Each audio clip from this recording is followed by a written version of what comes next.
Welcome in, everyone. Welcome in, welcome in. Hope everyone is doing outstanding. Let's see here. Battery recharge speed is up. We're gonna go with this one. What does this do?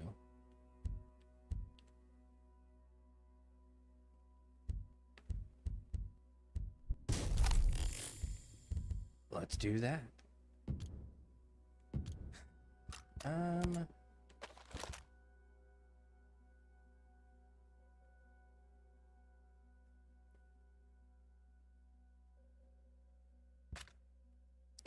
That's a whole lot of fuck around and find out right there.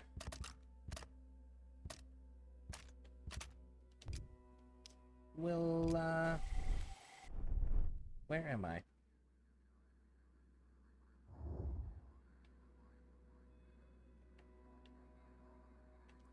Alright, so we got that.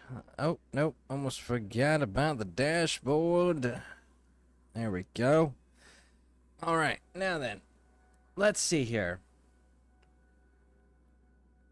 Golem Island.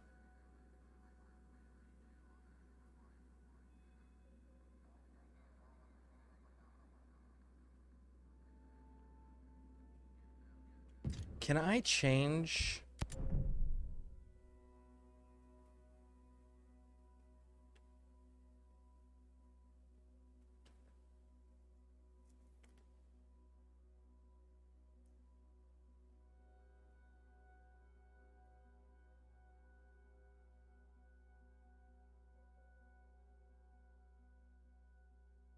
I'm gonna take the risk. Let's see what happens. Let's see what happens.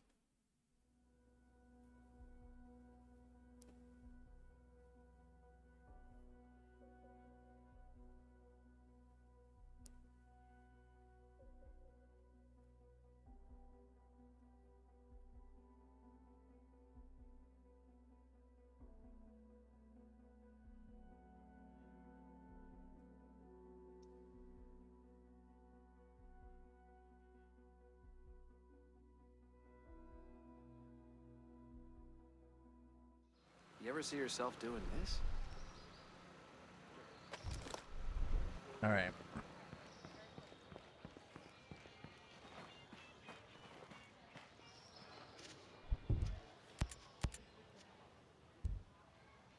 Let's get you suited up.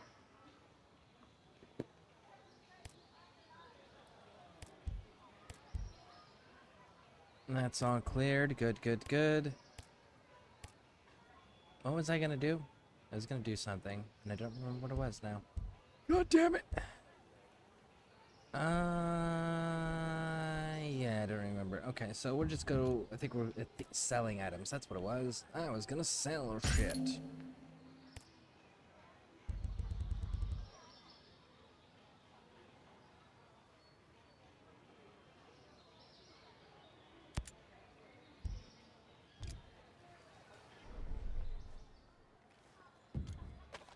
All right, what do we got here? We've got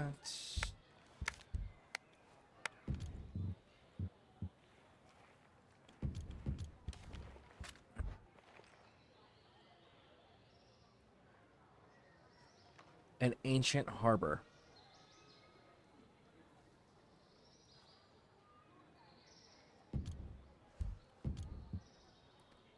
Kill in prone camo? Are you really? Really? An ancient harbor, huh? Nomad. Honored to greet you, sir.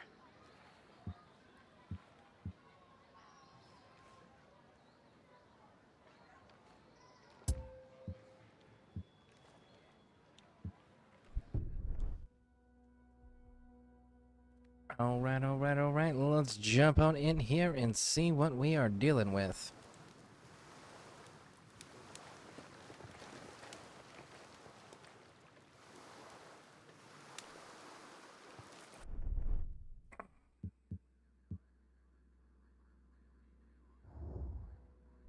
There we go.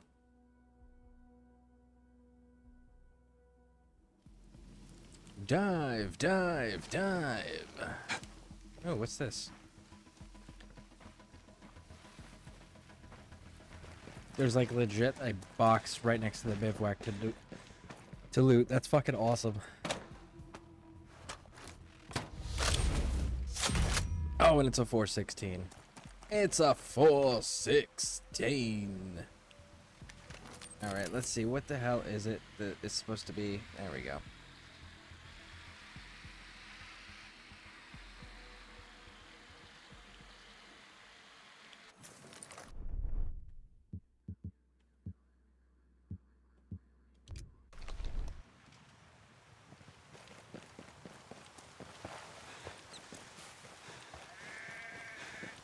Ooh, buddy.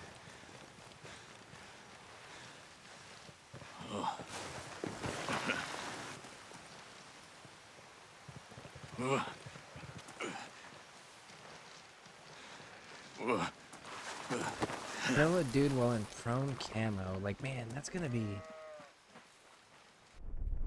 Does that one have to be an ancient harbor? That can be anybody, anywhere. Okay.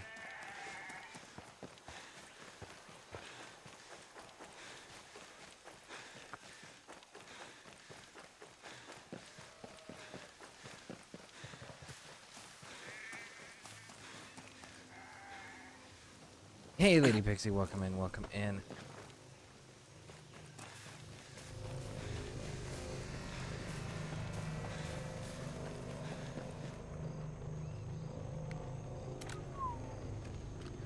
That's not a problem at all. Shit. Is there an actual, like, crossing point at some point? Somewhere? It's way down there. Is there one this way? Nope. Alright, alright, alright. Let's move.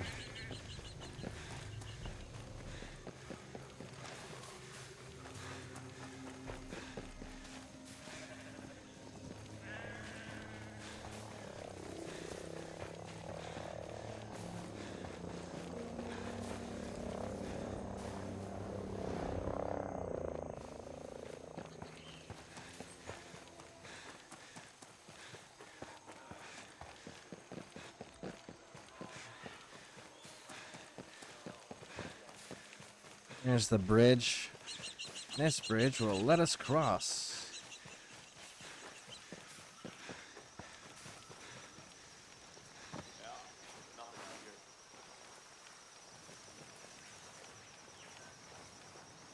Oh, can I go in prone camera right behind this dude and then get the CQC kill?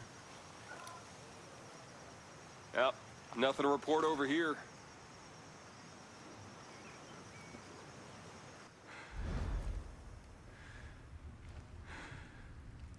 No one's out here. Who would be that dumb anyway?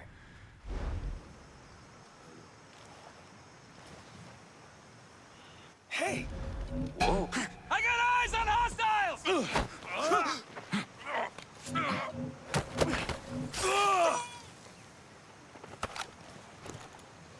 Copy, I have the same. I hope they added that shit. Did it count? No. Why didn't it count? He clearly went from the prone position.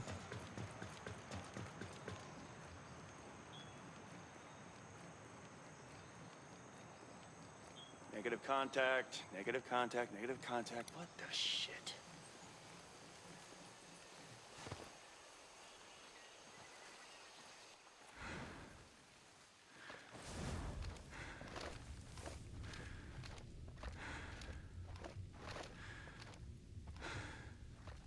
There's nothing moving over here, man. I think my headache is nearly gone. Nice. Sorry, Elena's having a nice chat with her boy. No Yeah, worries. nothing no out here. worries. Figured I'd work on my Panther rank while I'm waiting on folks to show up.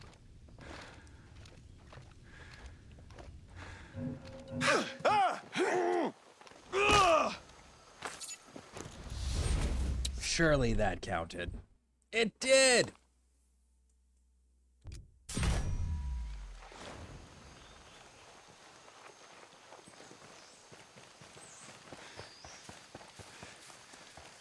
Alright, alright, alright. Let's head down here.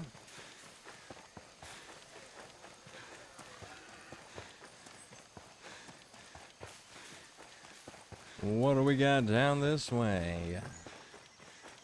No bad guys is the answer. Alright. Right. I didn't want to stab anybody anyways.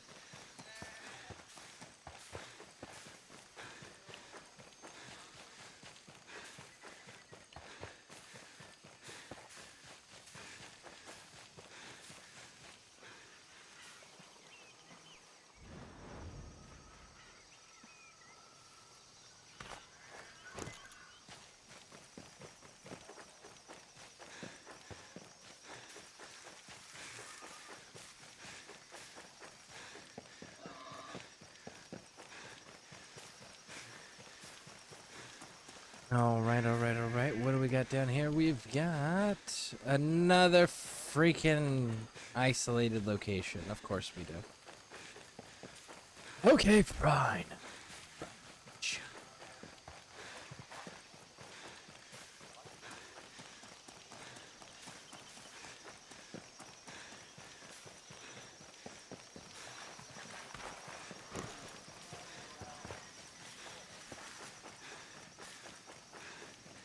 Keep pushing down, pushing down. There we go.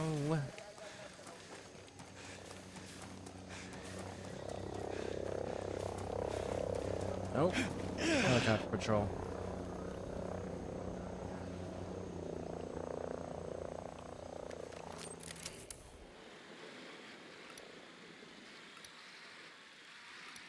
Well, I can't kill that dude.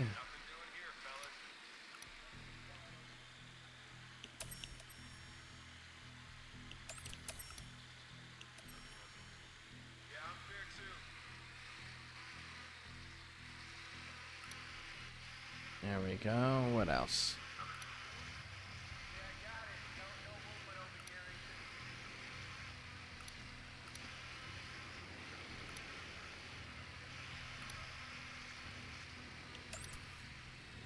Check your weapon for rust. Got a lot of ocean air blowing through.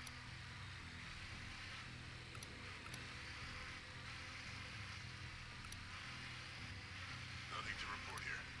Roger. Clear here too.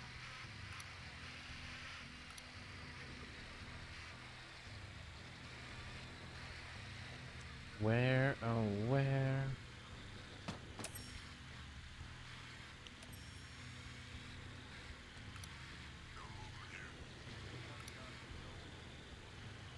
There we go.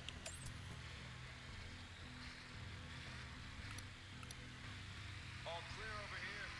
Roger. Negative contact here also.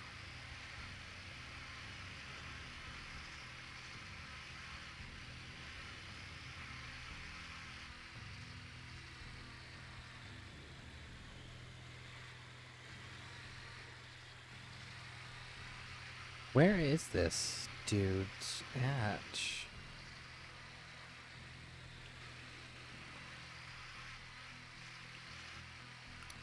There we go. There we go. Now we're getting somewhere. Still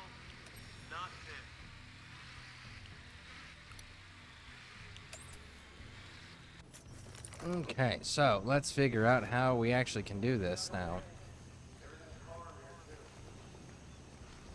I have got to get 4 CQC kills, so knife kills, 4 knife kills, without getting detected.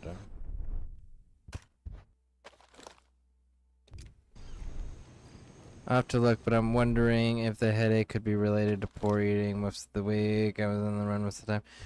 That definitely has an effect on it, for sure. Absolutely.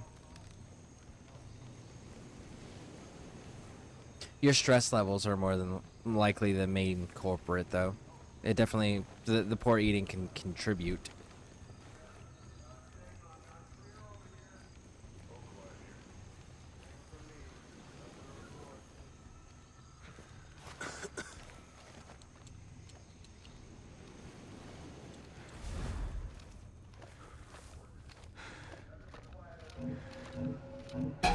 Yo, I see movement ahead.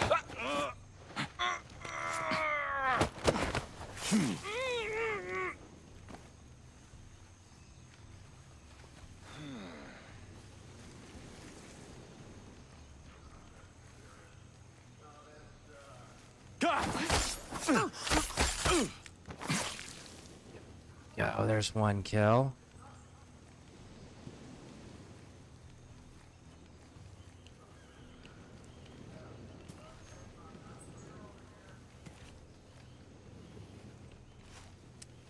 And that dude's gonna see me.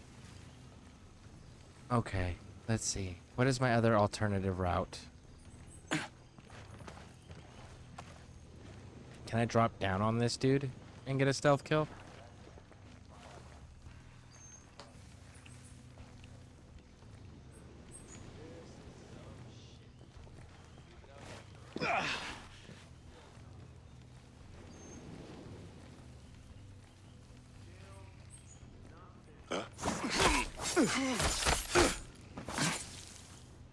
There we go, that's 2.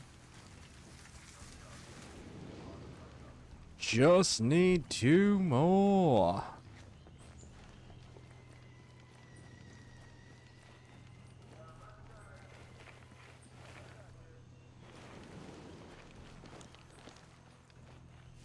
Man, I gotta be so careful. I really wish that I had come in here at night instead. I should have. That would have been proper planning.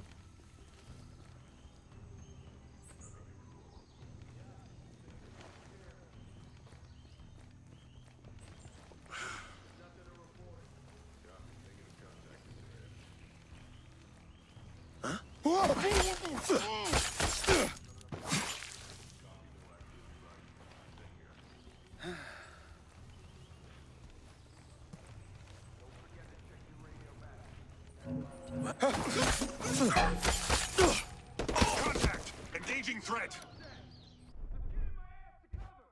It fucking counted, huh? Hit on the threat! Wake up, F.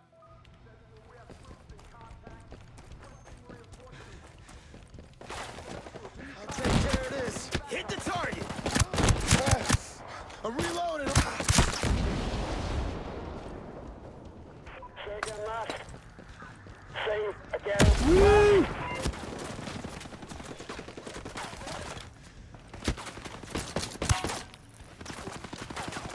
Is it just kill enemies or is it kill enemies stealth? No, it's just kill enemies. Cool, I can do this. Heyo! Hey, how's it going? How's it going?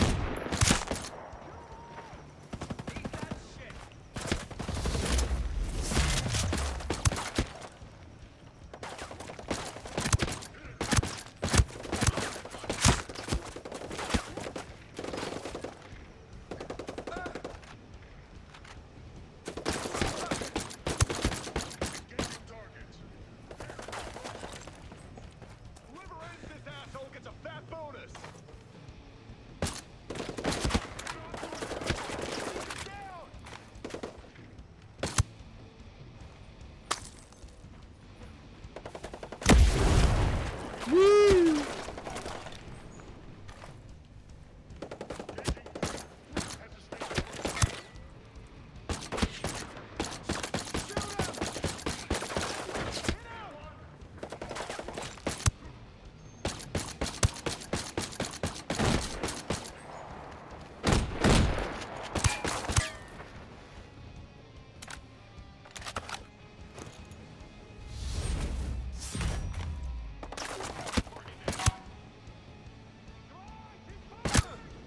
Ah! Shot you in the knee. I'm gonna do it again. Stay behind. Yeah, I'm gonna send you straight to hell. He didn't want to be sentenced to an eternity of Skyrim as a guard, so he walked out from cover and just was like, just take me. Anything but death by arrow to the knee. Hey. Sorry, was I alright? Don't worry about it. Don't forgive him. Scared. Grudge, grudge, grudge, grudge, grudge. I mean, I'm tall enough to be a dwarf, and dwarfs are known for keeping grudges, so...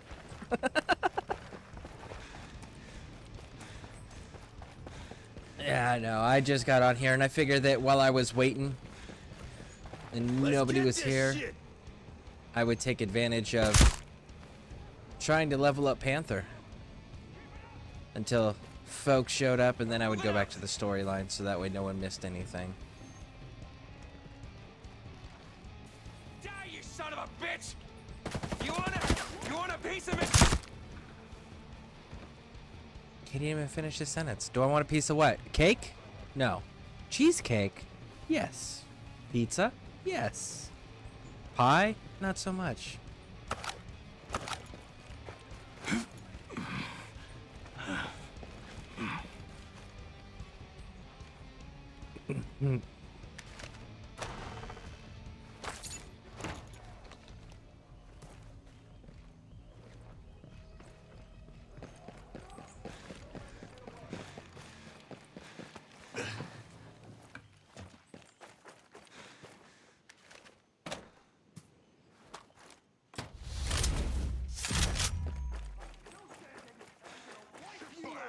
Maneuvering on the target. Cover my movement. Boom! Now where is that piece of shit sniper that was shooting me through the trees? Hey, homie. Bye, homie.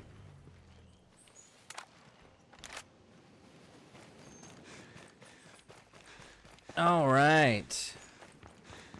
We have cleared this location. Ba-da-da-da.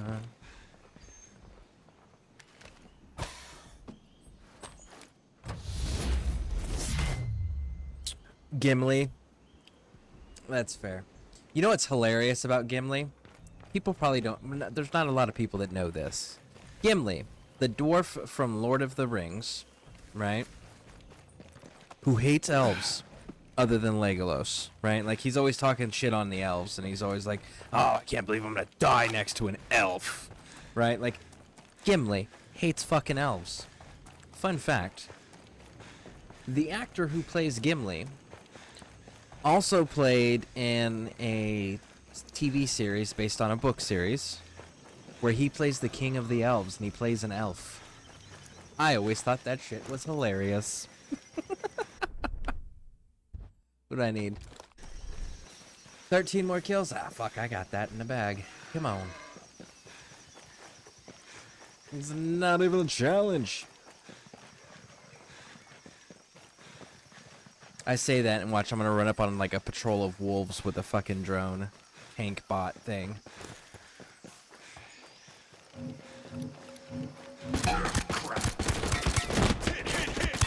Well, that's a series of wolves.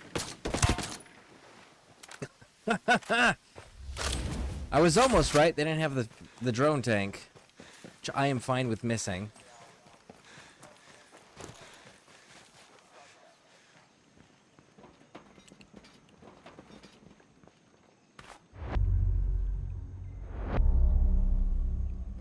That's so funny that he played both. It is. It really is.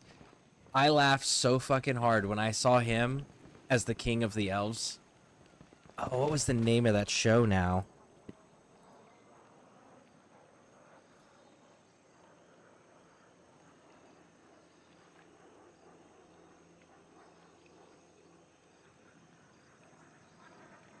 Mm-mm-mm.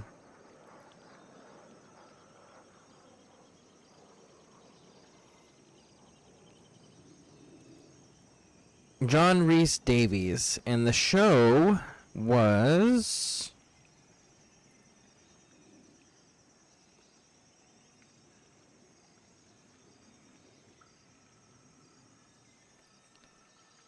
the Shannara Chronicles.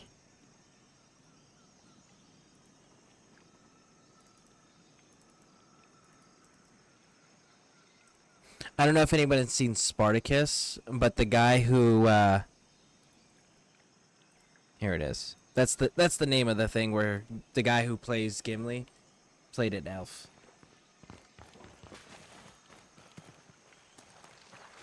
Have you seen Rings of Fire? I don't know what Rings of Fire is, so I'm gonna guess no. Unless you like mean like literal like rings set on fire, then yeah, I've seen that quite a few times.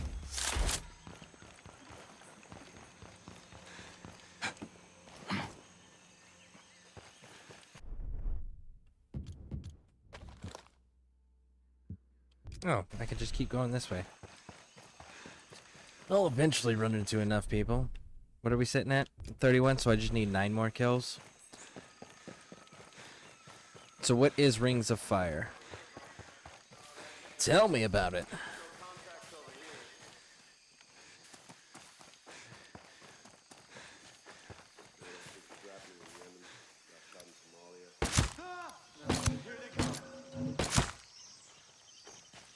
Six more.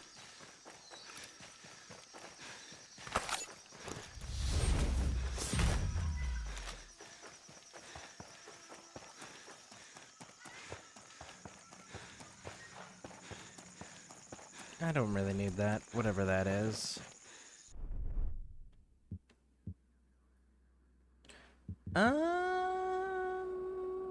Let's go there.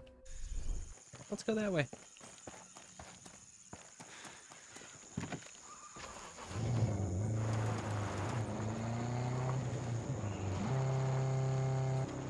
I'm gonna crash this immediately. Oh! Holy shit, it's actually a little bit more durable than I was anticipating. Okay. Fuck it, we'll run it for now.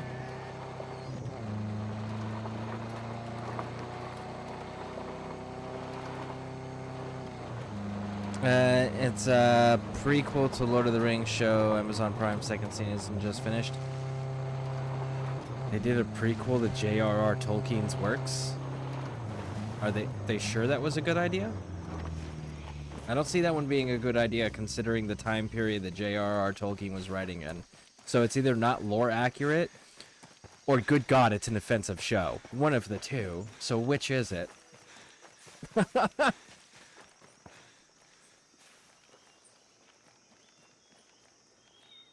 Because there's no way you can do a prequel to Tolkien's works and not be super fucking offensive in today's society. Not if you were going to do it lore accurate anyways.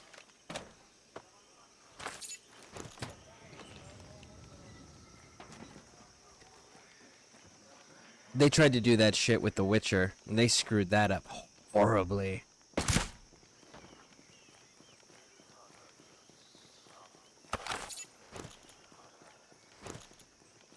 How many more? 5! 5 more.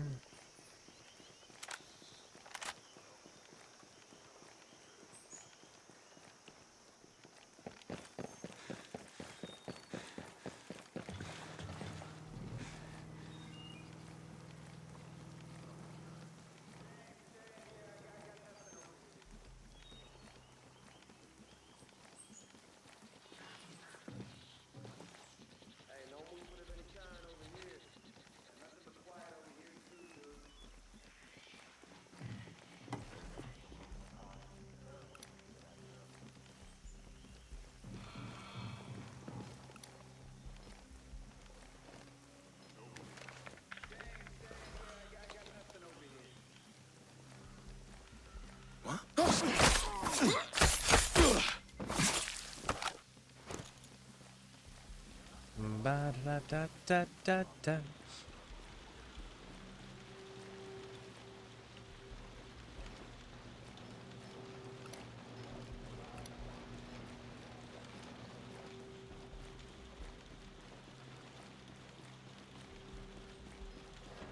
So what are your thoughts on it? Was it like lore accurate, do you think, or?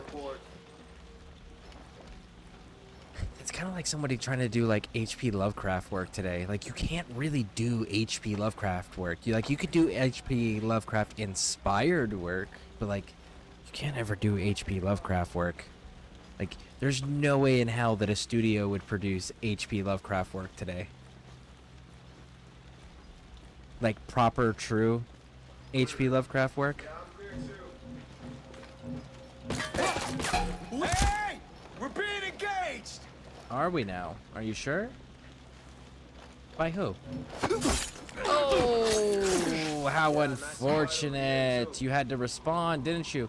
Hey, you were in the bathroom? Here, hold me. I'm gonna show you some common courtesy here. Right. I will remove your body from the bathroom to make it look like you didn't die in there. Okay? There we go. You died fighting on the stairs with your homie.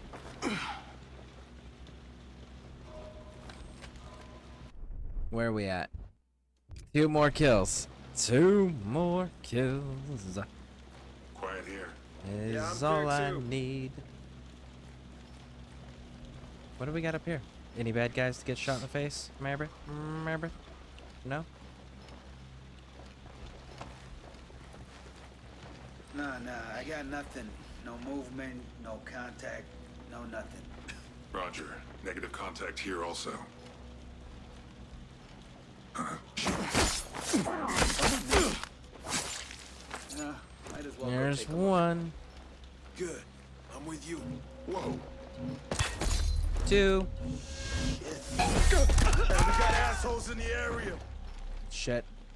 Of course. Right as I complete the rank, I get detected. Of course. Shut up. Sit down.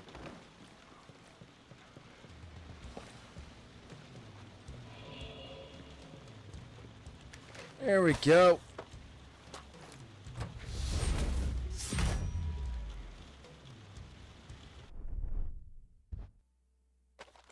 Kill 8 enemies without getting detected in Golem Island's Forgotten Sanctuary. Kill 8 enemies without getting detected on Golem's Island pipeline. Get 4 4 headshots without getting detected. Well, considering we're currently in a fight, I don't think that's really a viable option there. Maybe in a bit though. Let's get the hell out of here. Run away! Flee! Before they see us.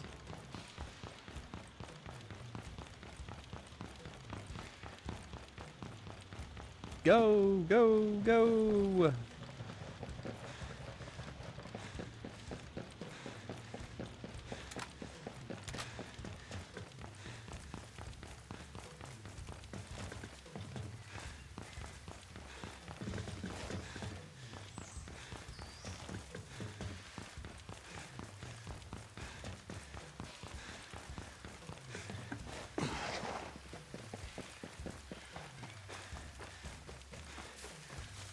Run away! Oh, come on. Keep going.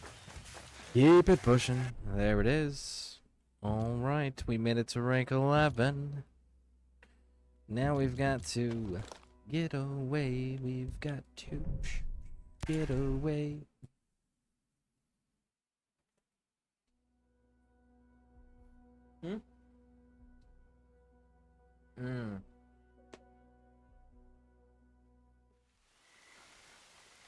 Alright. So I like it. It's a cool show, but I've never been a huge into the lore. But my friend, she and her husband don't like it because says it doesn't follow the timeline right. Okay, see that right there. I was like, there's no way that you can do, like, so like there was great storytellers back in like the late 1800s, early 1900s time period. Fantastic storytellers, but you know what you can't do? You can't tell any of their stories or prequels of their stories and be fucking lore accurate all the way up to about the 1940s, because to do so would be extremely racist and offensive, because that was the time period, so everyone wrote that way and everyone told stories that way, and there was always like, it was very clear what was meant to be what, you know. And that's why it's like I always get nervous when people are like, they're gonna do something about this old author's works that's no longer alive. It's like, either gonna fuck up their lore that they worked really hard and dedicated their lives to create, or you're about to have a lot of pissed off people that don't understand that when you look at someone's body of work, you have to also look at the time period and the culture and society in which that they wrote it or created it in.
Erewhon can only be accessed from story mode, so I can't access Erewhon. Fucking wild. Okay.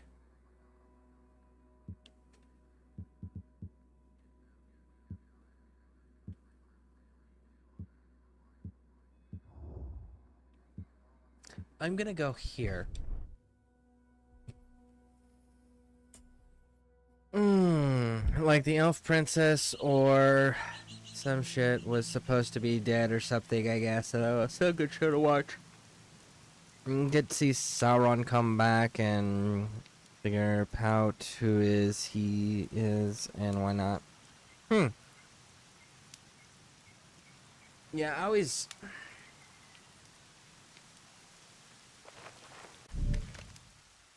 There are just certain authors that are like, their works are perfect, but if anybody tries to fucking alter them, it undoes so many things.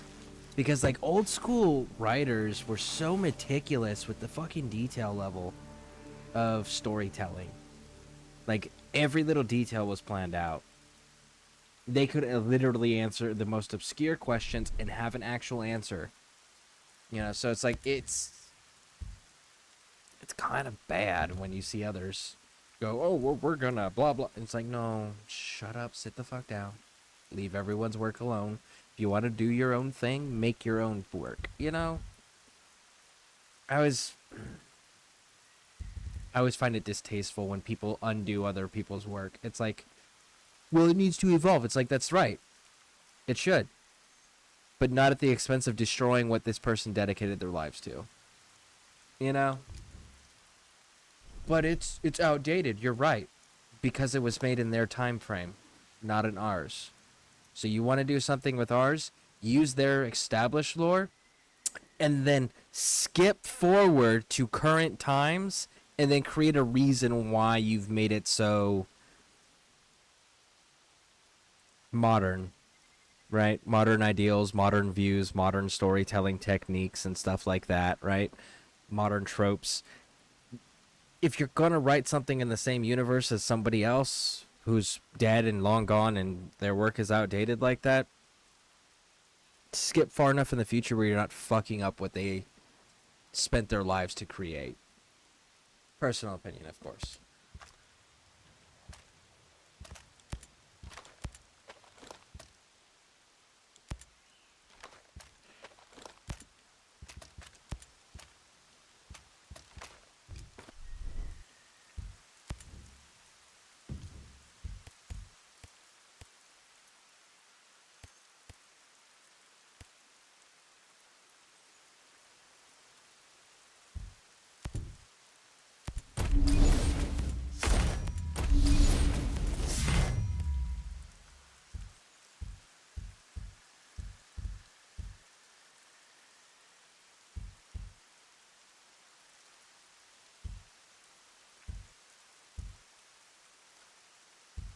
Holy crap.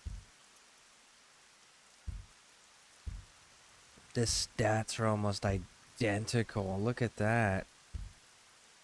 Actually, the stats are identical. It's just changing the ammo type.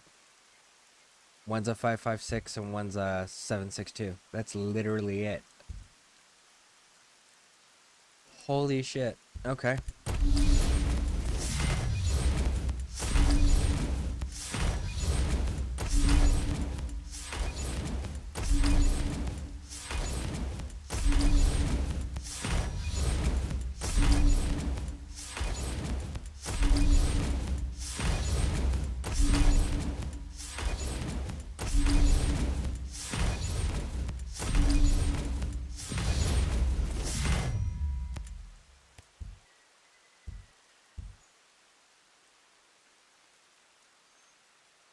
What is mine doing?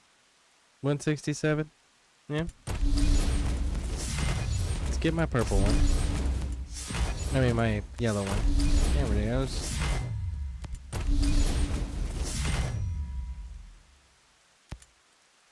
I want to know what that weapon is. Okay, so first things first. You go there. And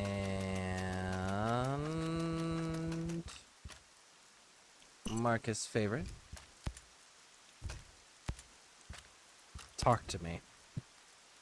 Quietest in class with the highest penetration. Harder to handle.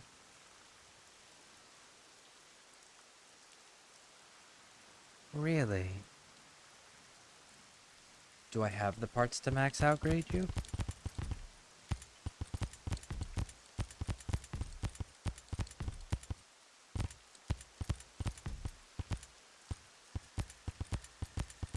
I do. And then I can go...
So this is 10 points less than.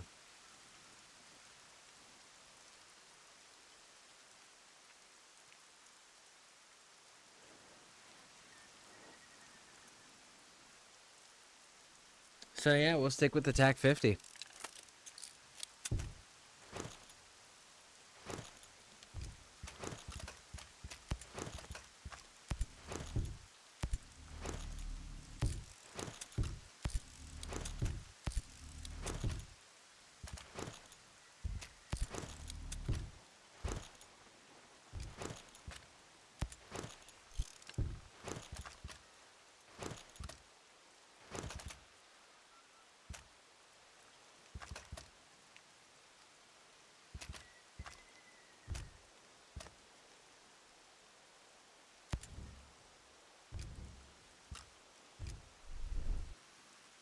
Shop.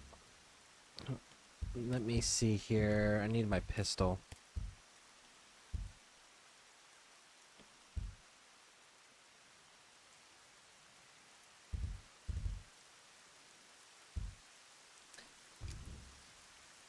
Shop. Yep.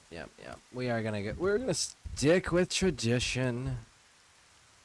Where's my 1911? There you are.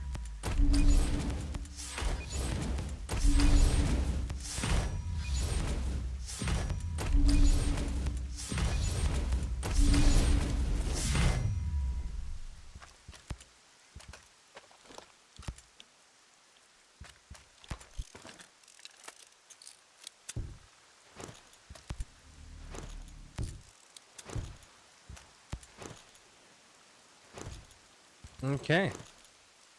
95, solid way across. Good. Alright, let me get caught up now.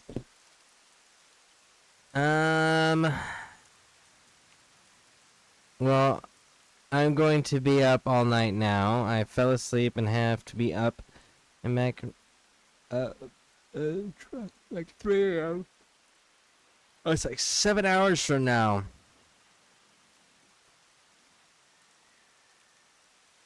Yeah, create something new. Yeah.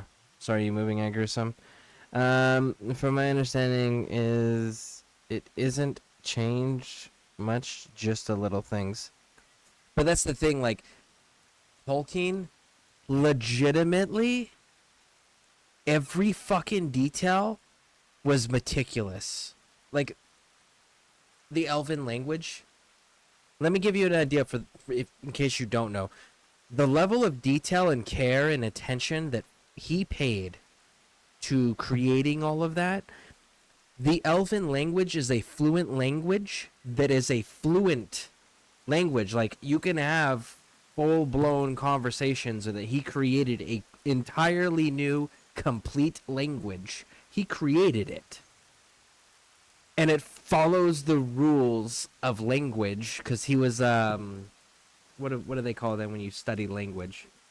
What? Linguist. Yes, he was a linguist. He's taught language, he studied language, and he used the rules of language as a whole and created the Elven language, and it is one of the most thorough fantasy languages that's ever been made. Like, that's the level of detail he paid attention to. So, like, when you fuck with one detail, it might seem insignificant to most people that don't know shit about his universe. But when you fuck with one detail, you usually end up affecting or screwing up 5 or 6 things over here, right? So it's not just this one little detail that nobody's going to notice. It's this one little detail now that makes all of this over here not make sense anymore, or become irrelevant, or become contradictory. That's why it's like you can't fuck with people's worlds like that. Not people that put that much dedication to the detail, right? You change little tiny things, it screws bigger things up in other places. Lady Pick 6, although I kind of guess now, though. I've been at my parents' house for a couple months, southern Minnesota, visiting for the holidays and whatnot. Me and my dog are finally going back way up north. Ooh. Finally going way up north. It's my place. I have to currently depend on rides because I am not allowed to drive for the last few years and don't have the amount they want for my license. I basically live in Canada, though. Well, so is Canada just south of it? Yeah. Where's the cold weather?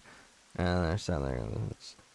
So, like, that's one of those states that just belongs in Canada.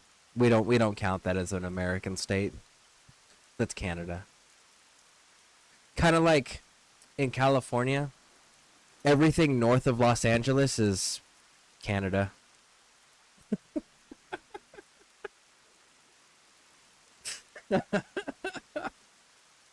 Oh, fuck you. I mean, hey, if the shoe fits, the shoe fits.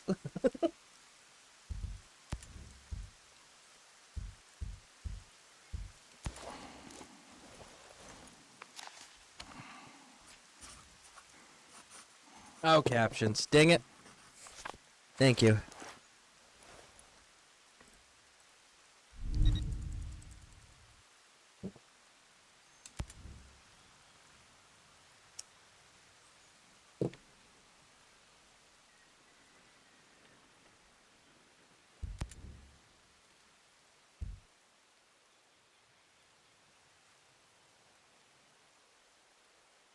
That's actually a good gun. Good chopper right there.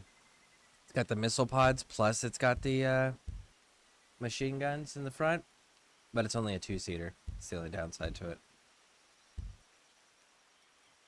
One gun, 3 weapons, 2 doors. Oh, and the missiles. Oh, I see that. Nice. Too bad you can't, like, customize colors and shit.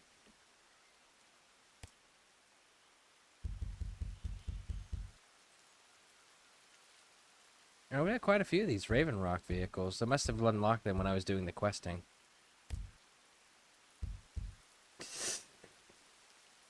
I'm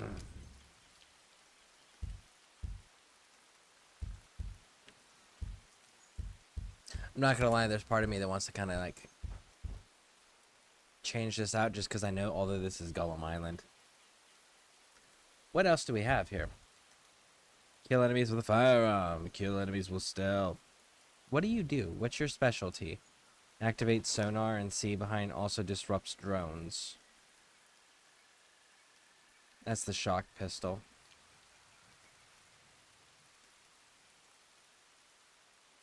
This is really a pistol run. Okay, what do you do, Mr. Assault?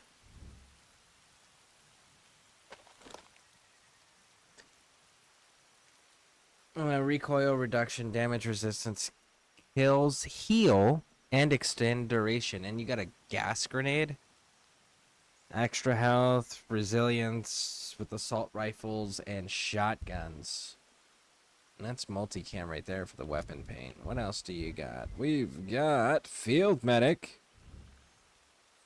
Heals and revives friendly.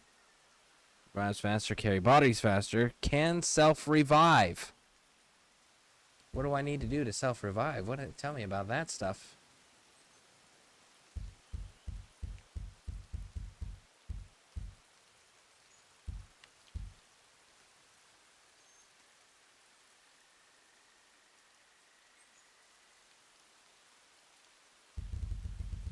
Actually don't see that list.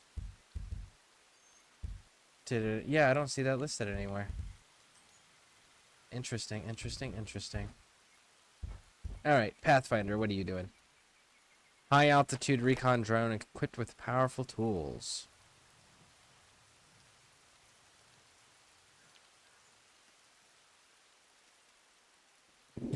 Hold on a second here. It's funny though, cause everyone always uses the stereotypical Canadian voice, like, "Oh yeah, yeah, you betcha." LOL. I've never heard that here until I moved there, and oh my god, it's so annoying. LOL. And they talk overly fucking loud, like there's no such thing as a private conversation in a town. Well, to be fair, Canadians have gone through a lot of work to really make sure that people think they're friendly. Part of that is that loud conversations, because like if someone who's talking loud obviously has no secrets, so you can trust what they're gonna say because they're not keeping secrets, and you can hear how loud and kind they are in all their conversations. You know why? Geneva Convention. And if you don't know what that means, then look it up. Most of the things that are classified as war crimes today, fucking Canada during World War I. Germans would rather surrender to the Russians than surrender to Canadians during World War I. They were that terrifying. Like, something like 75 or 80% of the war crimes that the Geneva Convention covers are because of shit that the Canadians were actively doing. They're the reason we have war crimes.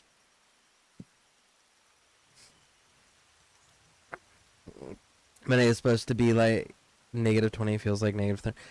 Yep, no thank you. I live in Florida, and I can't wait to leave Florida. I want to go live in Arizona. Nice desert with no fucking weather. And if I want weather, I can drive to it. But I don't have to live in weather. That's what I want. That's my happy place. Alright, self-use. Refill entire skill gauge. The only way for the Pathfinder class to fill it.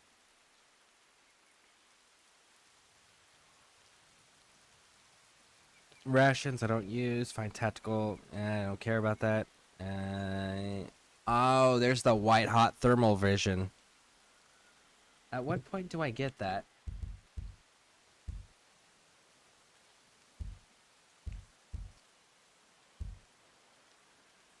Or do I just start with that?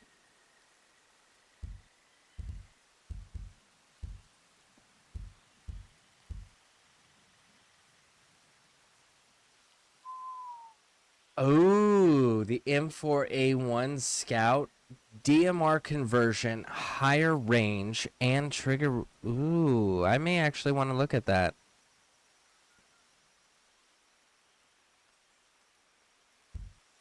Okay.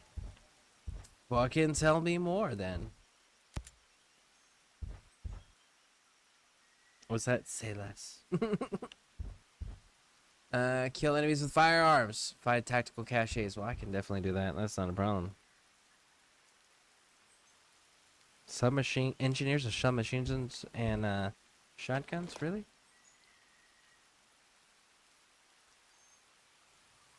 Just hand-thrown device interact with the magazine's high explosives or shot nearby.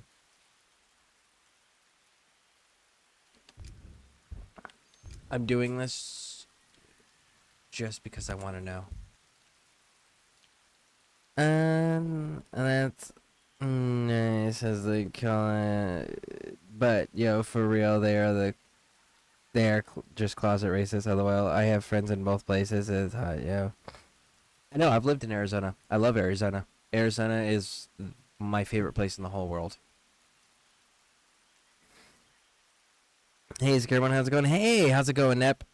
Welcome in, welcome in. 1 year, few years back, it was -80 for 4 or 5 days, and I was working outside. I was going door to door selling windows, roof sidings, etc. All I had was khaki bat shoes. Man, that's no, thank you. I don't do cold.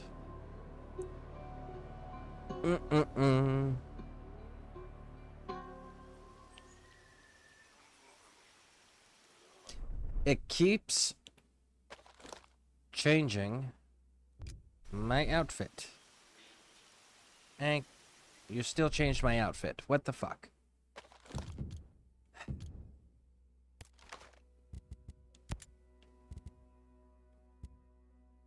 Man, that commissar stuff.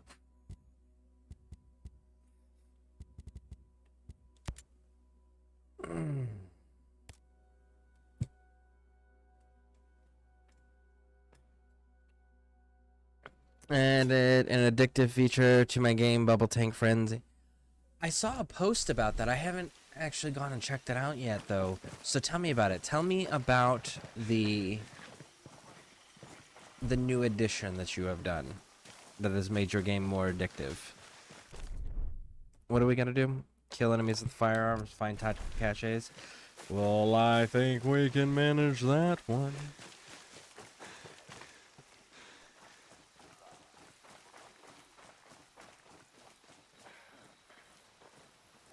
For those that don't know, Nep is designing his own video game, and you can check it out on his YouTube channel. Nep, do you have a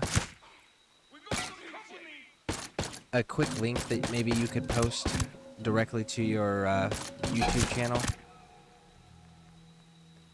so that maybe I can share it? Oh, you pussies, get back down here. You Russians supposed to be Billy Badasses, right? Fight the American that's by himself. Stop running, you fucking coward. Is this why you guys lost a war that didn't even have real bullets flying in it? Is this why you guys couldn't hang during the Cold War? Guys brag about how badass your winners are and how only Russians can survive Russian winter. Right? But here you are, losing the Cold War, running from a lone American in a team of 5. Oh, sorry, 6. 6. There was 2 by the motorcycles and 4 that I ambushed.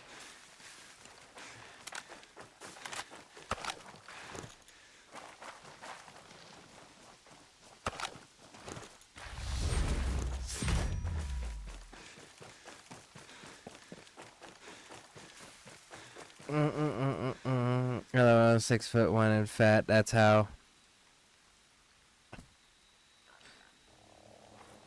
That's fair. 6'1"? Damn, you're tall.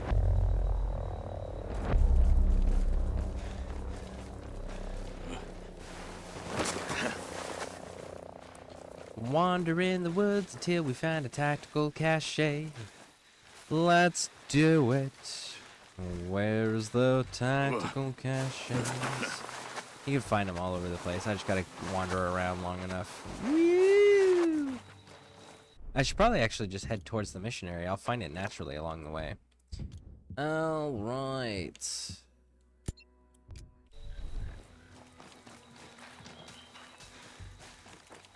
Man, I really want to go back and play Wildlands now. Really want to play Wildlands. Now that I know more, now that I've played more of Breakpoint, it bugs the crap out of me that I know I said Division next. I know I said it. But man, really want to go back to play Wildlands and make it right in Tactical cache Wildlands. close by.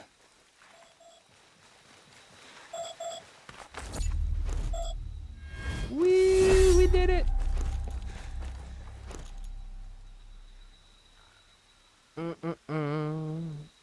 Thank you.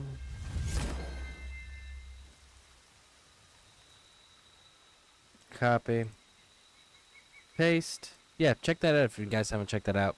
And then, did we do a... Yes, you did. You did. And real quick. 1 second. 1 second.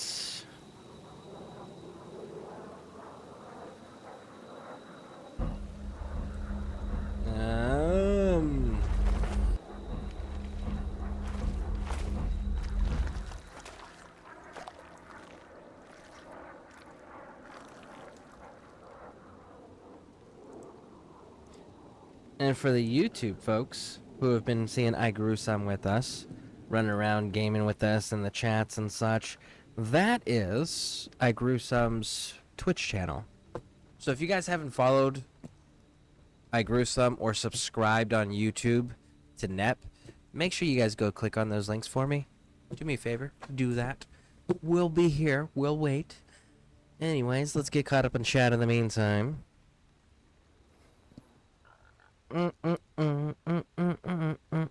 Thank you, Lady Pixie, for doing that. In the new edition, bubbles will move from top of the map to the bottom. I do. Ooh, okay. I think I got it. Thank you.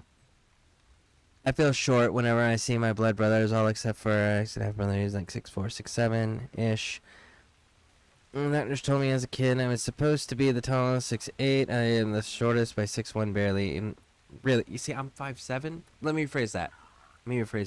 I was 5'7" before I joined the army and decided to jump out of planes and get blown up for a living. So I don't know how tall I am now, but I was 5'7" before all of that. Oh boy, too much coffee, Anderson.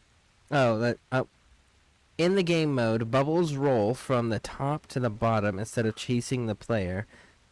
Oh, so it's kind of like a Frogger deal, right? Only it goes both directions instead of just one direction. If anyone else if any bubbles reach the bottom, the game is over. The bubbles increase speed after each interval. Okay, so then it's... Oh, fuck, what's the name of that? Oh, I'm gonna date myself here by talking about this game. It was on Atari. It was Atari, and it was like... little rocks were falling from the sky, and then you had like this city on the bottom, and you had little guns that you had to shoot at the rocks. But if every time that it would hit, they would like destroy part of the bottom ground area, the buildings on there, and then once they were all wiped out, that was it, right? Like, man, what was the name of that game?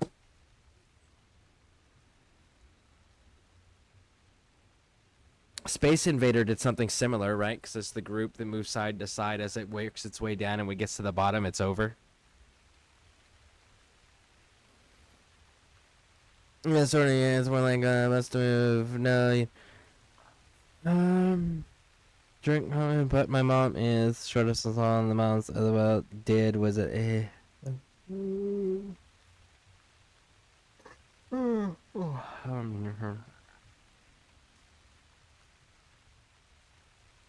Okay, nice.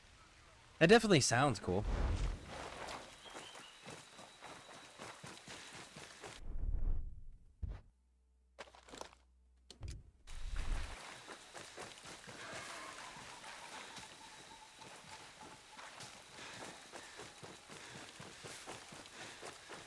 Space Invaders is one. What? There's another one though. You're really, because there was 3. There was Space Invaders, Asteroid, and then there was a third one.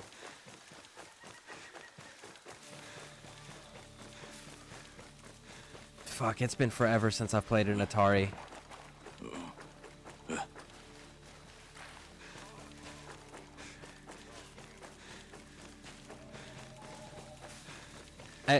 Atari was kind of cool because like you had to buy different controllers for different games because like they had the joystick one, right? But then they had the knob that you just had to turn.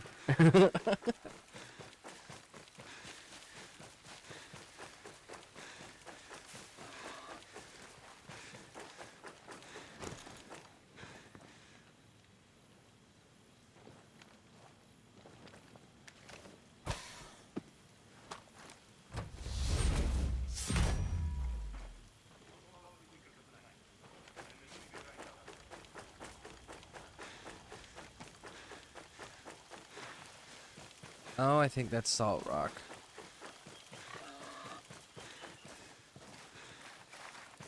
Nope, it's not.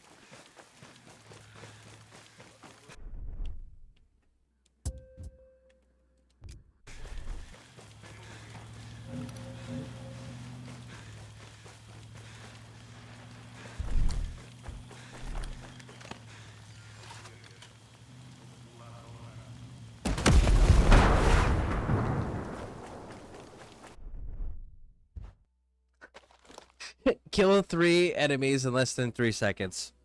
Shoots a rocket at a truck full of guys. Complete.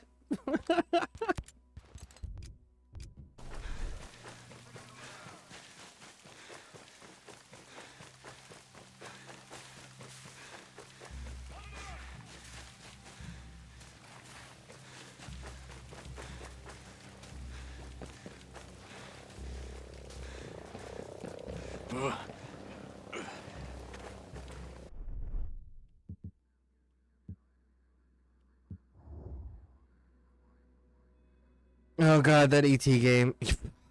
ET was awful. Like, you would just lose with no explanation. Randomly. You'd be playing all of a sudden, oh, you lost. What the fuck happened? Bad programming is what happened. That game was awful. I think it's actually a super valuable game now because like so many people just destroyed their copies of it and like it just didn't sell, so most of the copies got destroyed. If I'm not mistaken, I think it's a fairly valuable game now because it's pretty damn rare. But it literally, I don't think there's another game in all of video gaming history that failed as hard as ET did on Atari. Are you going for a while tonight then? We'll see. We'll see. I promised that I would come back for my 4 hours to make a total of 8 hours. So we'll see. We'll see how I'm feeling and what we do. I'm not gonna lie. I know I said I would do Division next, but I really want to go back to Wildlands and fix my fuck-ups. It's gonna bother me if I don't. We can try to do co-op in Wildlands too. I don't know that it'll be successful. It usually gives me a really hard time about it. But I want to undo my mistakes so fucking bad.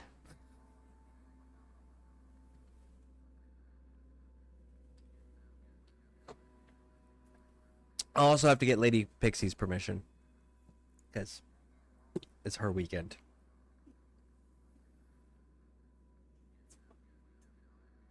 Let's see here. Okay, what? Well, I tried to find Best to Move, which is popular GameCube. It's not on stream PC. It's also, but it's on PC. And they've had documentaries on it, and the landfills that are full of the game. Yeah, that game was, it was bad. It was so bad. Only if you come to play Path of Exile 2 with me for a while tonight, then LOL, because I'd have to download that game once I'm home tomorrow.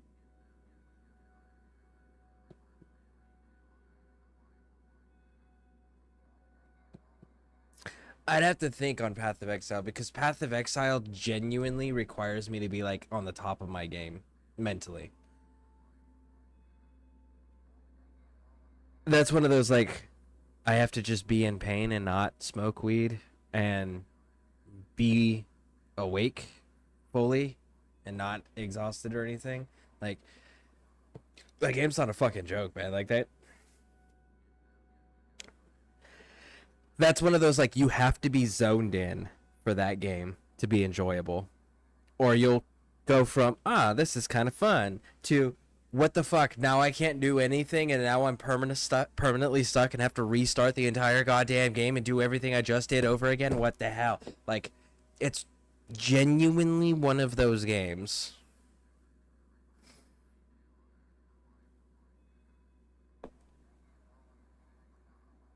Oh yeah, I remember E.T. It's famously known for failure. Oh yeah, absolutely. Just because, like, I don't know that anybody ever actually beat that game. Just because, like, again, the bad programming, you would just be playing the game and then all of a sudden E.T. would fall into a hole somewhere that wasn't on the screen, and you would just game over. Like, what the fuck is this? Oh, I hated that. Yeah, you be in my game where it's easier. You mean easier like when I died earlier today? That easier? I was high genetics explaining. I don't know. Copy and pasting. I think it's my YouTube, but I haven't got anything. Thank you for reposting that. Just Rusty? No. I was deliberately building a class that I could play while I was high. I just hadn't finished building it yet. But it is functional enough. It's not rusty. It's that I actually have to be on point still. The class isn't built yet. Finished yet. Man, you're making me want to look up that game now. Okay.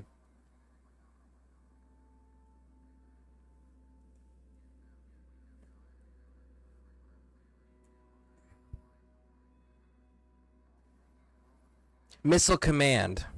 That's what it was. It was Asteroid, Space Invaders, and Missile Command.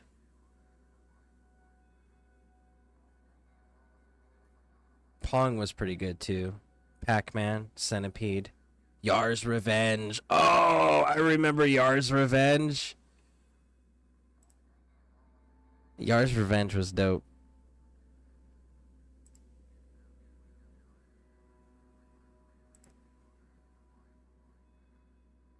But yeah, it's Missile Command. Missile Command was what I was thinking of. Yeah, if you haven't checked out Missile Command, Nep, you may want to take a gander there.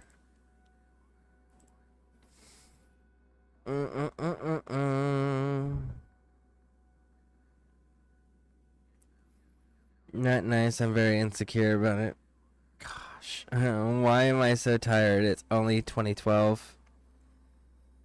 'Cause you've had a very stressful day. That's why. What the fuck did you just say? She asked why it was so tired. Because it's 2012. That's actually, now it's 2013. Yep. Just silly, like being weakest wrestler, and they're all strong all the time. LOL. Sorry, not. Just quit yelling at me. Sorry, guys. You said a year, not the time. No, it's military time. Yep, you called it. Yep, 2014 now. Yep. So military time, how it works is when you go to noon, 12, right? From 12, it goes 13, 14, 15, 16, right? So if it's over the number 12, you just minus 12 from it, and that's what time it is, and just add PM. And there we go. And midnight, because like if someone says, hey, yo, I'll talk to you at 12. It's like, okay, do you mean noon or midnight? Right? But in military time, I can go 0, hours, and that's midnight. But if I go 1200 hours, that's noon. It's very clear, cuts down on confusion. I don't have to worry about AM, PM, or any of that crap. So, most of my household runs on military time. It's precise, it's quick, and it cuts down on confusion. Oh yeah, I played it on my school PC back in 04. Which one? Yar's Revenge or Missile Command? Missile Command is what I was thinking of. When you're talking about the bubbles coming to the bottom and then that being like you lose when they hit the bottom. Because that's what Missile Command was like you were defending incoming things and you had to shoot them, and then every time they would hit, like part of your base that you're trying to protect or keep safe was destroyed. LOL, but you could deny it first class. You would look like she may need some help. Alright, hold on. But you can't deny at first glance that would look like she may need some help. LOLs was okay. Ah, yeah. Man. Alright, let's get this briefing. Legit. Path of Exile is a whole thing that, like, I gotta mentally prepare myself for. I can't just jump into that one cold. Or I get performances like what we had earlier where, like, I've got skill points now that I don't know why I have or where I was going with it. I can't touch any of my equipment because, like, I don't remember what I was doing. And yeah, like, I legitimately have to go through because I know they've made changes to my class specifically. That was one of the things that I stopped playing, was because before the holidays, the developers had stated that there was a problem with a few of the classes, and my class was one of them. And as a result, they said they would do an update after the holidays, which they did. They've done a few, actually, since the holidays. Problem is I don't know what they've done to my character's class specifically, so I actually have to go through and re-look at everything.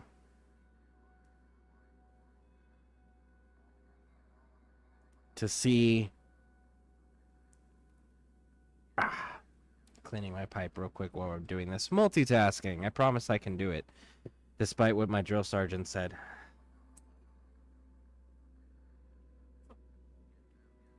My drill sergeant used to tell us, men, we're in the infantry. Can't do two things at once. Can't walk and chew bubblegum at the same time. And by the way, while he was giving us this speech about how infantry can't walk and chew bubblegum at the same time, because that's doing two things and that's too much for us, he actually had put a piece of gum in and took a knee in the middle of this field, told us to gather around, and just gave this speech to us and just talked at us until the flavor in his gum was done. And then he took his gum out, and then we continued marching. It was just like, wow. I don't know if you deliberately did that or not, or if that was just a subconscious, like, I'm chewing bubblegum, so I'm going to take a knee and tell everyone else that they're not allowed to multitask because they're fucking new soldiers. Like, it was outstanding. That dude was insane, though. Genuinely insane.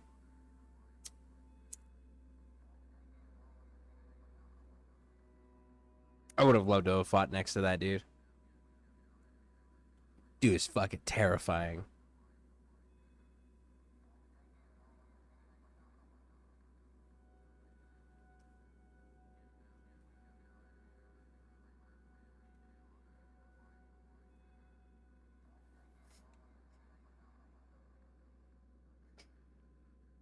Yeah, I saw how it sounded, but I didn't know how the time. Besides 8 p.m. way, and that's all. Well, yeah, you're with him. I'm sorry, there's no help for that. I'm going to make a marksman. And the melatonin is kicking in now. I'll see you all tomorrow. All right, Nap. Thank you for stopping in. I appreciate it, bud. Thank you.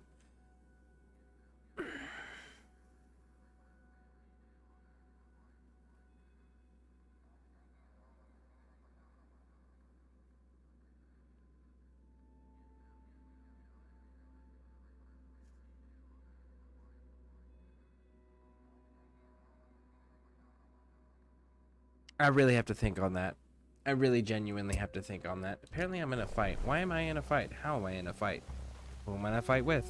Oh, yeah, all those dickbags. They heard me blow up their friends in a vehicle. It's my fault, technically.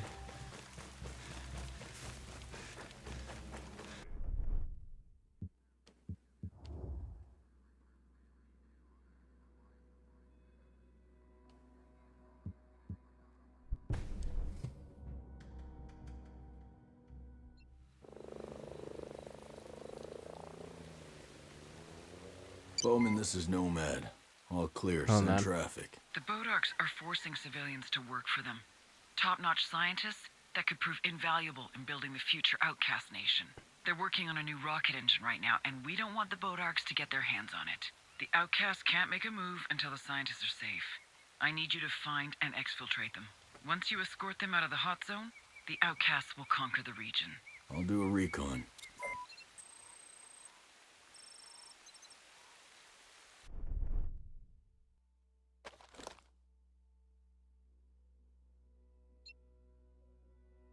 Alright, so you're going to bed? Okay. Do I need to go to bed? Or am I... What? So do I have to get off at the 4-hour mark, or am I allowed to stream as long as I want? Okay. Lady Pixie says I can stream as long as I want, so we'll see how I feel. What?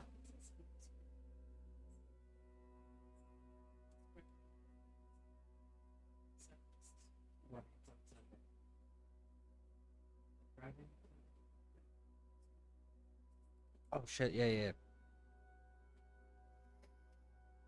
Okay. My family friend Marty was 25-year vet, and I don't remember the exact details of what he did the whole time. But I know he was active duty medic in some higher tier sect. He took the worst job and finished as a recruiter to have more stability with his friends. Yeah, see, being a recruiter, though, right now, is not good for your military career. Used to be, especially during wartime. Oh my goodness. Being a recruiter is so fucking money. But like peacetime, or like right now in our current society, being a recruiter sucks. Because like, here's the thing about being a recruiter. You have a fucking quota. That's right. You have to get X amount of people to actually enlist and get shipped out. Right? Like, there's a hard quota of active duty that you have to get, and a hard quota of reserve / National Guard you have to get. And guess what happens when you don't make your quota, because people don't voluntarily want to trust the government and serve in a peacetime military? After the wartime military was screwed over royally and pushed out of service because they're no longer needed. Yeah. You know what happens when you can't make quotas then?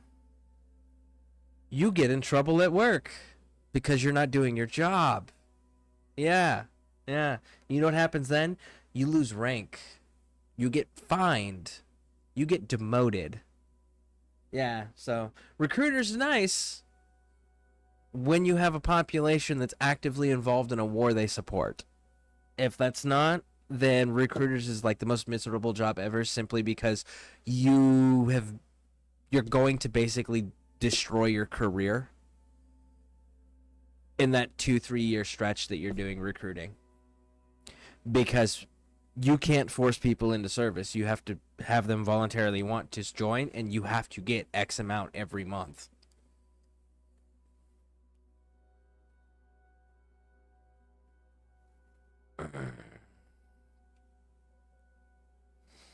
He taught me how they get all of you degenerates to be able to pass the UAS. Oh, the urinalysis? I passed it naturally, so. He retired a few years back now. Badass private security job. They moved to rich ass hood in Denver like 10 years ago. So it was like $2 million. Nice. Say like if it's a house that's like $2 million in like Southern California, that's what, a 2-bedroom apartment maybe? Yeah, but like 15 degrees warmer. Nice. All right.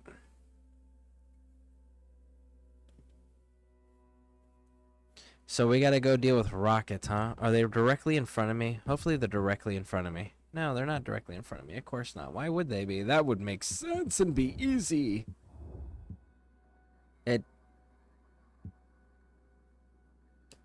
Seriously? Oh, I have to reach the vantage point.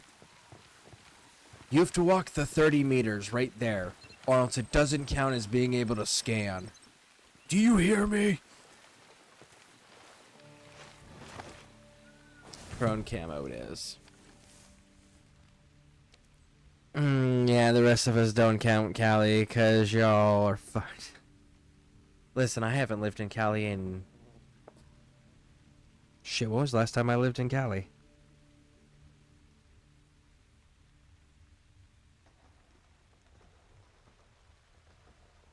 Last time I've lived or even been in California was 11 years ago?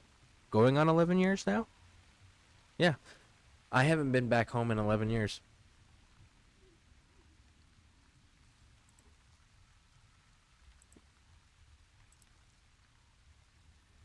Of course, I grew up in the real Cali, right? Like when gangs were actually a thing that were feared and respected. Like when we actually had gang wars on a regular basis that were real fucking wars and not just people talking shit and then snitching to the cops. Yeah. The rap wars, East Coast versus West Coast. We all know who won that one.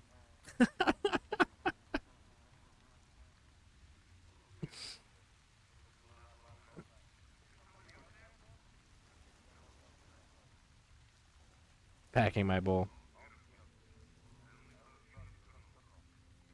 Man, that's gonna bug the... What date is it today? Today is the 7th. I have 6 days. Can I get it done in less than 6 days? That's the question. Man, can I get Wildlands done in less than 6 days? Do you think it's possible?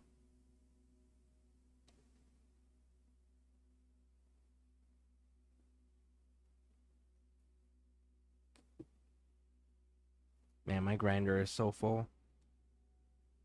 Got a fancy little plate thing. So that way when my grinder gets too full or I drop a little bit, I don't lose anything.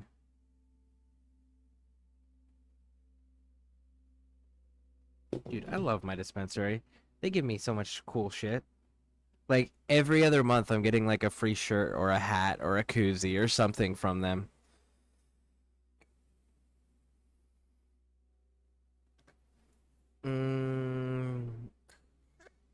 But it was so crazy one night walking into a bar when I was like 22. This motorcycle got smoked by a F350 in front of me. And Marty ran instantly to help. No second thought. Well, yeah. Yeah. Most people that voluntarily choose to serve in the military or in law enforcement have that immediate response, like, pre-programmed into them. So, like, that totally tracks.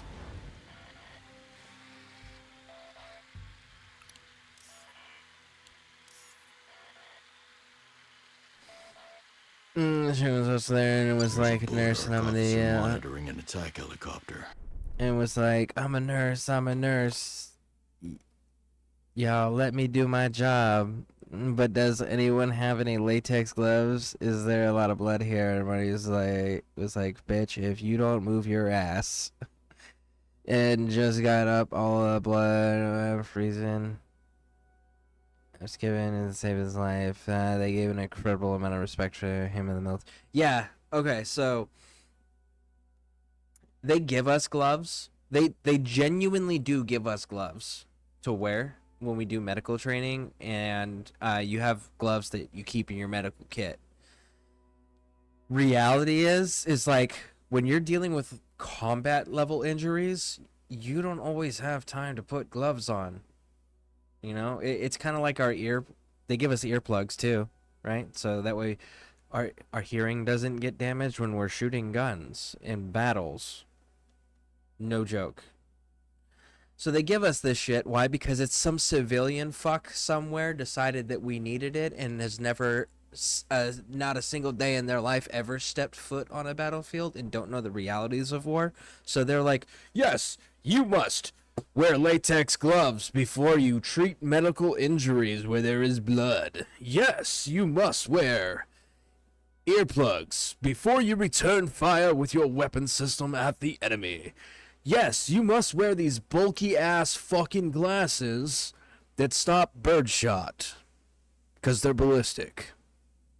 It's like, homie, why don't you actually, I don't know, go out on a mission with me, get shot at with me, and you tell me about safety shit. You know? So, like, when military people are transitioned back into the civilian world, and then, like, some catastrophic, weird-ass event that most civilians only see once or twice in their life happens, military were just like, we're dealing with it now, and I don't give a fuck about your safety standards. Why? Because this is what I do, and I know the realities of this.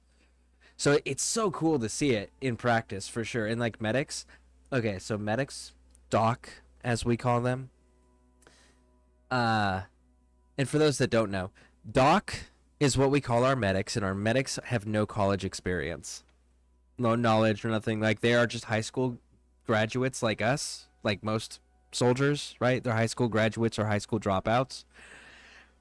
That the military just kind of went, here, we're going to teach you how to medically do this stuff on the job. Like, here's a few months of training, a few months.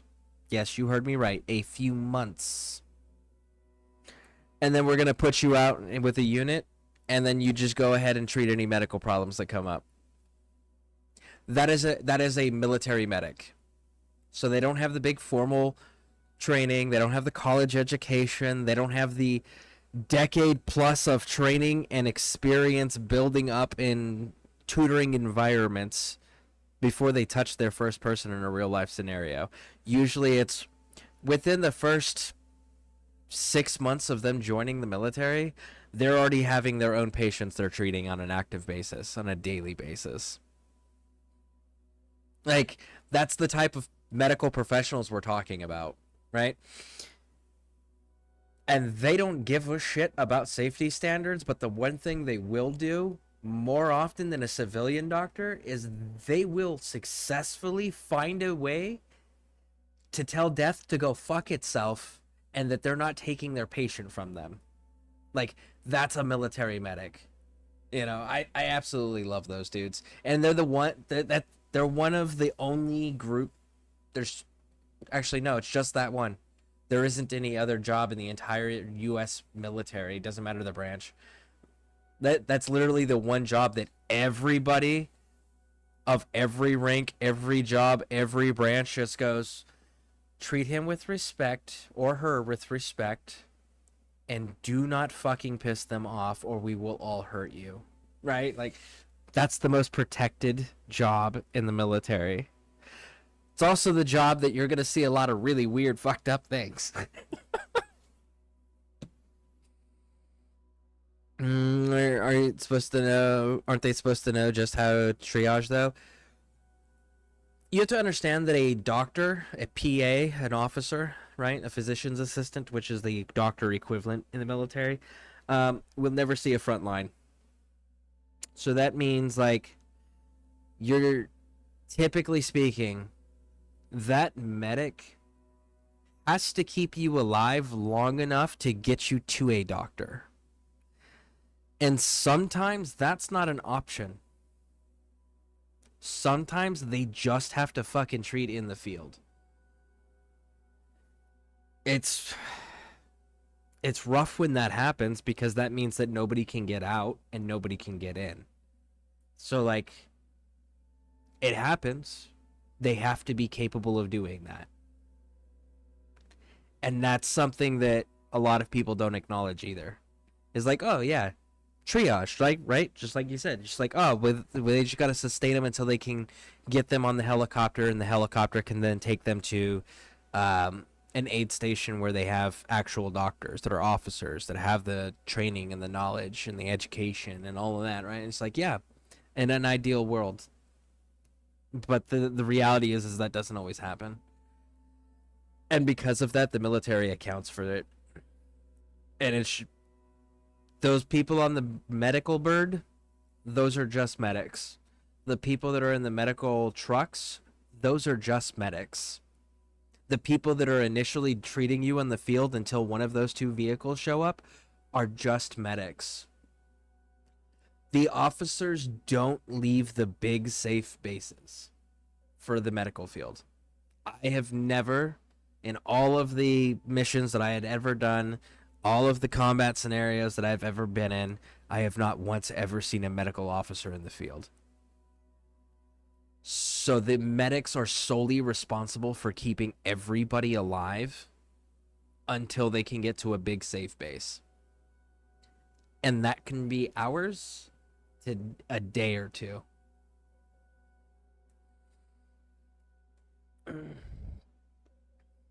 Bro, what are you talking about? Last 5 docs were WebMD shit, and PC in front of me walks in out 2 minutes later. Trying to diminish. You're just like implying they do the same as for sure. They can definitely try. They don't have the training. They do have the training. Oh, they absolutely fucking have the training. 100% they can. The thing is the medics are not given the same tools. Medics are not given the same equipment that the officers are given. The officers have everything the medics have, plus they have more.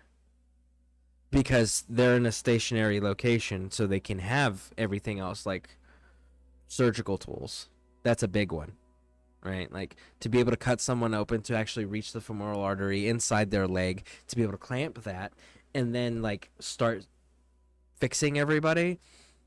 A medic doesn't carry scalpels, so they can't cut you open. They most of the time don't carry clamps, so they can't clamp any arteries that get hit. You know, it's not that they don't know how. It's not that they're not trained, because they are. They're 100% fucking trained. The problem is that they don't have the tools and they're not given the tools. Matter of fact, my war, they ended up taking away morphine. Medics were not allowed to issue anything stronger than ibuprofen. They ended up taking that away from them too. So I was just like, yeah, they absolutely could. She is so hyper at the moment. I think maybe she is usual runtime with you.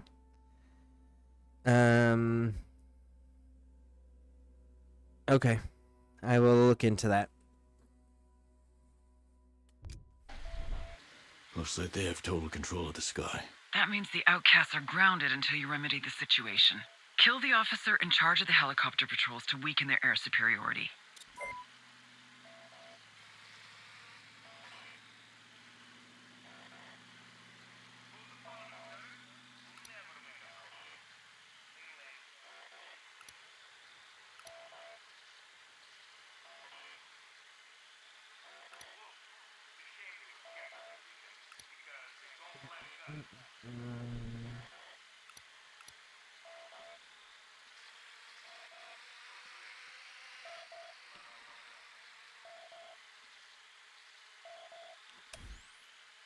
Oh my goodness. Oh, I totally forgot I changed my class to do this. Oh, that makes me so happy. Oh, that is so fucking nice. Oh. Oh. Oh my goodness.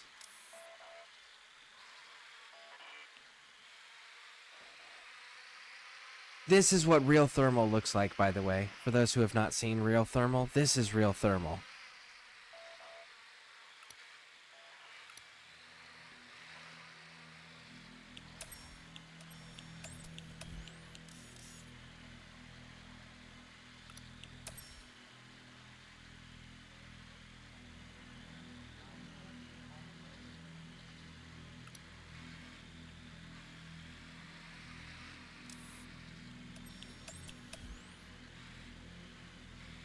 Oh man, this is so nice. Oh, I am so glad that I switched over and decided to look around at other ones.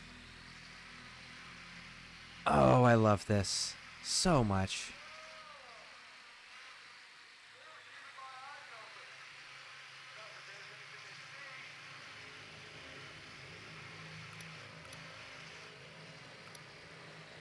Yeah.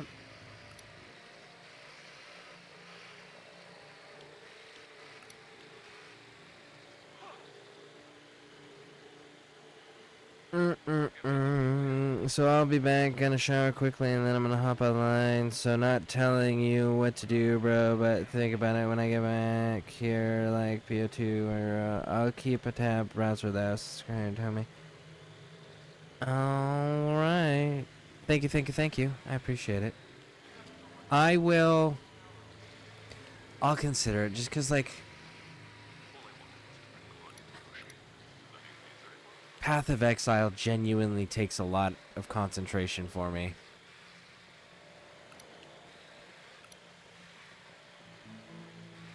Like, I really truly have to be on for that.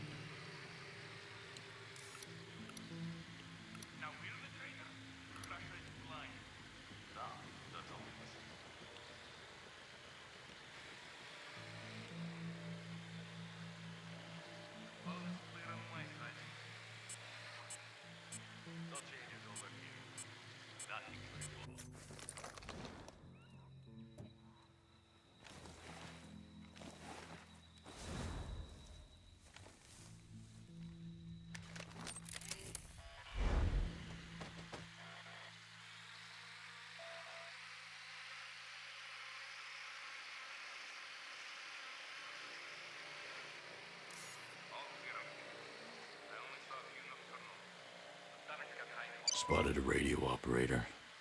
Could be some more around here. If the fuckers sound the alarm, the extraction will get very difficult. You need to jam the camp's communication network to prevent them calling reinforcements.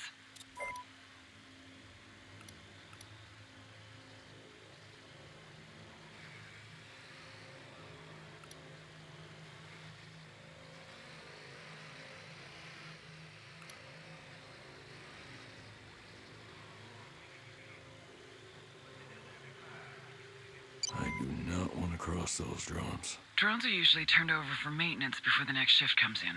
If you act during that lull, you'll be able to prevent the new drones from reaching the campus.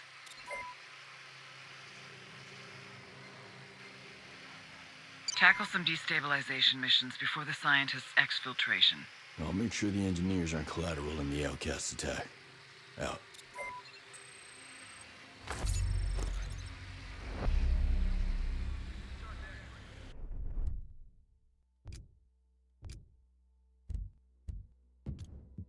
Is it not this place?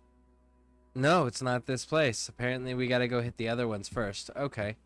So, let's see here. Removes Burdock first scale Foundation campus, removes ground drones presence, and removes from the region. So the air commander first.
That's gotta be the Bodark responsible for the air superiority.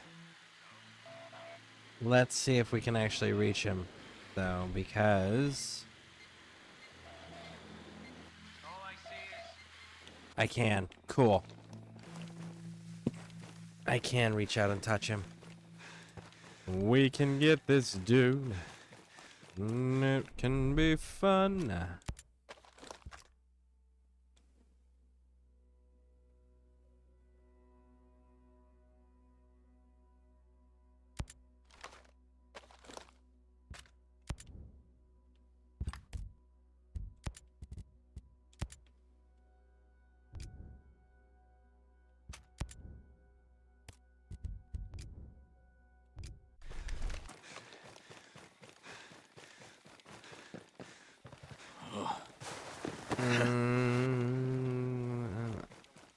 was like my turn with you earlier.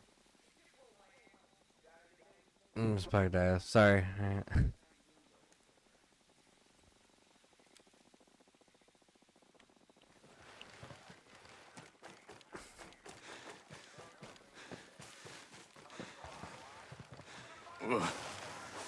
Well, I mean, you don't have to share me with the kids, is what I'm getting at.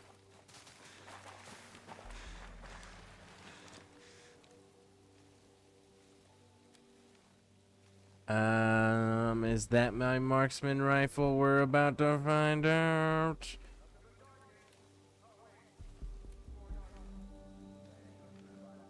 Oh, oh, oh, oh, oh.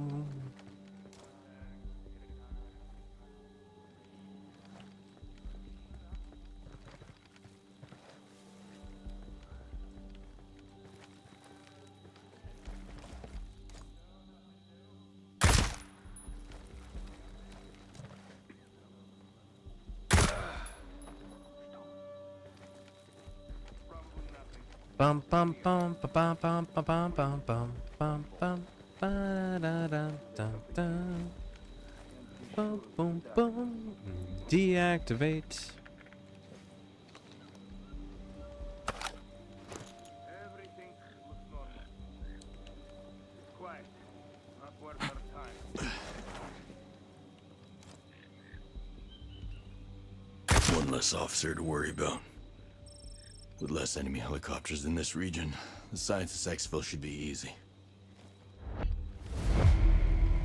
Boom. Shot him through the window. That's so funny. It kind of is. I just figured. Just funny phrasing. I love it. I actually got really lucky with that dude. I did not realize how fucking lucky I just got with him. I didn't realize I couldn't actually get inside here.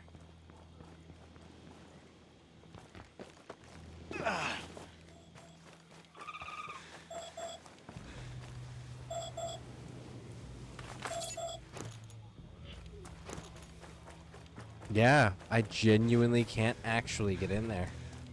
That is so funny. We got so lucky on that. Alright, what else we got here? That's the removing the drone presence. That's pretty damn important there. What is this one?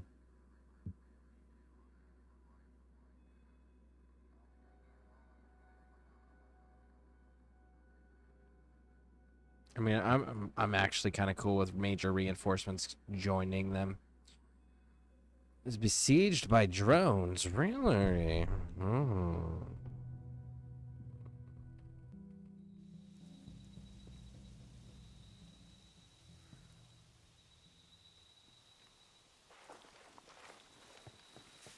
If it's on our way.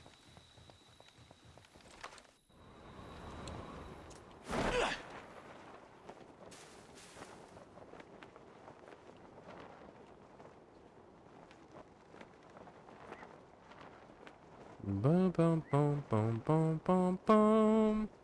Ba-da-da-dum, ba-da-da-dum. Do do do do do do do do do do do do do do do do do. Woo! Oh my goodness, that's not a good idea.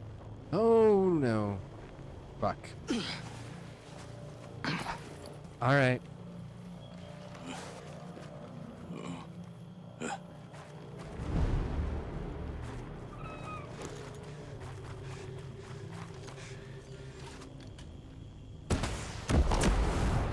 I got it.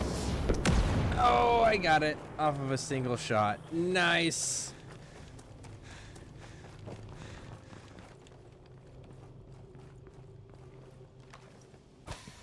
I think I'm gonna steal a Yoo-hoo drink so it doesn't expire. I'm a good mom. That's fair.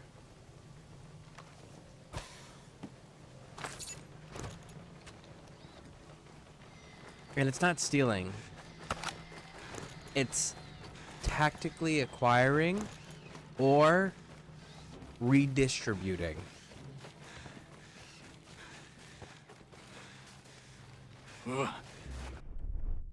What is the other thing I have to do? Oh, I gotta kill bad guys with guns. Well, shit. Well, let me back up there. Kill bad guys with guns. Raj, I can... Oh, that's a drone.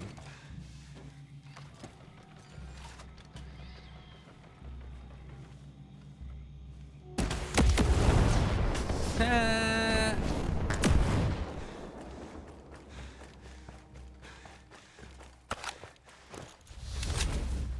Ooh, look at that. 1911. That's a good looking gun right there.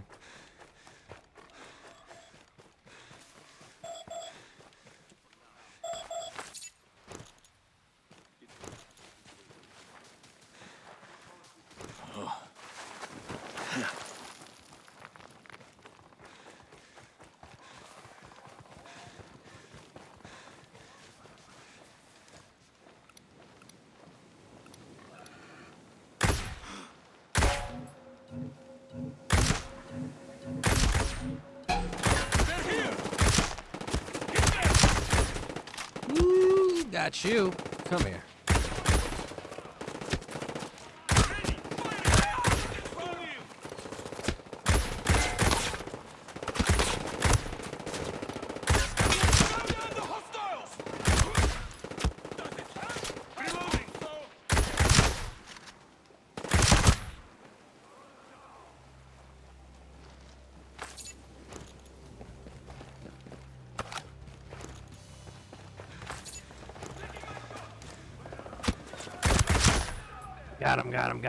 Got him. Ooh, buddy. Nope, there's still more.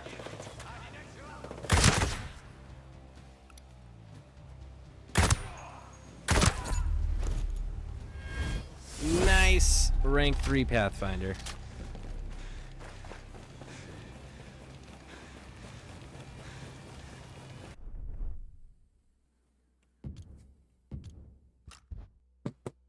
Kill 20. Use an uplink protocol. Deploy. No, we're...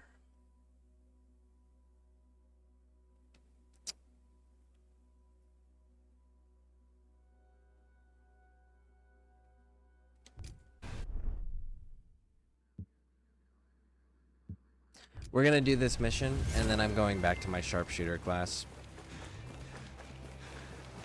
Yeah, I need to go back to my sharpshooter class.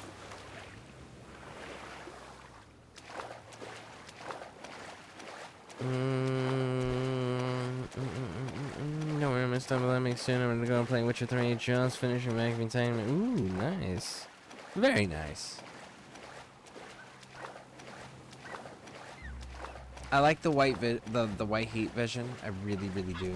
I am so happy with it. But I think the anti-armor rounds are more useful.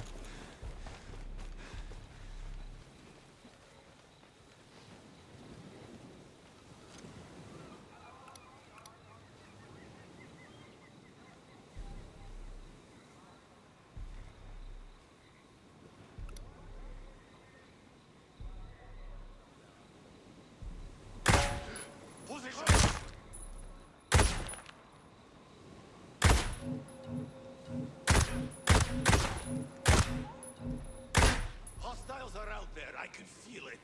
What's up? Some tools try to mess with us. Copy. Keep your eyes open.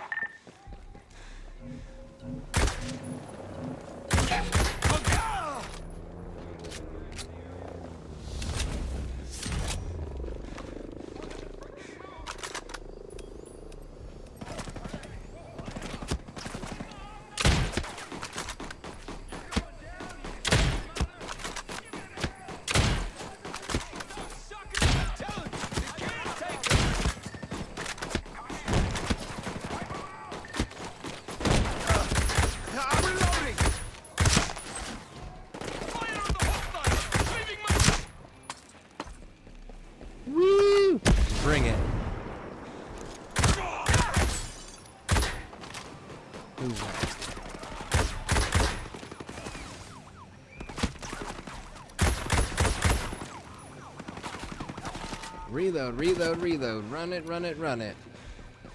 Gonna hit him hard. Is that all you got?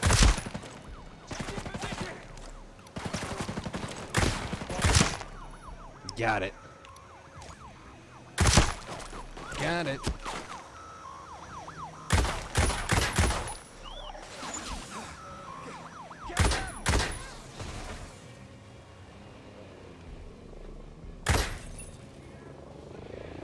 I got your back. You see him? Shoot him.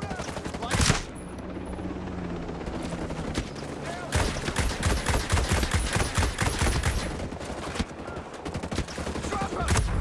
Get up. Nailed him.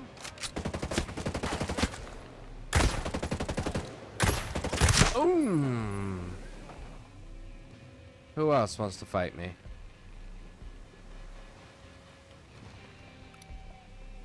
Stay. Keep firing. Yeah, get some.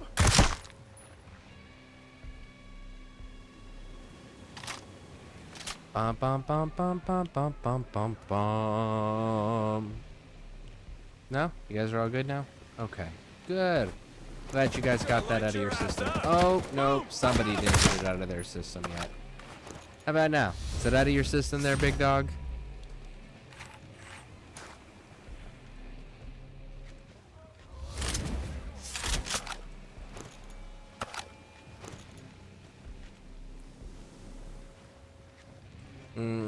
I totally forgot. I got myself stuck. Oh yeah, you got to do that that loading thing.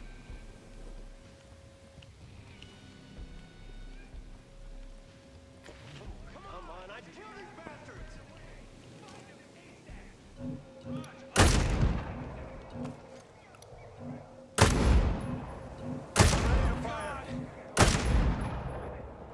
I totally took my silencer off.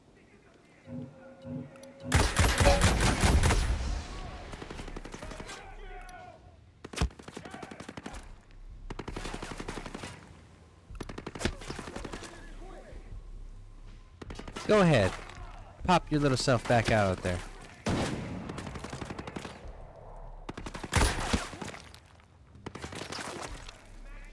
Come on. Okay, boys, let's do it. Hit the target.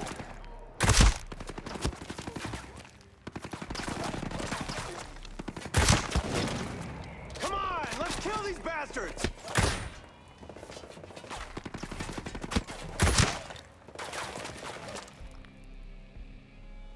I'm ready to fire. Oh, I cannot see this dude with that background. Come on, let's kill these bastards. There we go.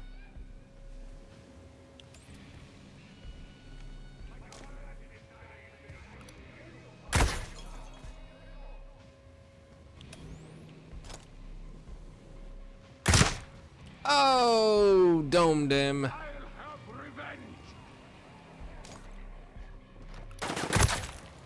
Boom.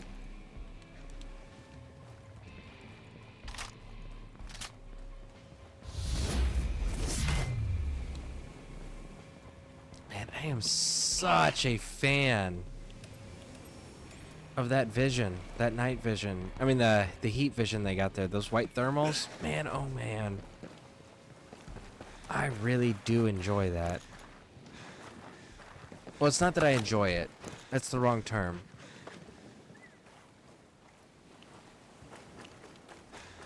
It's not so much enjoyment, it's more of like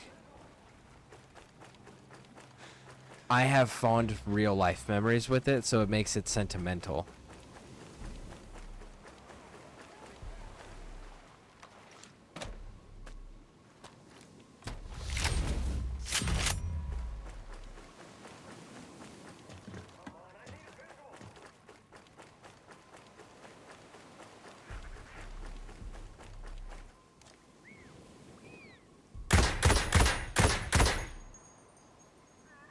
No?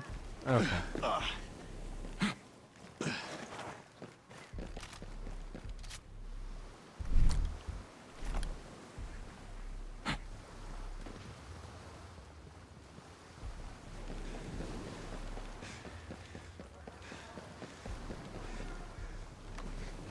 I was fighting a shield wielder and I kept dodging and swinging to try to get around his hand. My first hit and chopped off his arm that was wielding the shield. Nice. Can't hold the shield if you don't got an arm. Turret destroyed.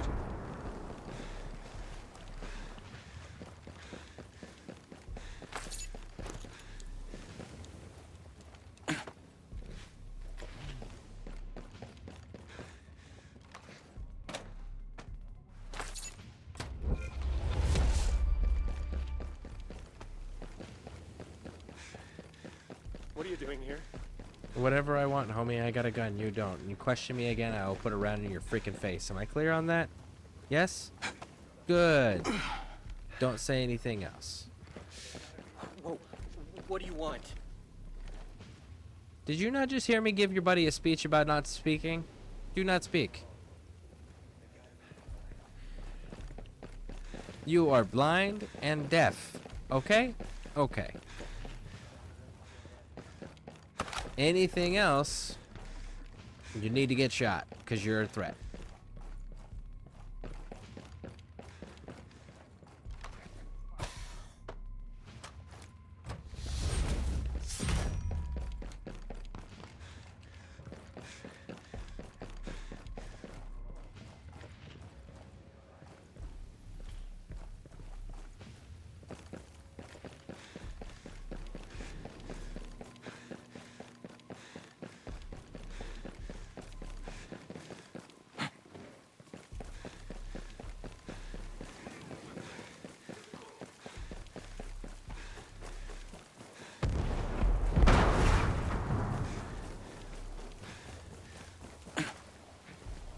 I didn't realize there were still people alive. I thought everybody came and fought us already. I guess I was wrong.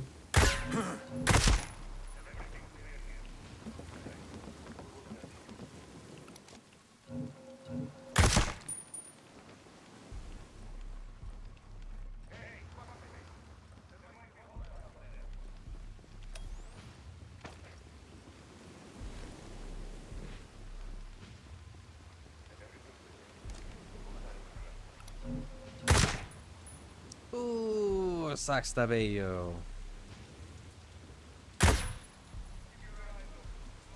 Really? That didn't get your attention? No?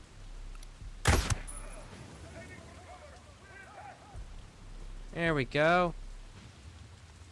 Run!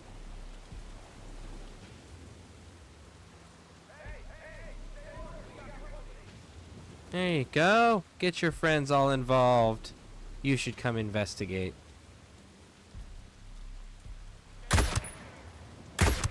Except for you.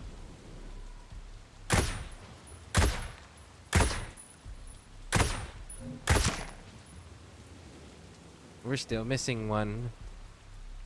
There should be one more of you. I know for a fact there's one more of you down there. Alright, let's go, let's go, let's go. Oh. Did somebody new decide to come and play? Where?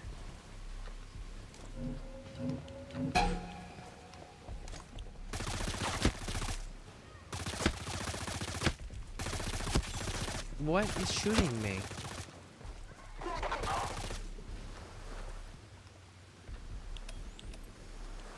Oh shit, I totally forgot about that. I forgot that there's invisible people. My bad.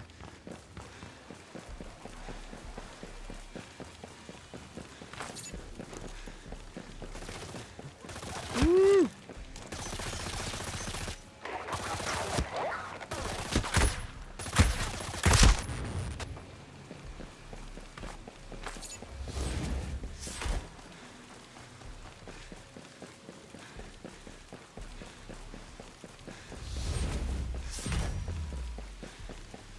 $196. Dun dun dun dun.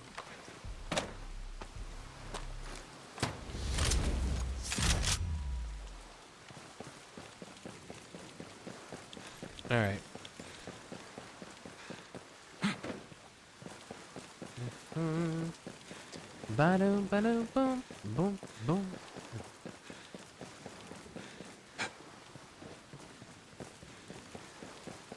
You get a bomb, you get a bomb, you all get a bomb.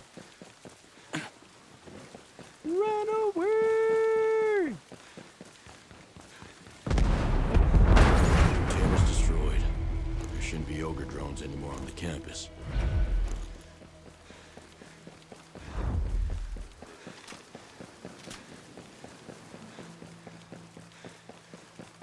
There we go, there we go.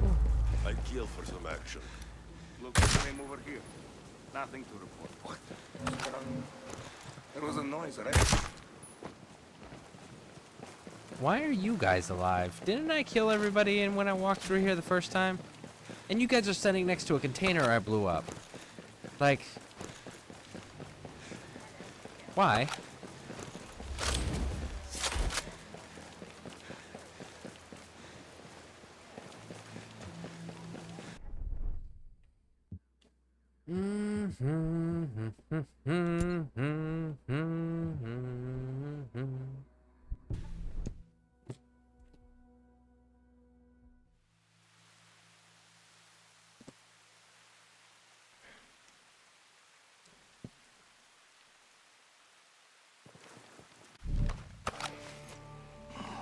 It's changing my outfit again.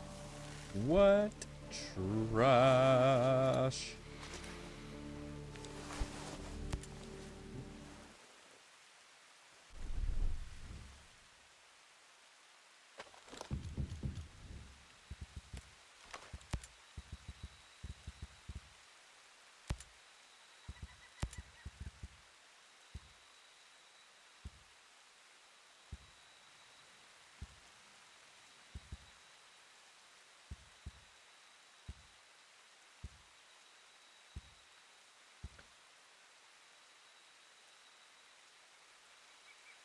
Okay.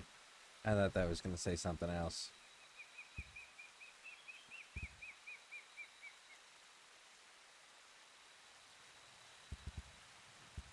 Oh yeah, shit. I was going to change my class too. Tactics. Go back to the sharpshooter.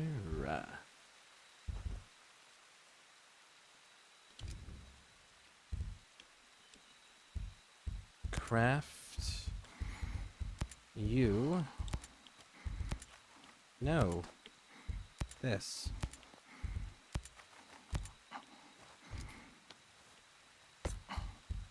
C4 Mark 1. Okay. And we gotta go shop. And we've got to get away. We've got to.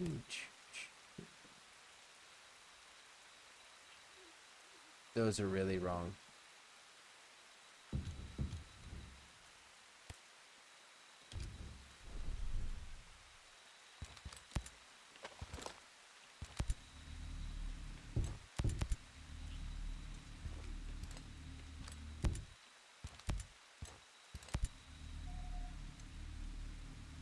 Throw range, explosive damage, throw range, health speed. We're gonna go with this one.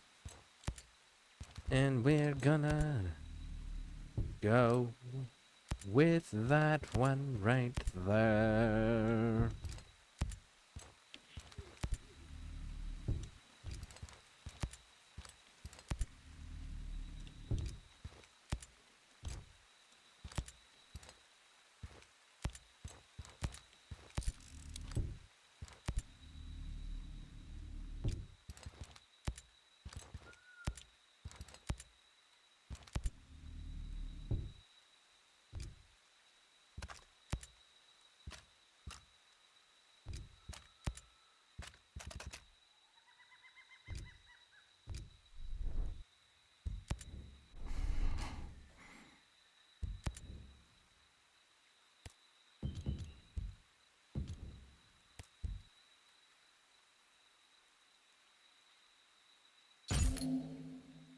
Boom, there it is. All right, cool.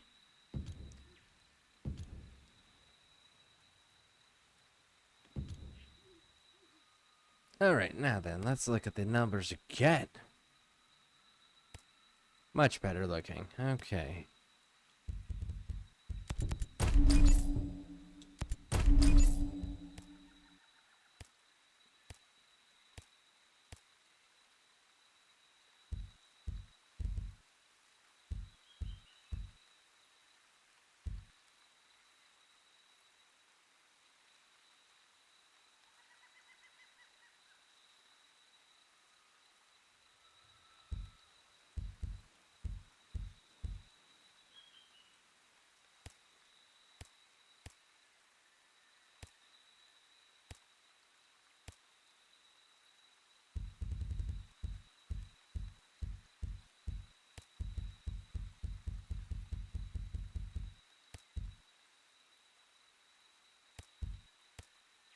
Yeah, I think we're good.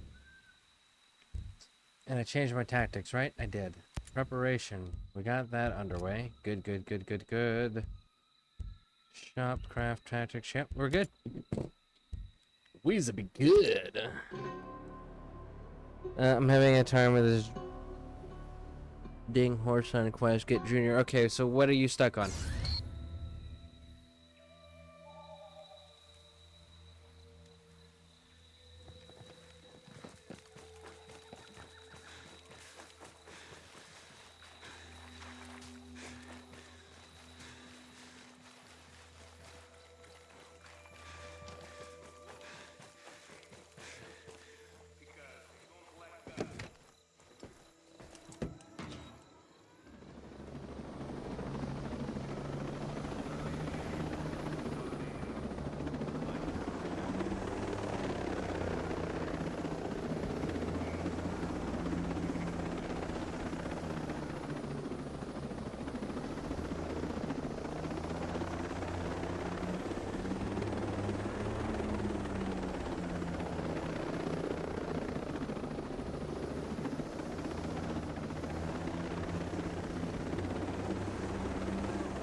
Man, okay, so that did not work like at all.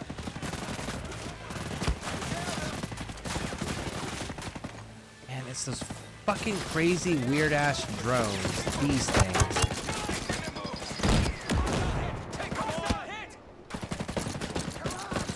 Hey, reloading!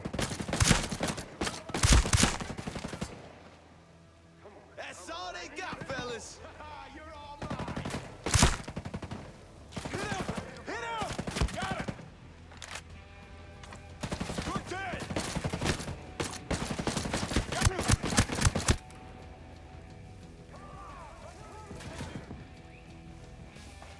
I'm gonna send you straight to hell! Are you? You promise? Those assholes! Shoot! I heard it's actually still kind of cold this year.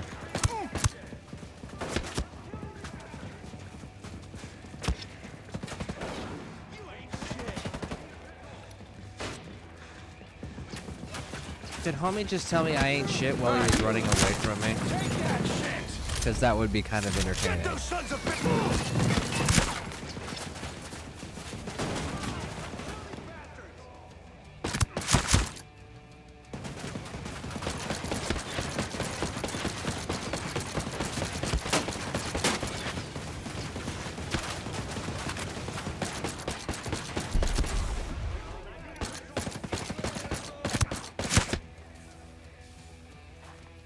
Nailed it.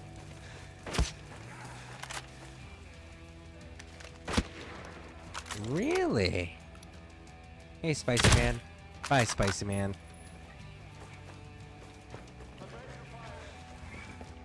There we go. I read some, like, One line dock isolated within a yellow circle. I can't access the yellow circle. I got stuck. The other. Tactic figure stash. Oh, which is switching over to circle.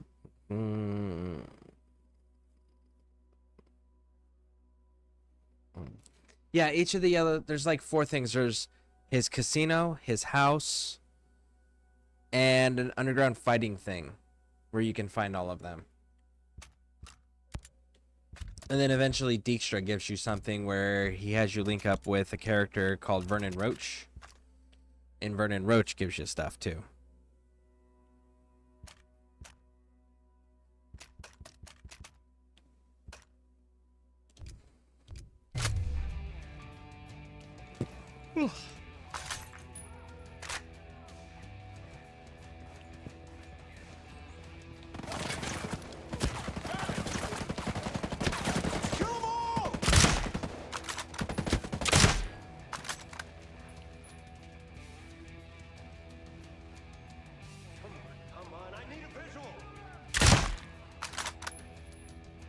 Any others need a visual? Yes? No? Maybe? Are we done asking for visuals? Good. See, look at that. That's a proper civilian. Didn't say shit, stayed out of the way, made sure they were clearly not a threat. I was kind of hoping I could just blow these up with the helicopter. No such luck.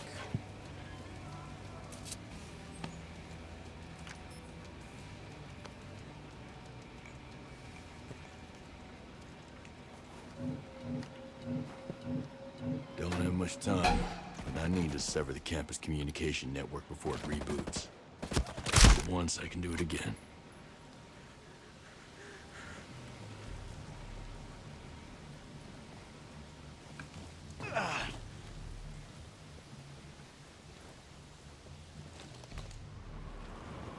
Woo!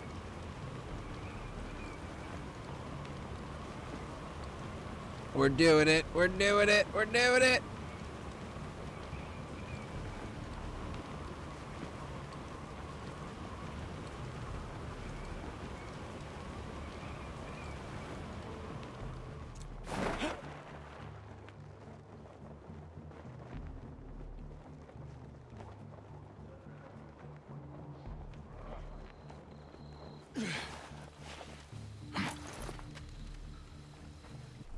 Okay, let me get caught up here.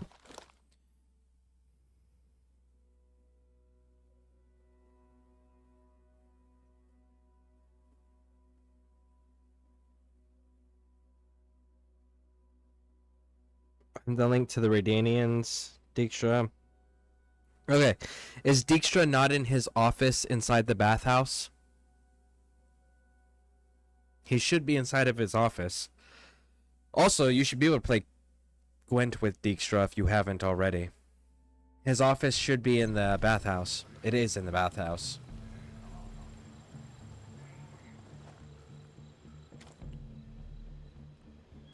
Yeah. What do I do with my phone? Man, that... I'm not gonna lie, that screen name, man. That screen name.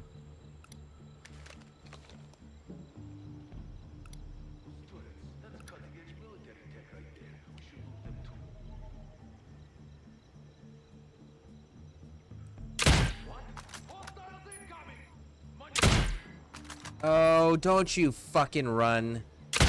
Sorry, you're not taking that round to the helmet and then being able to still run, homie.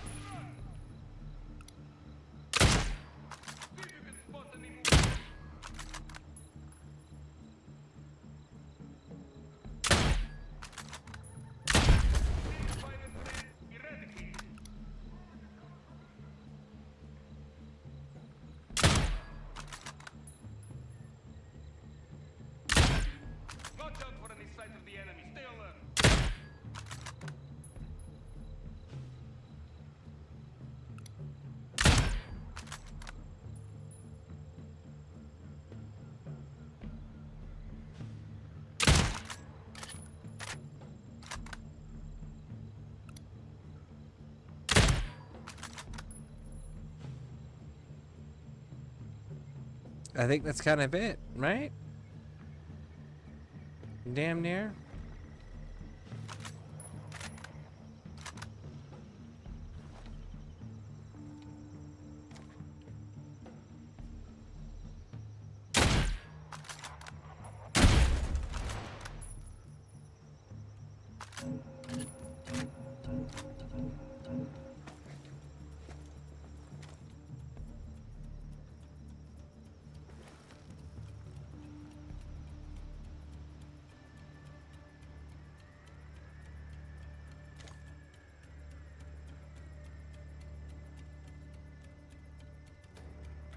Oh shit, I didn't even think about that. Oh my goodness.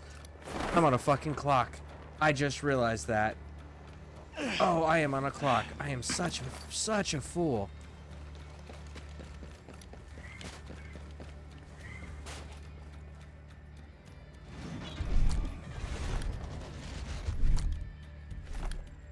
Seriously, stop fucking putting the medical syringe on. There we go.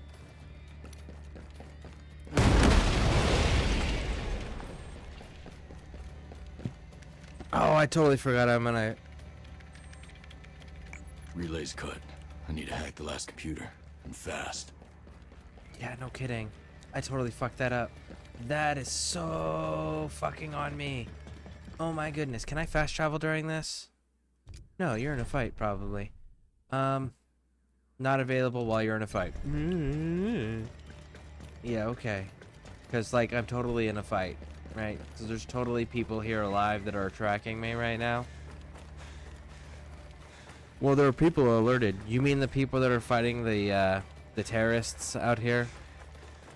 That the U.S. government's forcing us to work with?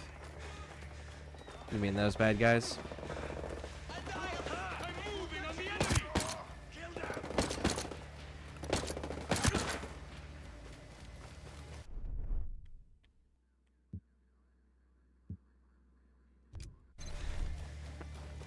On your guard! Yeah, homie, sucks to be you guys. Cheers. Ah! They found us! Be alert! Ooh, man.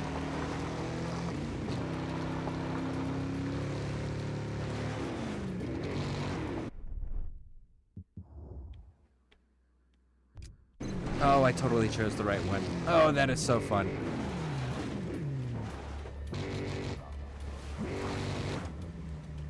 Why are we going in reverse? There we go.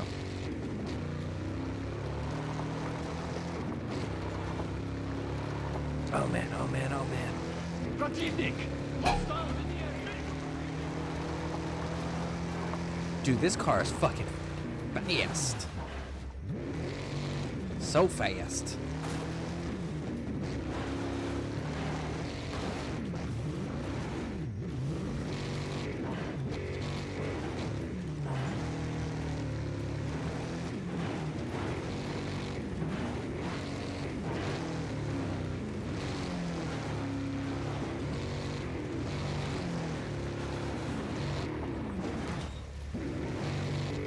Like a Mad Max car. Almost. Reminds me of a car that should be in like Far Cry 6.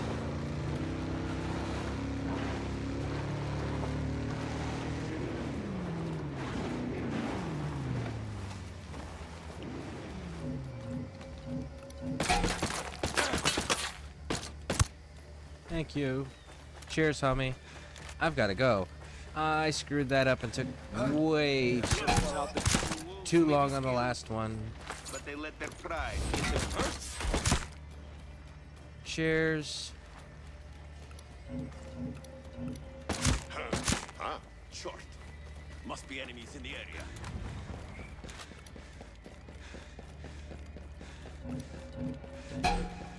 Don't mind me. Enemies incoming! I'm moving! Cheers, thank you.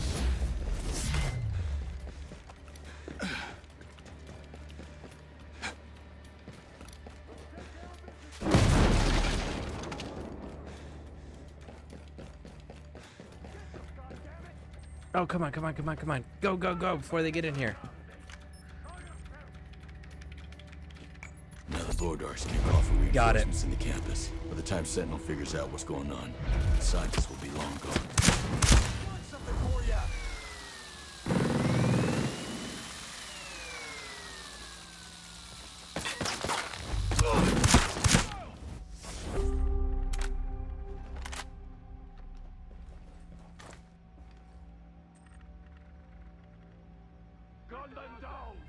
Are you gonna come on in, special fish? No? Gonna be a pussy to stay out there? Okay. Then I will come to you. Eat that.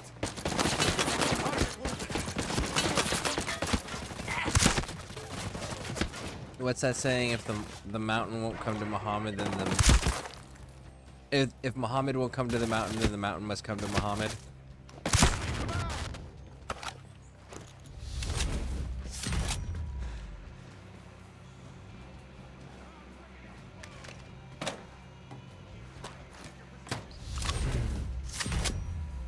Oh no, let me screw it up.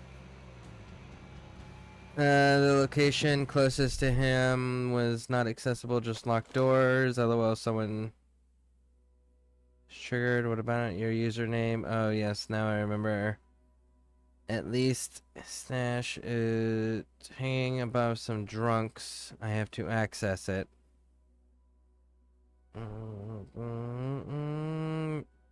Yeah, the car's fast. For some people that like to control their vehicles and not hit and run their teammates weak. Yo. You played Mad Max? I used to love that game. I loved Mad Max Trip. I really did. That game was so fucking cool. My legitimate only complaint was that it was so short. That game was dope.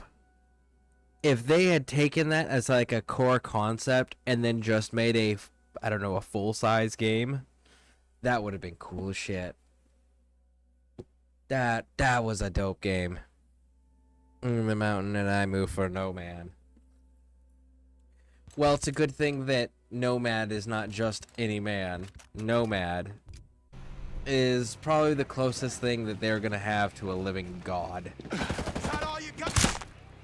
Woo! No, that's all I got though.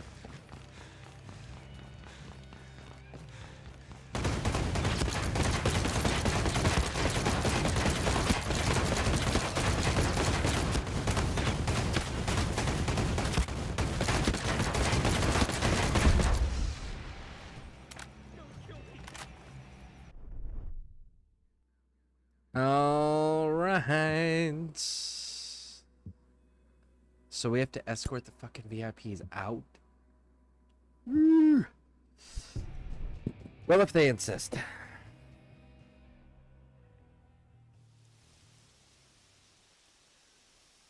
Man, I really want to go back to fucking Wildlands.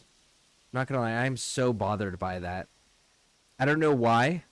I don't know why it's bothering me so much. It's been a long time since I've had a video game bother me that much. Man. That's gonna bug the shit out of me if I don't do it before Avowed comes out.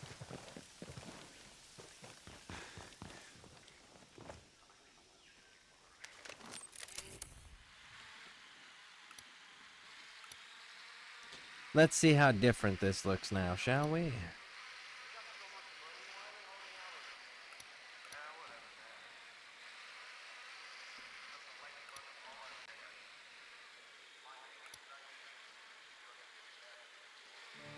Did you guys take your Overwatch off?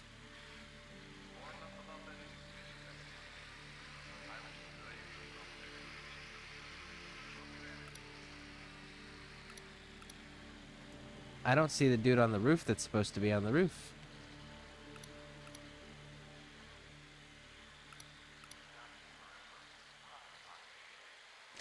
The drones are also gone.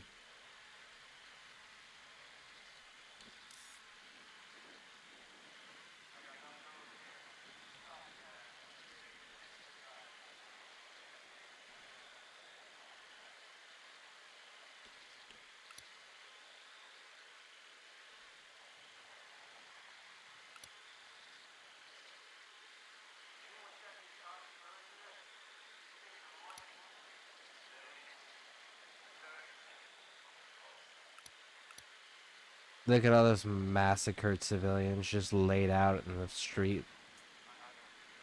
Punk asses, man.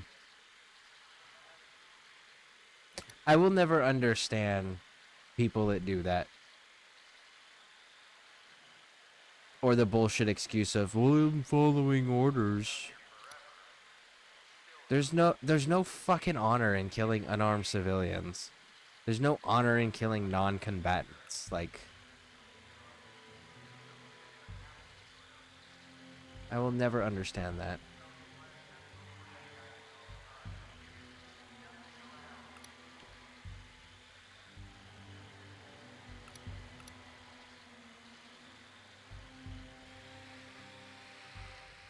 It's like, I'm all for a good fight. I like a good fight. But it's gotta be that, a good fight, you know? Which means that the other side has a real chance. Not just fucking easy, soft targets like civilians. Like, that's not fucking cool, man.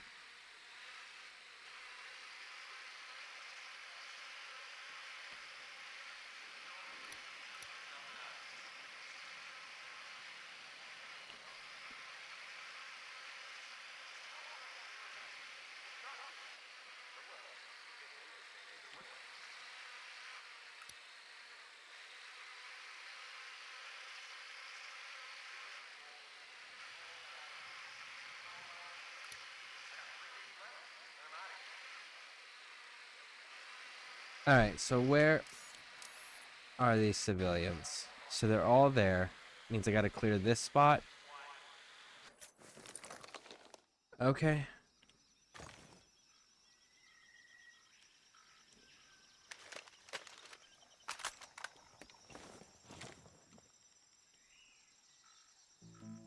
Man, fuck you, Nomad.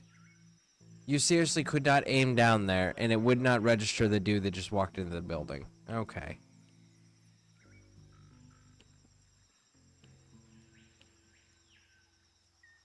There's no Overwatch, and almost all of the ground drones are gone. There's like almost not a threat. No.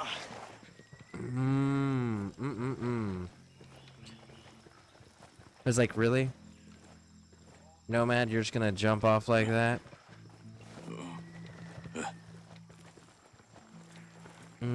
Well, but no. But Nomad, my definition mean wanderer, so he can wander his ass around the mountain. And boom drops. LOL, I'm back. No more scary. It's not a scary. It's not scary. I'm gonna reserve my opinion on that. It's different in Motherland. Remember, any tip to get the... Yes, give me a second. I will be right back, everybody. Alright. I am back. Let's see here.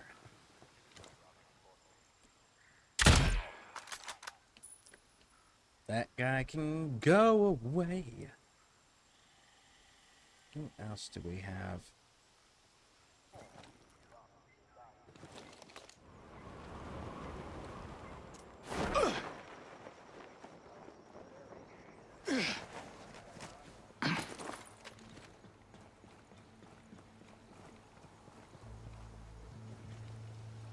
Right. So we found out earlier. Oh.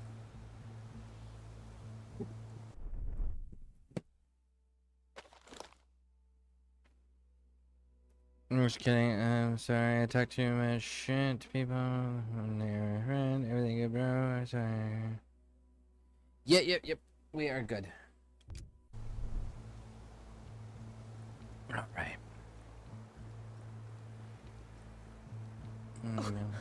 Yep.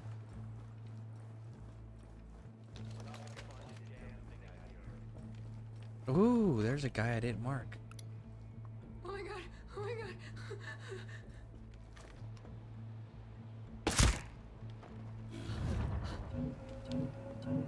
What the hell? Oh my goodness. Invisible motherfucker. Shit, shit, shit. I have to drop that dude. Don't let your guard down. Sentinel, we need reinforcements now. Do you copy? Are you fucking serious with this ring around the rosy crap, you piece of shit? No, you're not gonna play ring around the rosy on a rock with me, homie. Now we're killing everybody.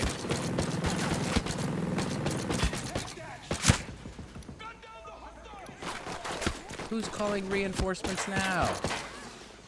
What, because some motherfucker wanted to play ring around the rosy, we have to deal with reinforcements again? Don't let your guard down. Jesus. They're still out there. Any others want to play ring around the rosy? Or call reinforcements? Radio operator. Guard the perimeter. No? We changed our minds finally? Yes? Good. Glad to hear it.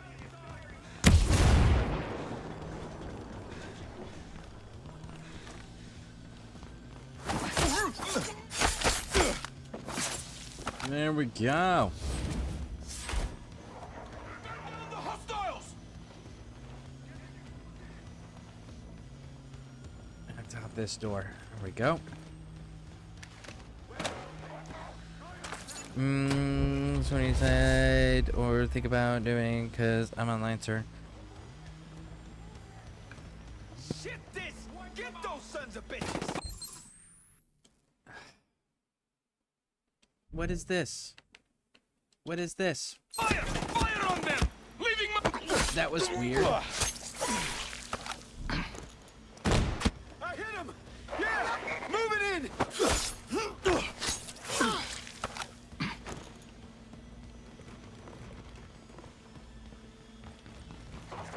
Remember, shoot first!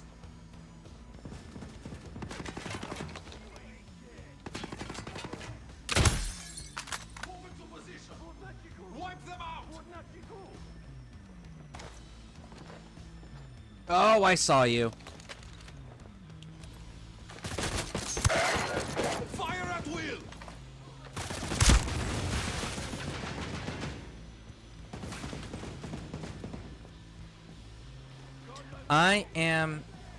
I gotta get through Motherland regardless.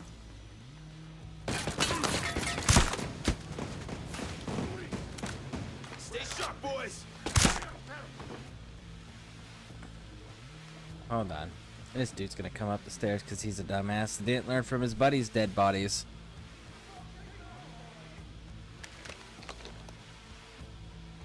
Укрытие! Scan the perimeter!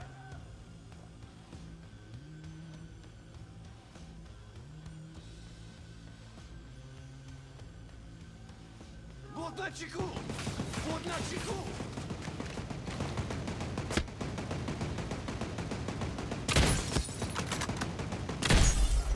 Shoot them! Shoot them! Moving in!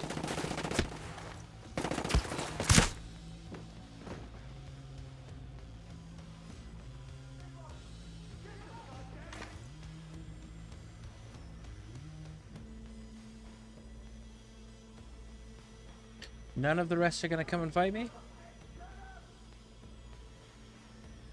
Look at that. 2, 4, 6, 7. 7 dudes cowering from one soldier. At least this dude's slowly trying to make his juggernaut ass all the way over here.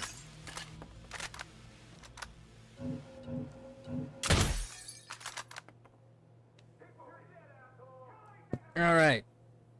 Thank you for pointing out my Gwent difficulty yesterday. That felt good. You are welcome. As far as what I've decided, I'm still gotta do Motherland. I still gotta finish Motherland out.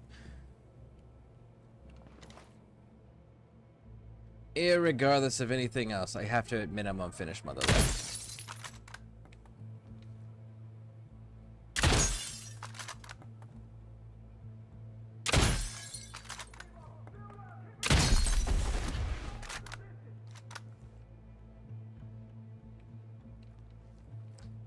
But I am not gonna lie.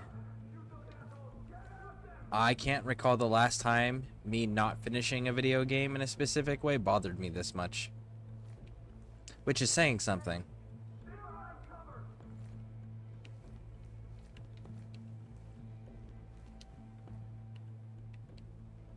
Alright, I guess the rest of them aren't going to come and play with me. I guess I got to go to them. Hold on, almost forgot about this thing. There we go.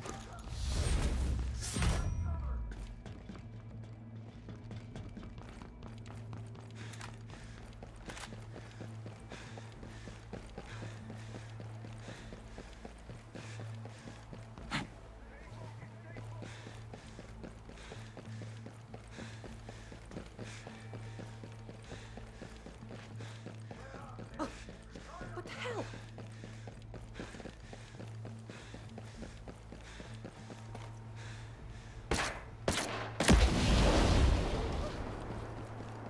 And that kills the SAM sites, so I can use the helicopter for exfil.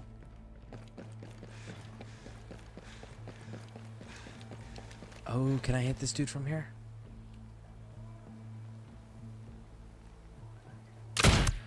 Oh, I got him! Oh, I got him, and I couldn't even see him. Just kind of like guessed maybe he was in that area.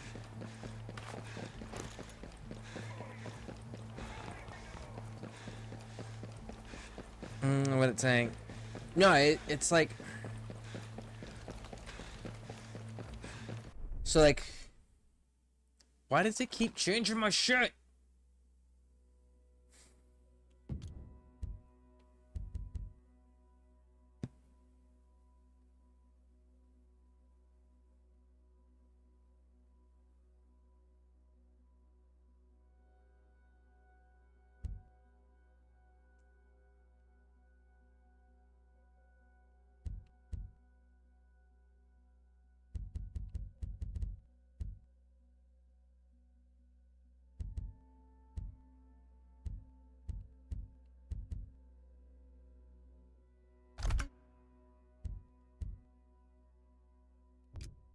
Alright, so the last game that I was genuinely looking forward to, excited for, right, was Dragon Age. And then they fucked that up. Prior to that... What the fuck you all cowered in here for? Thought you were supposed to be contractors, trying to stop this ghost. No? Well, see, if you had... just maybe assaulted at multiple points, maybe you all would be alive instead of dying in a break room all by your lonesome.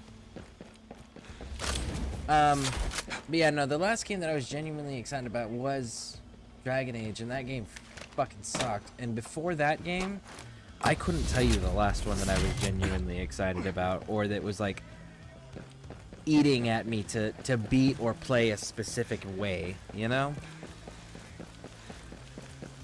But for whatever reason, Wildlands is genuinely eating at me because I didn't do it fucking right. Which speaks volumes to the quality of writing, the enjoyment the game brings, the depth of its content, right? Like, it's been a while since a game's affected me that way.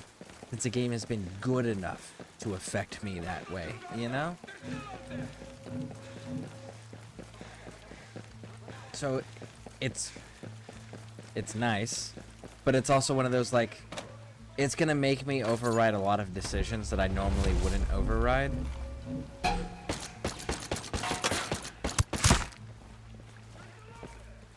Just to make sure that I get it done right. You know? Like, at this point, I can tell you that Guard the perimeter! I have to figure out a way to redo Wildlands at 100% before the 13th. That is currently where I am at with it. I have to do that before the 13th, or I'm not going to be able to stay focused on Avowed at all.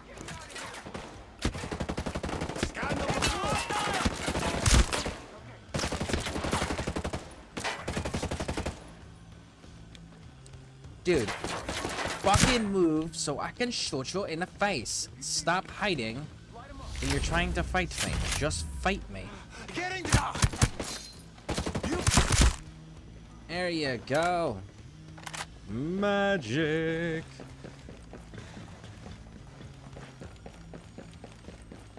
Alright, so I guess we're gonna keep going up, up, up, up, up.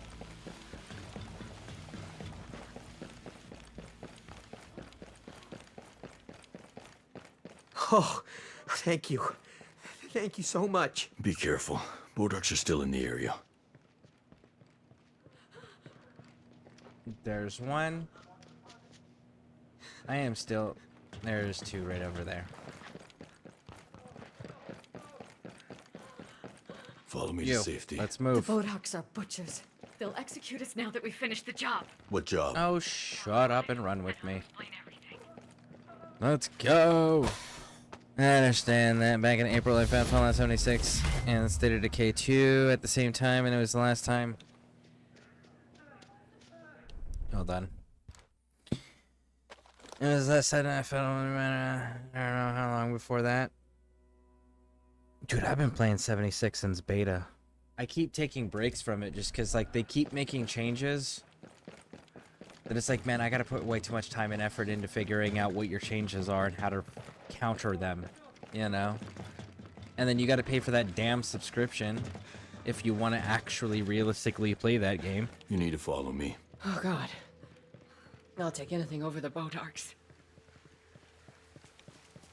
And then State of Decay 2 was cool. I actually enjoyed State of Decay 2. My only hang up with it was, like, there wasn't an actual end. Like, the first one, there was a hard end. Like, you got to a certain point, you got a conclusion of a story. And then that was cool. You could choose to keep playing, but you got a hard conclusion. State of Decay 2 was like, no conclusion. Just keep going. Rinse and repeat. Next city. Next city. Next city.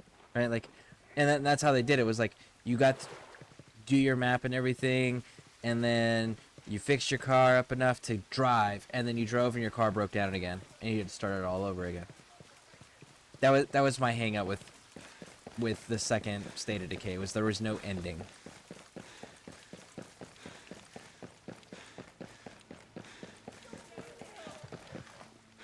Oh shit, there's new enemies that were not here before.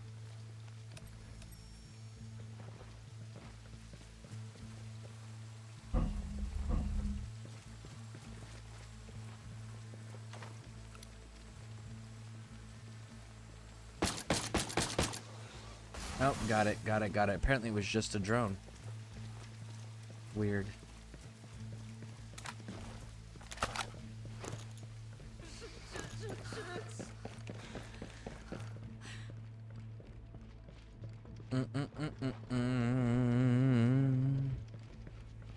Those never needed. They always break more shit. Cause no. Their changes are 100% needed. Ever since they decided. Okay, so again, I've been playing since beta. I think I still actually have the beta in my library. There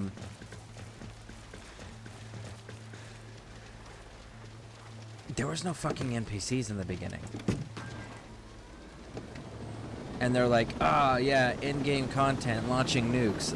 I was playing the beta when someone launched the nukes for the first time. That didn't even survive beta.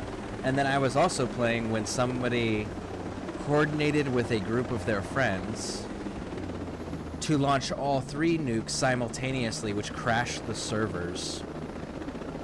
Yep. I've been playing since those time periods when those were issues. And then everything was, you know, like, this area of the map is enemies from this range to this range. The enemies on this area of the map are from this range to this range, which was fantastic.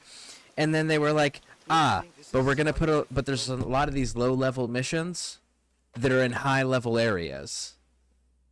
So it's like, going to the golf course fucking sucked. Why? Because you got swarmed by a bunch of big-ass zombie hordes that were super high level. but you were doing like a beginner quest, right? So it was one of those, like, so they needed to make these fixes. They needed to make these changes.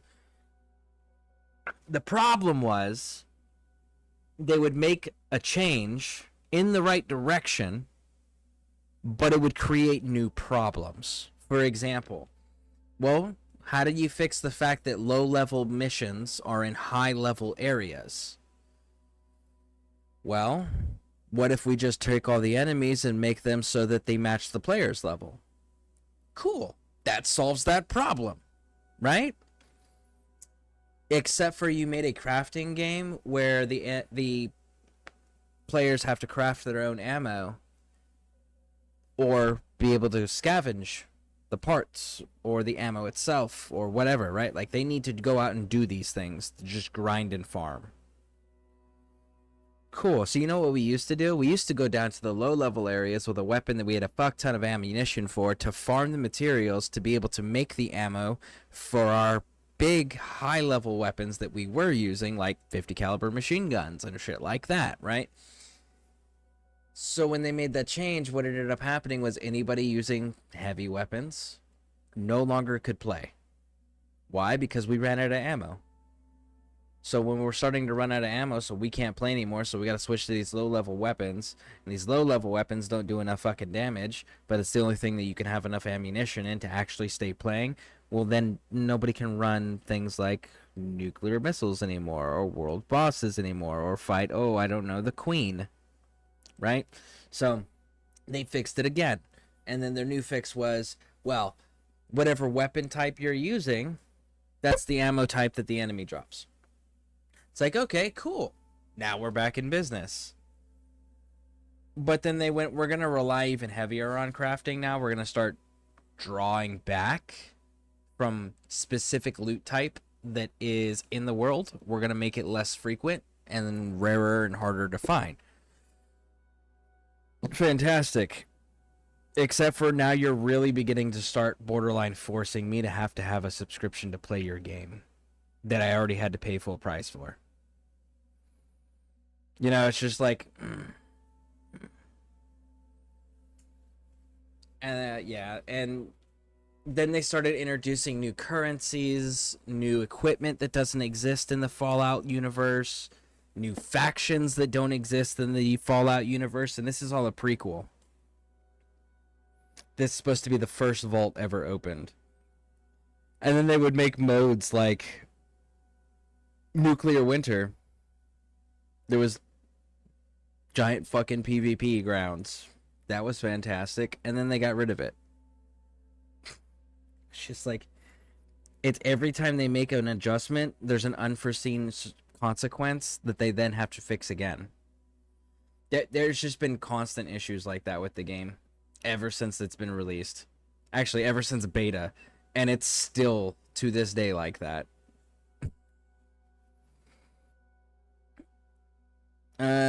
Let's see. Hey, let me get caught up here. The Heartland was cool, though, in a different way. I want number 3 already. Which number 3? Number 3 what? I found so much loot when I was lost, though. LOL. I found one house that was completely empty, and the top floor had like 10 loot things in it. Chest, cool things. Nice. What's up? First time viewer here. Hey, how's it going? Welcome in. Thank you for stopping in. How you doing? How you doing? No, I'm talking about the little stupid fixes and the changes and everything else up and the big things that are added to it. State of Decay 3. I just want State of Decay 3 to actually have a competent shooting system. They can keep doing everything else they're doing. Just make a non-clunky, user-friendly shooting mechanic system. That's all I want them to do. That would be fantastic. That was what first one was missing. Was, good God, man, using guns in State of Decay, the first one, was awful. State of Decay 2 was a little bit better, but it still wasn't there, you know.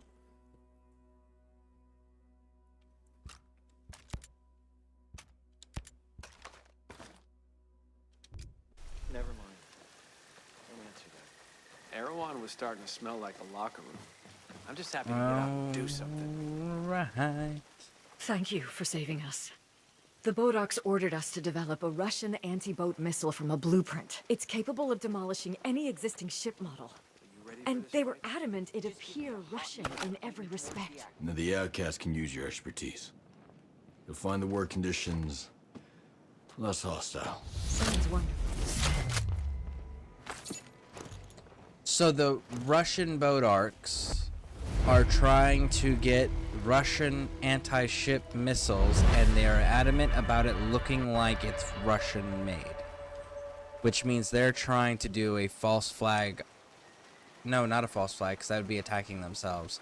So they're trying to... They're trying to do an attack to frame Russia. Are they trying to do that to make themselves more important and relevant in Russia? Oh, that's kind of cool. That's creative writing right there. I kind of dig that one. This is Nomad. Mission accomplished. The scientists are safe. Well done. The outcasts have launched an offensive attack. The region will be under our control in minutes. I'm glad the scientists have joined our side. They were ordered to build an anti-boat missile and make it look Russian in every aspect.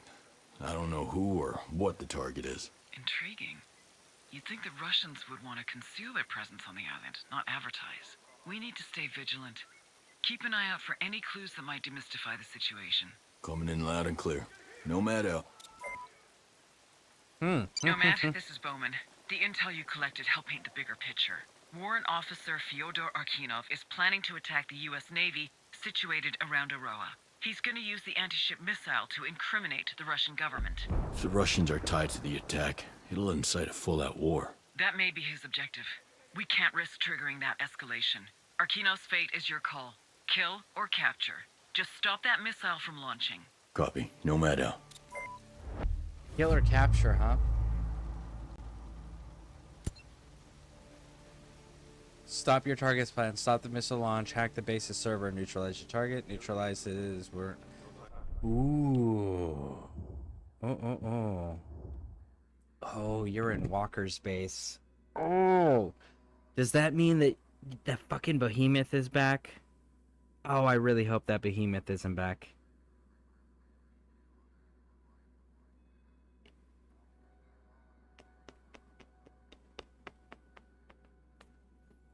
Let's come at it from this direction.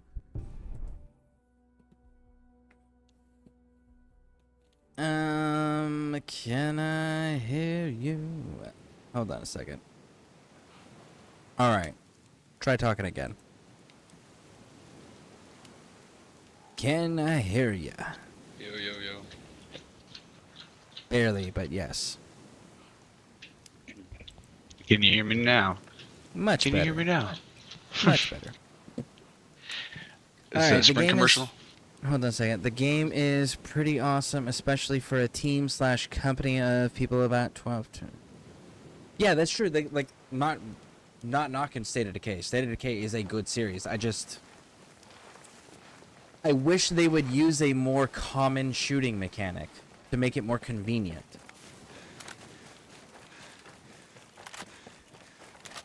Number 3 looks like it's going to be a lot better. And they're like triple the size now, and Microsoft is putting more money into it this time around. So hopefully it's more AAA-ish. That makes sense. Did they change my... What in the actual fuck? They keep changing my armor.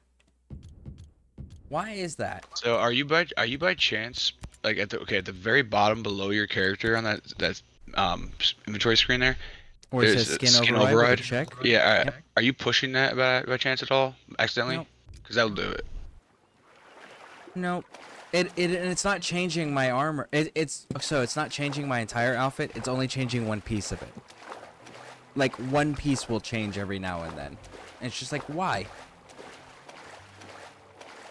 Oh, maybe when you're picking it up, you're not realizing you're equipping it.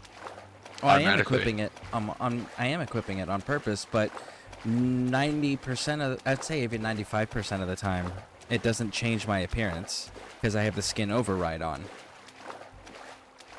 But I don't know. It happens about every hour or so, where it's like a single piece of my equipment will change. That's odd. I don't know. Maybe it's a bug with the DLC or something. I don't know. Maybe.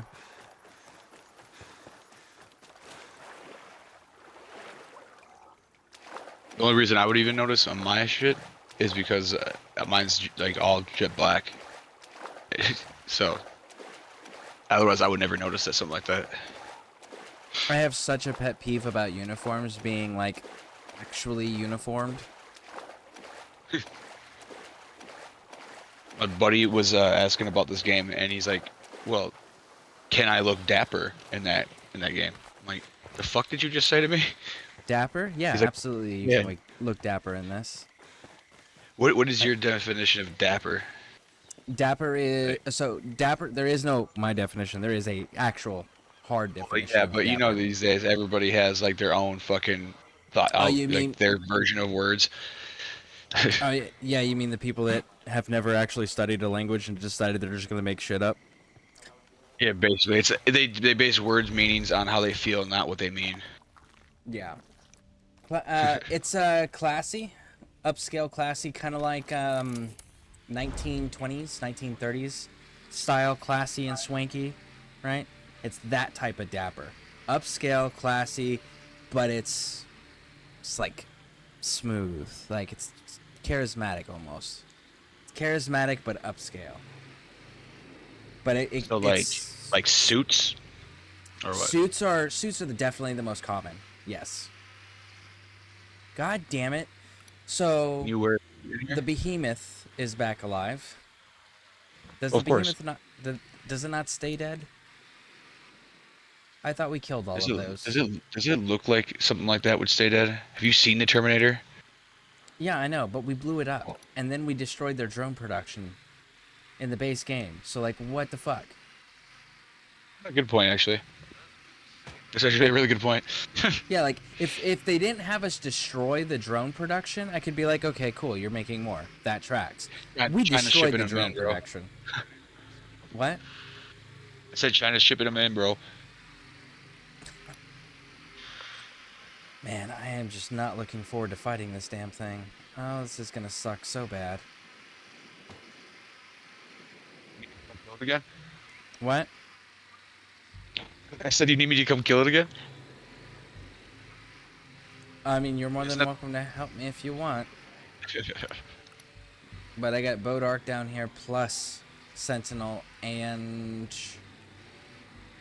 Spotted Arkanov. What kind of name is that? Arkanov, Russian. Yeah, well, we've seen what the Wagner group can do, okay? So, fucking Bodark, whack. Oh, the Wagner group's a fucking joke. They're borderline just conscripts. Well, yeah. Of course. That's not how PMCs are supposed to be. PMCs are supposed to be like the best of your military, like the best of the best, just no longer working for the government, so that way they can start doing the things that the government can't be associated to. That's the whole point of them. I mean, for America, yeah. I mean, because America, you know, they want to make profit, right? The people that own that shit, right? That's fair. Yeah. And realistically, you gotta ask. Now that you said that, do you think that they should be allowed to do the things that the government can't? Because that seems like it should be extra illegal then if the government can't even do it, right? Let me put this into perspective for you. Like no. Like I understand why they do it, but don't you think it should be illegal? No. You gotta understand. Private military companies are new. It's a new concept. That's not an old concept. That is a new concept. Just mercenaries, basically. No, private military contractor. Go ahead and tell a private military contractor that he's a mercenary. I mean, call him a mercenary to his face. I'm just saying, essentially. And watch how quick he fucking drops you. Well, of course he's gonna get mad, whatever. But that's fine. But I'm saying, essentially. Nope. They're higher, right? Are they not? Nope. So they don't take contracts. Nope. What do they do then? Okay, so if I'm mistaken. a mercenary is an individual that offers his services to anybody who is willing to pay him. A contractor, a private military contracting company, has government exclusive contracts for their country exclusively. They will not do anything that their government has not told them to do or paid them to do. They will not work with anyone their government has not told them to work for. They are essentially a civilian militia of former government employees working exclusively for the government. They're not working on their own. They might they might appear to be working on their own because they have their own company name and they're not government employees technically. But the reality is they are just an extension of the government, and they don't do anything that their home country's government does not tell them to do.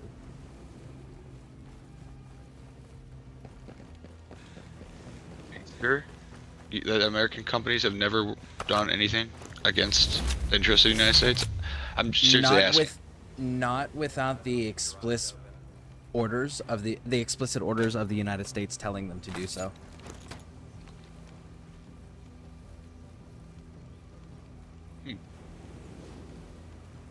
And if you want an example of that, executive outcomes.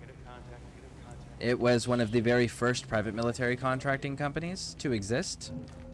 And the entire world rallied and went, you're doing what we can't do in Africa, which is stabilizing countries and stopping tribal genocide.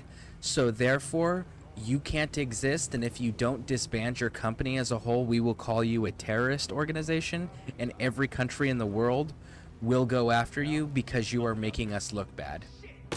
Yep, and that was a group of pure counterterrorism British Special Forces dudes.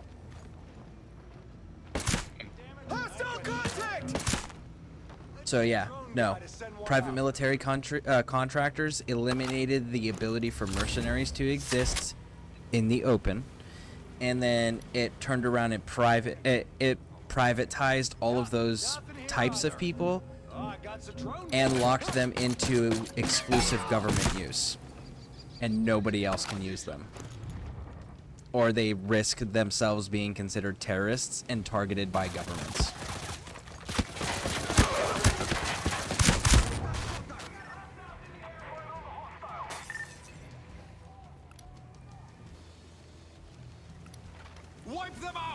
You there? Yeah, I'm here. Sorry, I was reading something because you got me curious. I'm just kind of looking. This is stuff I've never thought about. So when that happens, I get curious and I end up fucking going down rabbit holes.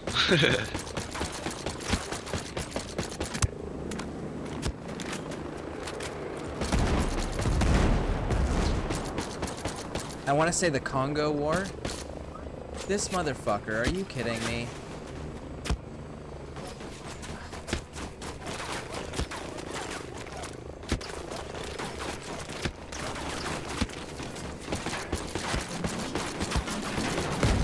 So this says that the actual like definition, like difference between the two, I guess, which is very thin line here. It sounds like to me. Mercenaries are individuals who fight for personal gain, while private military contractors are companies that recruit soldiers to fight for financial gain. Which really sounds very similar. Who are you? According to this, An American is helping the outcasts. Quiet. I don't have time for warmonger bullshit. Okay.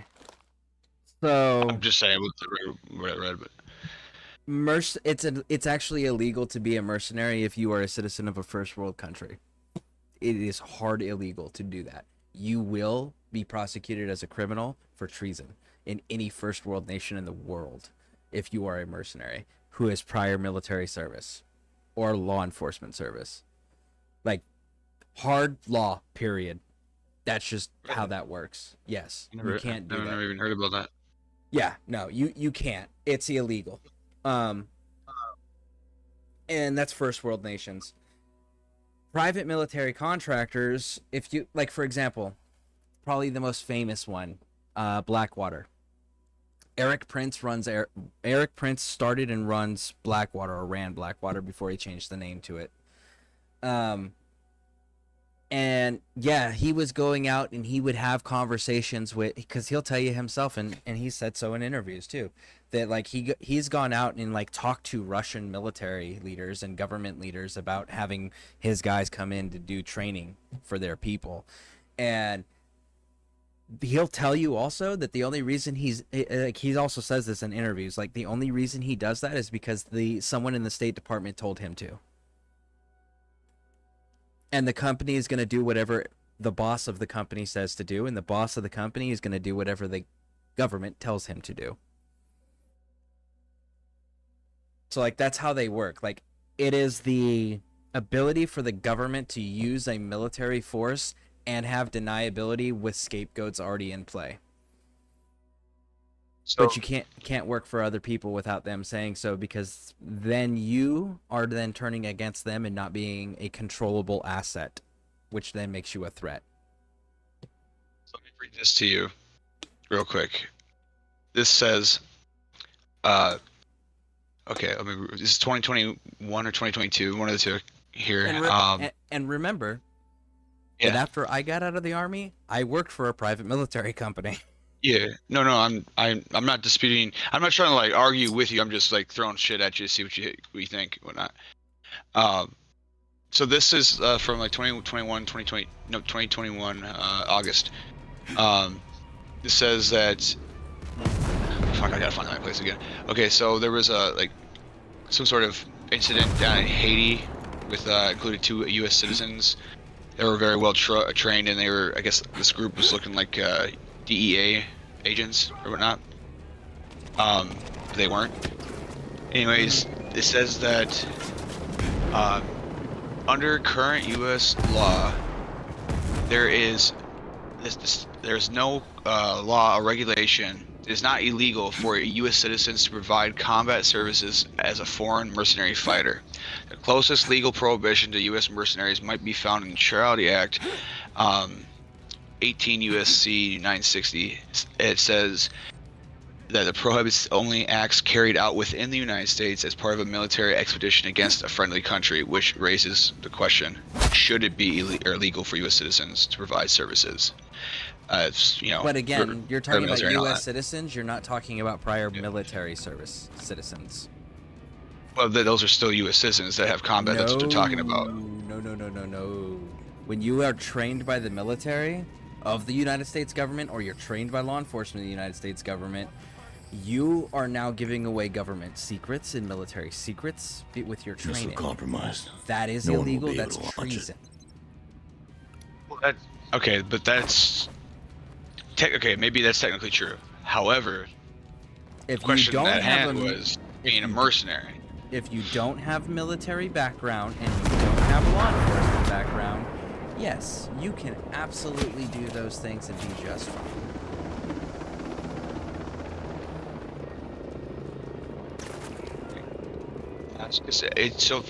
But about the first part, or the first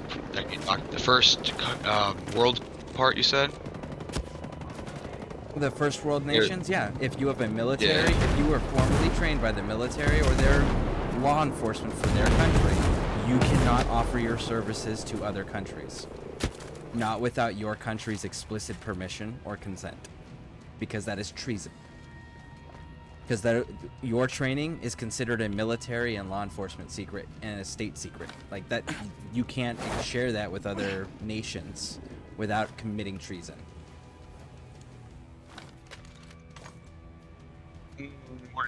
Renounce your citizenship. You can renounce your citizenship by all means, yeah. Just know that you will be a wanted criminal if you ever come back into your own home country.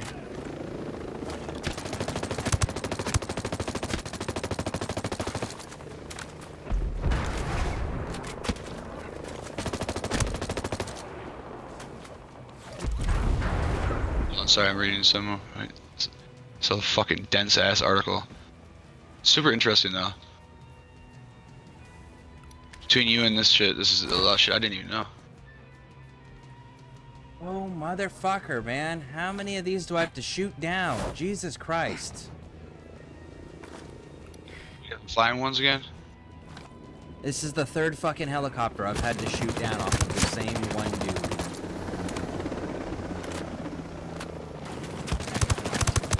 Let's fuck this dude up. I'm gonna run out of bullets at this point. Well, this fucking thing ever lets me connect to a Ubisoft server. That would be fantastic. Gave me one error code called Mountain-12,000. Another one called Whalers 900. Or I've got the Whalers one, yeah. What kind of codes are these, bro? Them just making shit up. Yeah, right. Oh, yo, Codes of War is on. Damn, he's level 257. That's crazy. Motherfucker. Jesus Christ, dudes. Are you kidding me?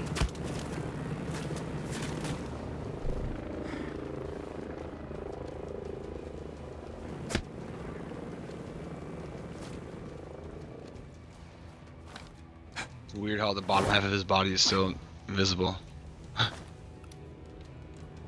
I'm genuinely getting pissed off here now. Like, this isn't even fun anymore. This is like my, what, my 4th or 5th helicopter now? On this same motherfucker, and it's every time that I walk outside, a new helicopter spawns in.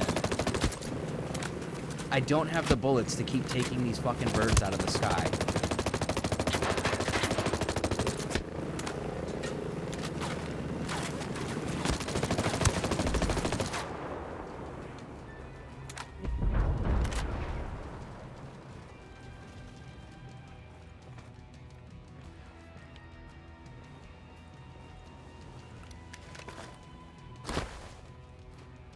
Oh my fucking god!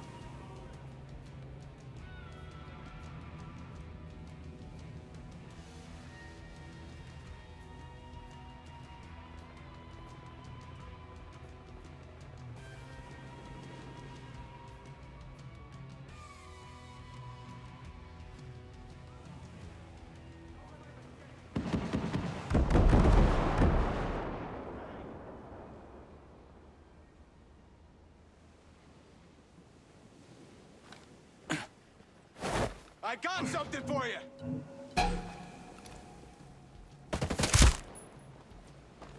I see why you're getting mad. That helicopter is insane, bro.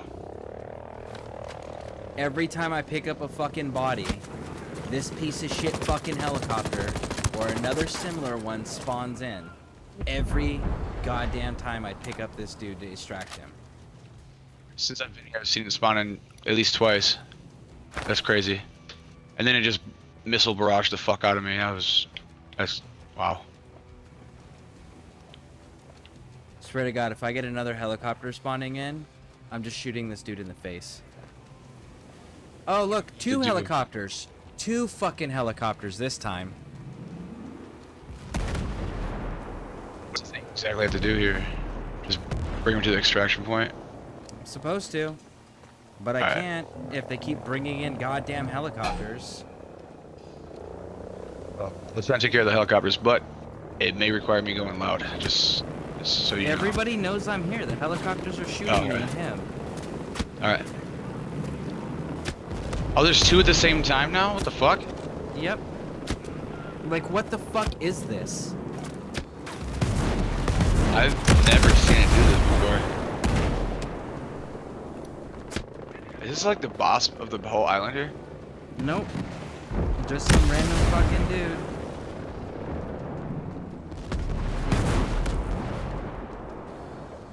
Keep swimming to the fucking island. I haven't even taken half the territories yet.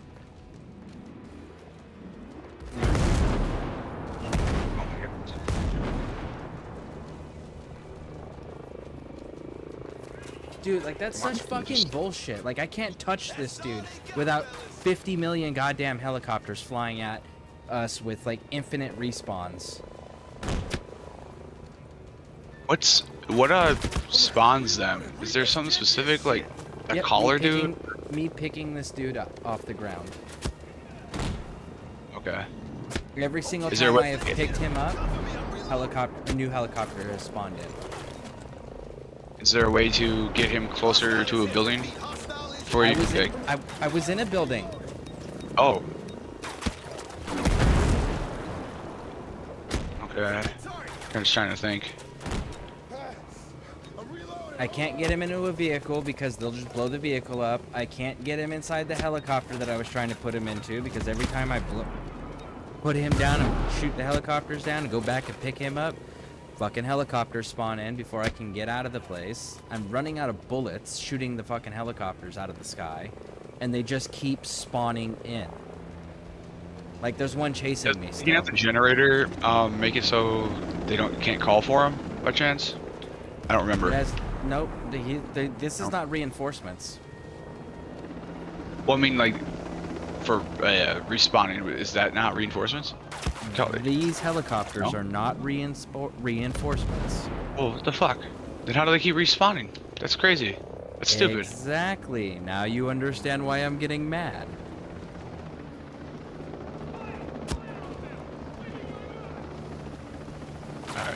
Alright, I'm gonna start blasting fools. The game is literally not giving me a choice other than just sit here and eat fucking rounds. That's not fucking cool. No, that's not. It's literally the first and only mission I have encountered in both games that does this. I have never encountered this problem with any other mission on either game.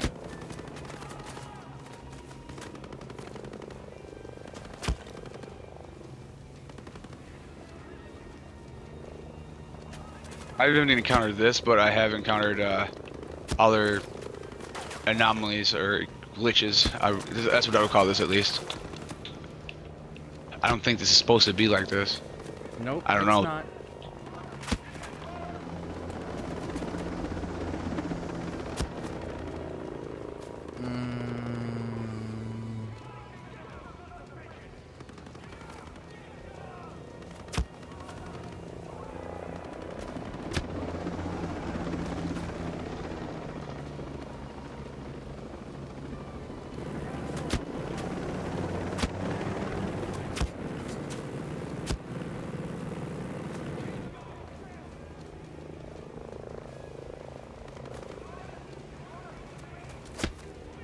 Don't blow your cover.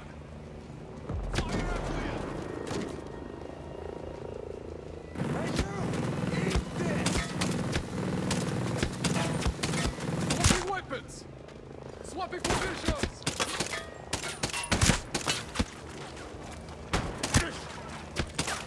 Stay vigilant.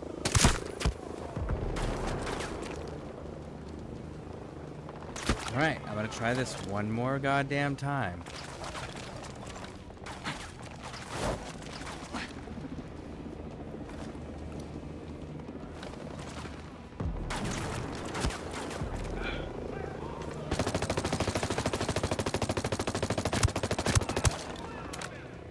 Okay, helicopter is down. I am picking this guy up again. There is no helicopters in the sky.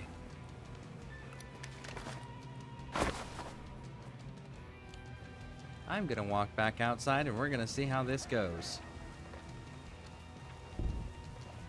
Holy shit. What was that? Oh, it's big gun.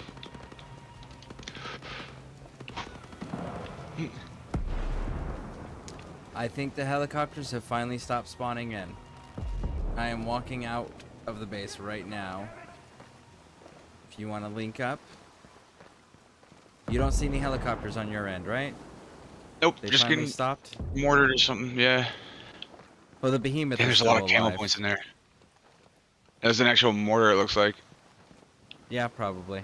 I only killed soldiers that were in the way. Our rocket launcher guy. Oh. Man, like, what the fuck? I've never... Even when they had us hunting down helicopters, I have not run into that many helicopters in a single area before. Guy is alive. What? I think the guy is alive. Or the drone, sorry, the behemoth. Yeah, it is alive. I'm leaving with this dude, because, like, I gotta extract him alive. Get him. I'll distract him. I'm If out of if the I can. base. Oh, you are? Okay. Yeah. I'm trying to get there's 3 crates of camouflage points in this room I'm about that to has have like. a really bad day. Azrael Why? just flew over. Ah, fuck. That's not good, bro.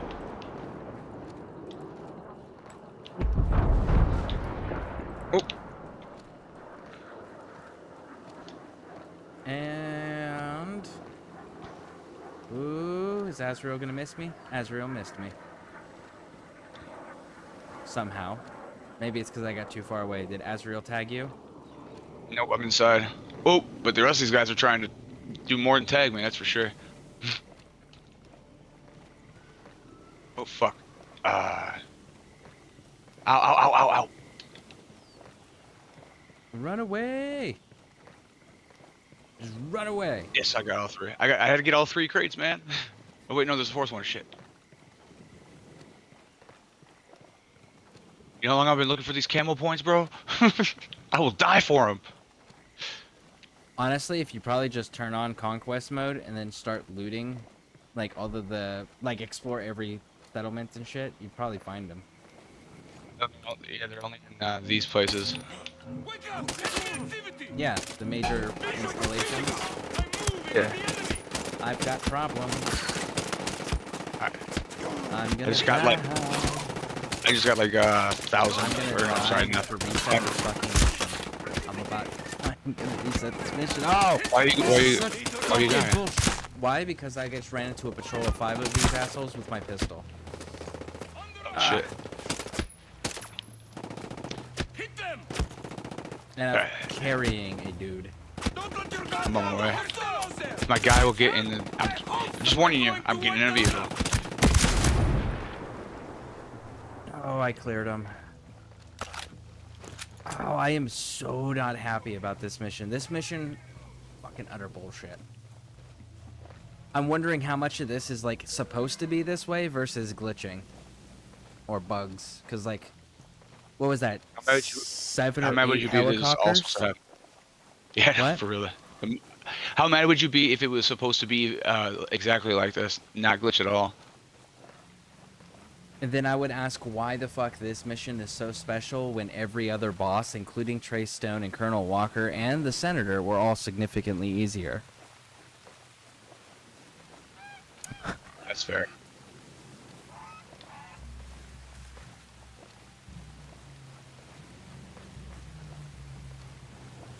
You throw him in the back at all? I You could. have to walk. I could. Are you gonna crash it in the water and kill this dude? Because that would make me reset this mission. I'm never purposely gonna do anything to fuck you over. All right. I just hear it in your voice. You're like, all right, motherfucker. One fuck up. I swear to God, we're done. You know where we're going. You have the marker? Let me double check. Bring extraction. Wait. Is it this place? It's flashing? Yes. Alright. Yo, our faction guys are about to fly above us in a helicopter. They can't even come help us. That's whack. Oh, you mean there's another helicopter? Yeah, but it's friendly though. Well, supposedly. Supposedly, Bro. and yet there's missiles flying everywhere. Yeah, right. This terrain just got real slick. Holy shit. Well, yeah, you're in the swamp and it's raining. Can I get some sandbags, some chains, 4x4? Damn. Kitty litter, man. Kitty litter's the best. Yeah, but it's for when you get stuck. That's fair. If you don't want to get stuck, you gotta have the weight and the chains. That's true. Well, then get out of the way. You're in the middle of the road.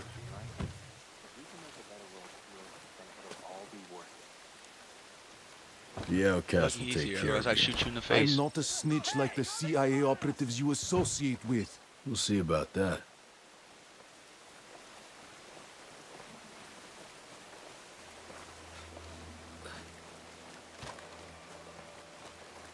Bum bum bum bum bum bum bum.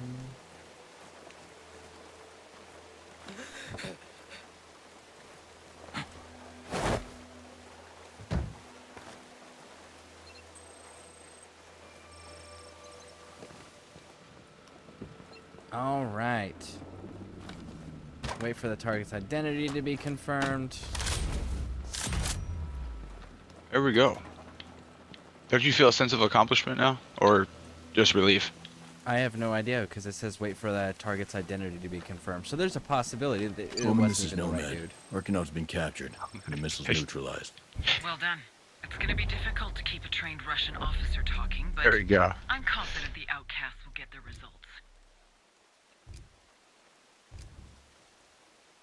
Arkanov's already revealed that this is a civilian operation from private capital backers, with enough money to buy Bodark support. With the Raven's Rock leaders dead, the Bodarks are nothing more than opportunistic mercenaries. Man, it's a sad state of affairs when honor can be bought by the highest bidder. Honor, For now, honor can be bought, we've but avoided war shit. between the U.S. What and honor? Russia. We found an audio recording on Arkanov during his interrogation.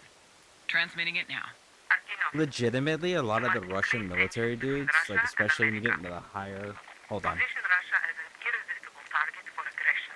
Once those titans are busy fighting for dominance, they'll be too distracted to notice what we do with Aurora. Doesn't look like the Russians are behind this one. I wouldn't count them out just yet. There could be an internal power struggle between different factions of the Russian government. One thing we can say for sure is that, for now, the crisis has been averted. Damn, my glasses are so fucking fucked up.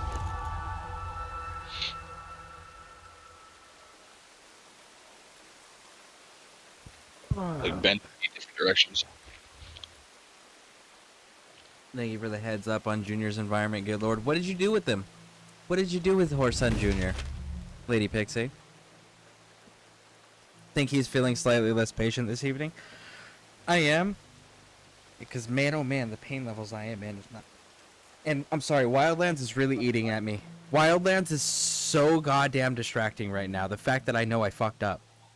That is bugging me so goddamn bad right now. I don't necessarily say you fucked up. You completed it. I didn't even know there was multiple endings. You didn't know there was 2 endings? No, I never do that until I heard you say it for the first time. Oh, yeah. Scary. 208. No, he's doing great. Oh, come on.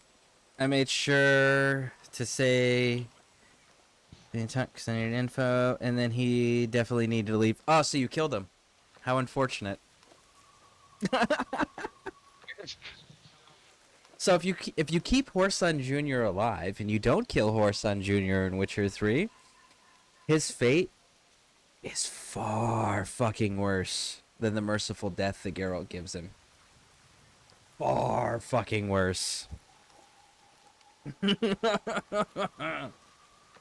Like, oh my god, his fate is incredibly bad. But it's just so hard not to kill him in the moment. I'm not...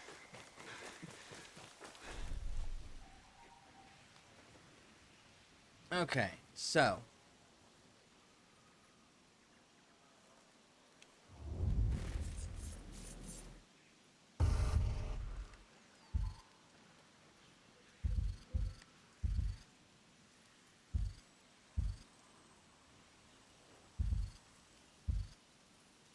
Oh.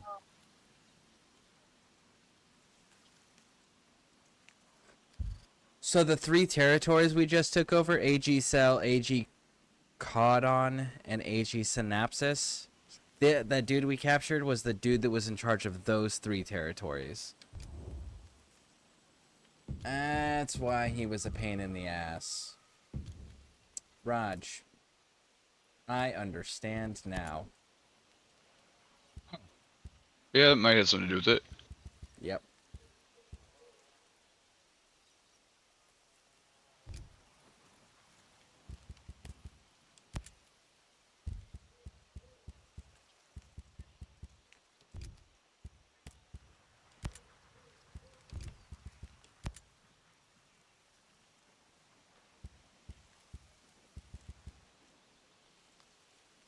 How you feeling about all this? I'm ready to avenge the people we lost.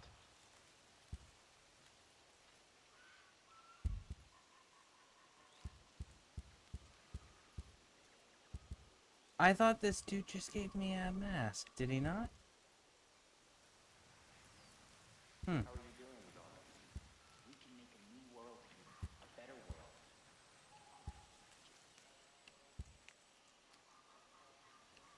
You ever think you'd be fighting in a guerrilla war? Man, I really thought this dude just gave me a mask, but I guess I was wrong.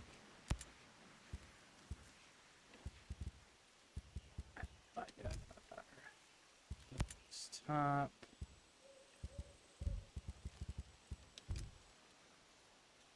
Okay, so maybe I'm missing it.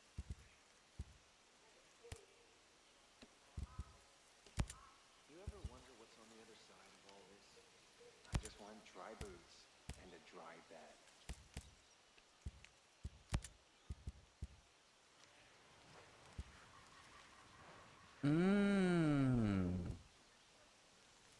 I got his outfit. That's what it is.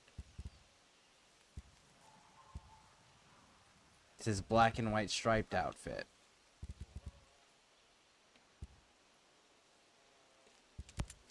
Nope.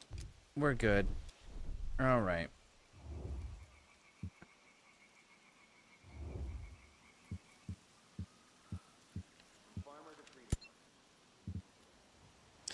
Oh, almost forgot. You laughed and said, "What honor?" when it came to the Russians, right? Because she had made the comment about Russia. I didn't laugh at the. I didn't laugh at that to the Russians. This is Nomad. Coast is I was laughing at what she said about honor not being This for mission sale. is low value for the Bodarks, but Or has whatever. interest to the outcasts. They see it Oh, as a yeah. way to Okay. reinforce their resource logistics. I and misunderstood distribution. then. Your main objective is to secure the raw material storage facility. We need to choke the Bodark supply to undermine their efforts. Here's your destabilization missions. You can destroy the Bodark trucks to prevent more drone presence inside the facility. Another objective is to steal a Bodark VHC and hand it over to the outcasts. They'll be able to use the drone shipment to help you, and it'll decrease enemy drone forces in the whole zone. On the other hand, some captured outcasts have been put to work in the mines. Find and deliver them out of the danger zone safely. On top of that, an outcast team was sent in to blow up a Bodark convoy en route to reinforce the facility's security. We've lost all communications with the team and need to find out if they've completed the mission. Capturing the facility will be the final touch for the outcast coordinated attack. Got it. Nomad out. I wonder what happens if you just hit the, like, go and just hit the main objectives right out the gate without doing all the little side shit. Wonder what happens. Basically, you play it like I do. Cause I don't do side shit. Hardly So, ever. I don't have to do the destabilizations, and we can just, like, go and clear the main objective and just do the one mission per territory. Is that what you're telling me? I go right. I just do every main mission. Hmm. That's it. That's all I do. If it says main, I do it. The only time I ever do a side, quote unquote, side mission or anything else is if I happen to come across the fact that if I go to this spot, I can get this gun real quick and then go back to the main missions. Honestly, whenever I go back to what, I'm not gonna lie, I'm gonna go back to Wildlands at some point here soon, before the 13th. Yeah. I kind of want to show you all where the best assault rifle is.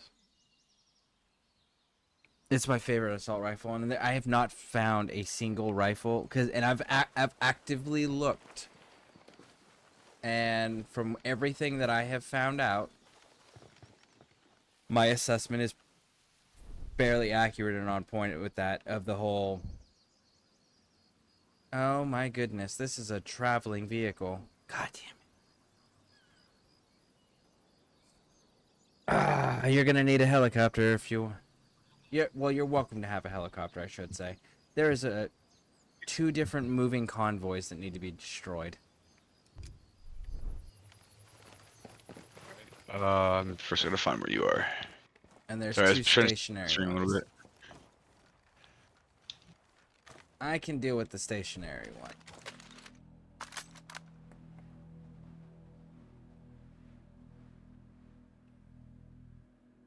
Better be a helicopter here. Of course not. So I gotta go on the bivouac and fucking spawn one. It's so time consuming. Alright, let me get caught up on chat here. Hold on a second.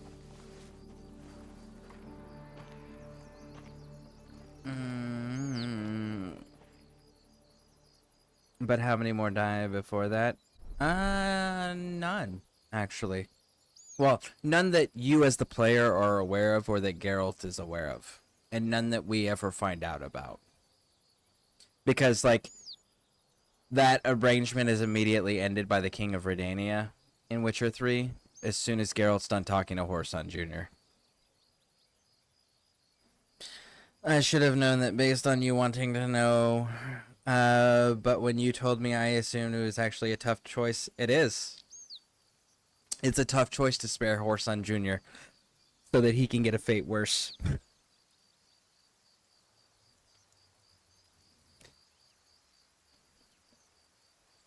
Let me know when you got your helicopter stuff selected that you need. Yeah, I'm good. Okay.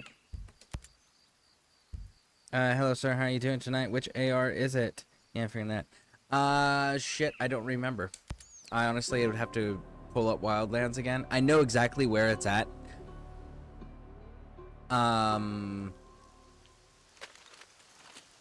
It's in a village in a 5 skull security area on the north left, mid left territory.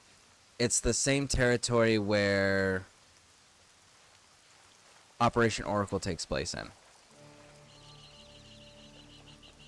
It starts with a T. I can't remember it off the top of my head because it's like 3 letters and then 2 numbers. Fuck. Now I'm gonna have to Google it.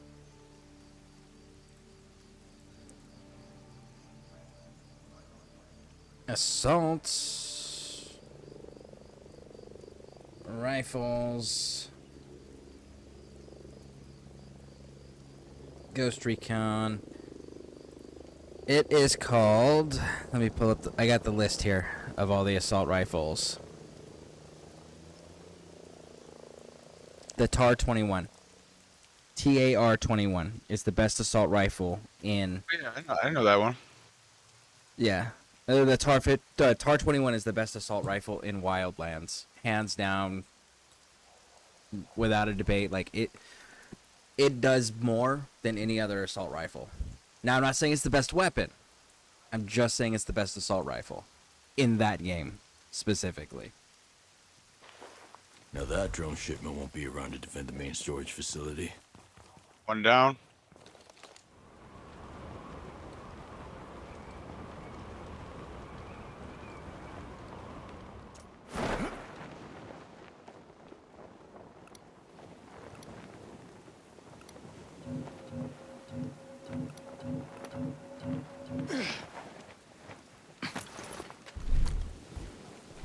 It's fast, okay. Buddy.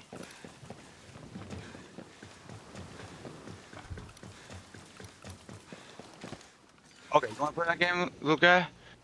I'm gonna nuke your ass now. Another one down. Target wrecked. Another one.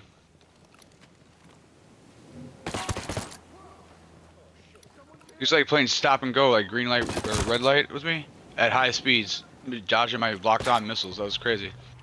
Oh, that's exciting. The enemy climate threat eradicated. It's been heavily armored trucks, I tell you. That's hostile. That's dead. And 404. That should work.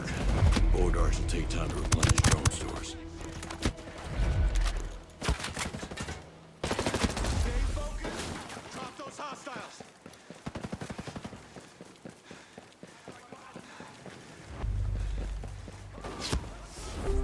Woo! Fly out of here.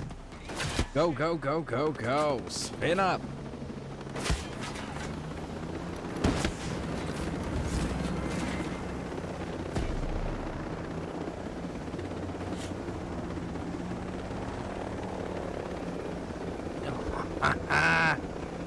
All right, we made it.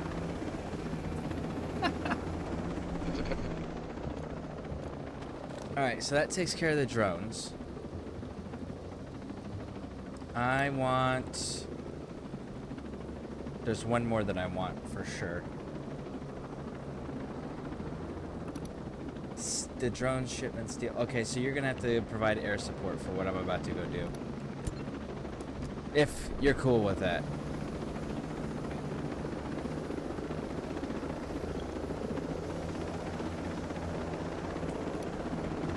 I have to... Whale learn to swim. What? I said that helicopter is watching that fly while I'm in this maneuverable one. It's literally like watching like a fucking whale learning to swim. Like, that thing is so big compared to I'm in a little tiny one. Yeah. Alright, well, I have to steal a drone vehicle shipment. Alright, let's do it.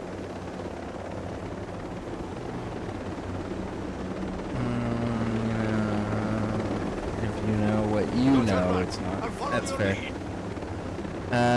It's not tough if you don't know.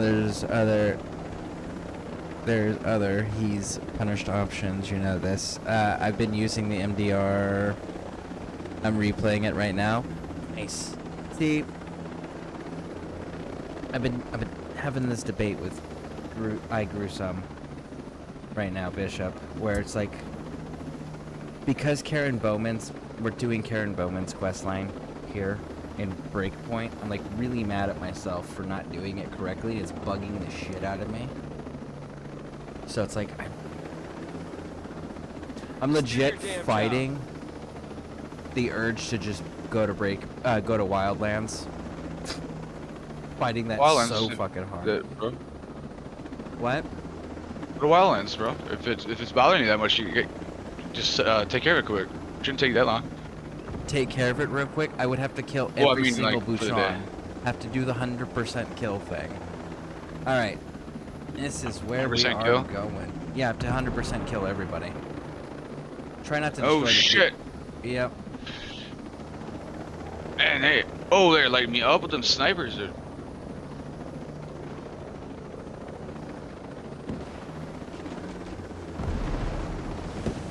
I remember this mission. It's tucked away.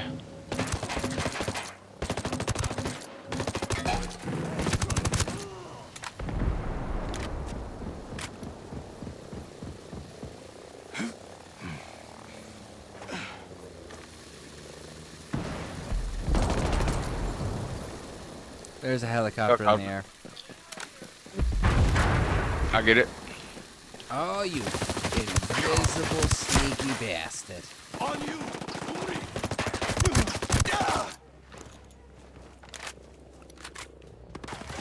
Let's end this now! Die! Fire! Fire on them! Ah. Damn, this dogfight is getting intense up here. Trying to take down ground forces, so that way there's at least less people shooting at you. Woo, man, I need to go inside. Reload. Switch back to single shot. Let's go deal with some shit. Like this dude. And that dude. Who else? Ah, you're the little bastard that brought in reinforcements.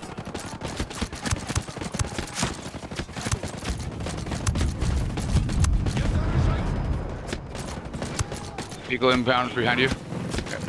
Yep. I'm down. Fuck me. Ooh. Alright, I'm gonna try and come in and get you. Jumping in. Alright, hope I don't get shot in my parachute. I'll have Call of Duty flashback and freak out.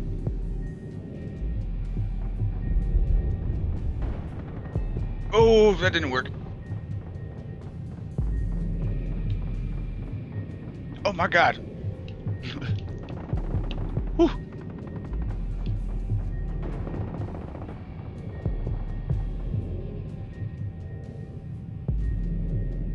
Are you on the, how'd you get on the roof? Not on the roof, I'm on the second floor. Second floor? Alright, cool.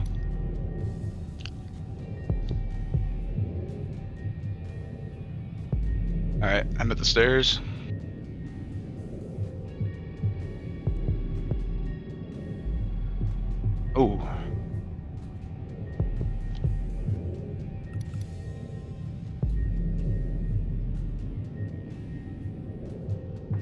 Okay, hold up.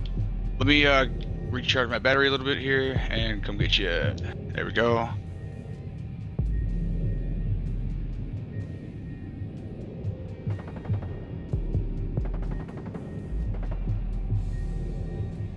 Here you go, buddy.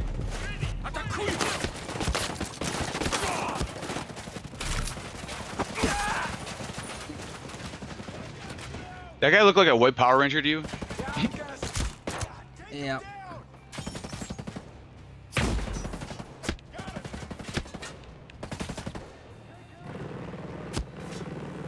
Fuckface, stop playing hide and go seek and either fight me or go away. Come on, fuckface. Jump back up here. Mr. Big Man, you wanted to fucking shoot at me, right? Fucking cowardly piece of shit. Oh my goodness, I am too sober for this. I feel that.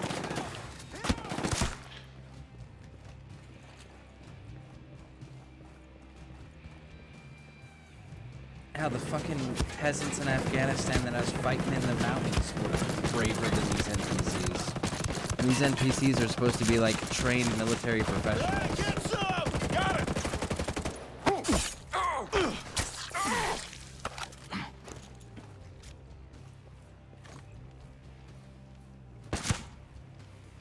There we go.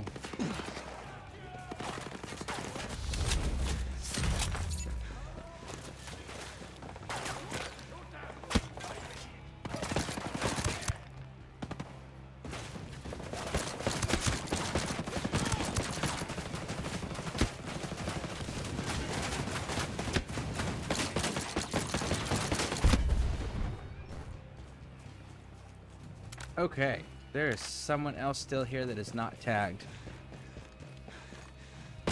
No more fucking drones and turrets and craziness. Turret right here. I think it's a turret right here. I killed the generator. Oh, there's somebody. Where is he? Hear him? There he is. Got him? Yep, he did. Okay. Okay.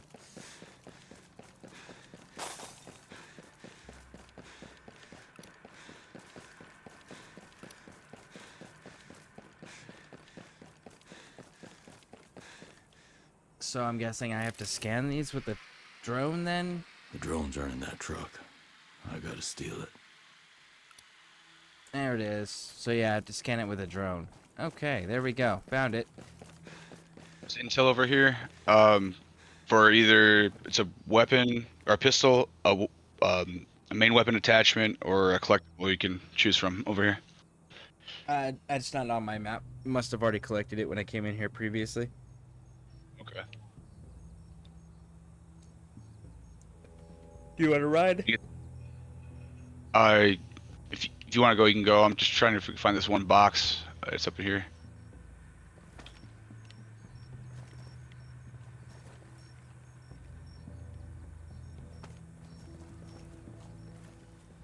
It's probably, yep, on the roof. There we go. I need to get this truck to the outcast.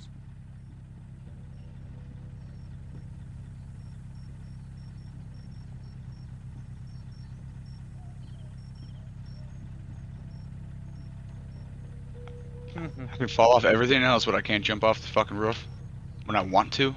Right? Right? Like, they'll just randomly climb shit. Except for when you want them to. Fucking Ubisoft, man.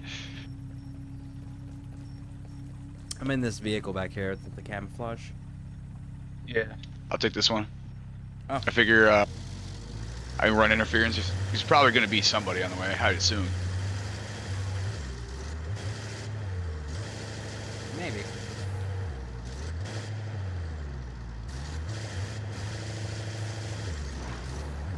Oh, there's a helicopter right there. Oh.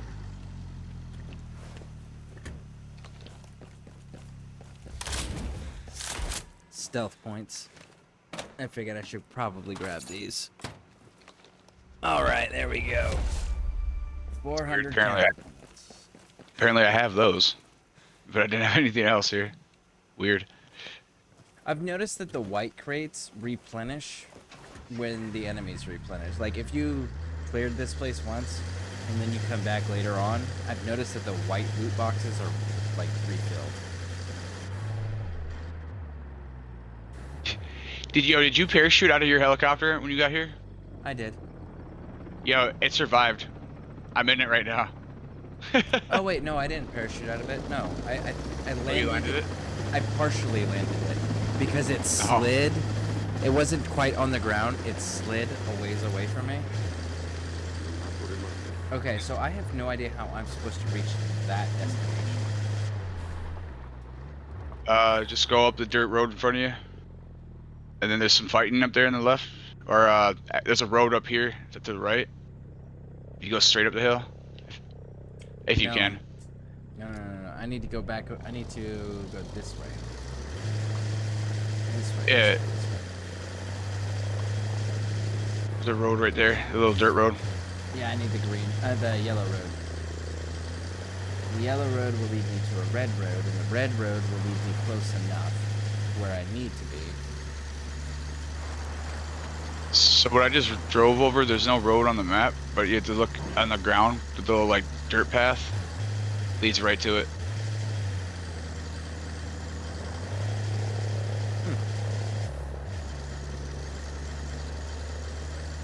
Oh, there's a helicopter and I can't shoot at it. In this thing. He's on your ass. Yeah, he passed me.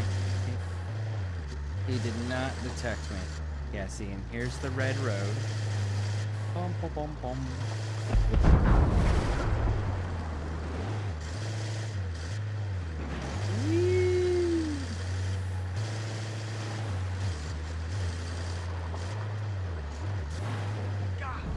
I have them in my sights! They're coming! Hey, got you a present. No doubt these drones' storage facilities should be vulnerable. Hope you can use the Bodark's drones against Rebel them. guys just be shooting at everything that walks past them. That truck is still rolling. That truck is gonna roll down the hill entirely. It's just like, if I go real slow, nobody will notice me.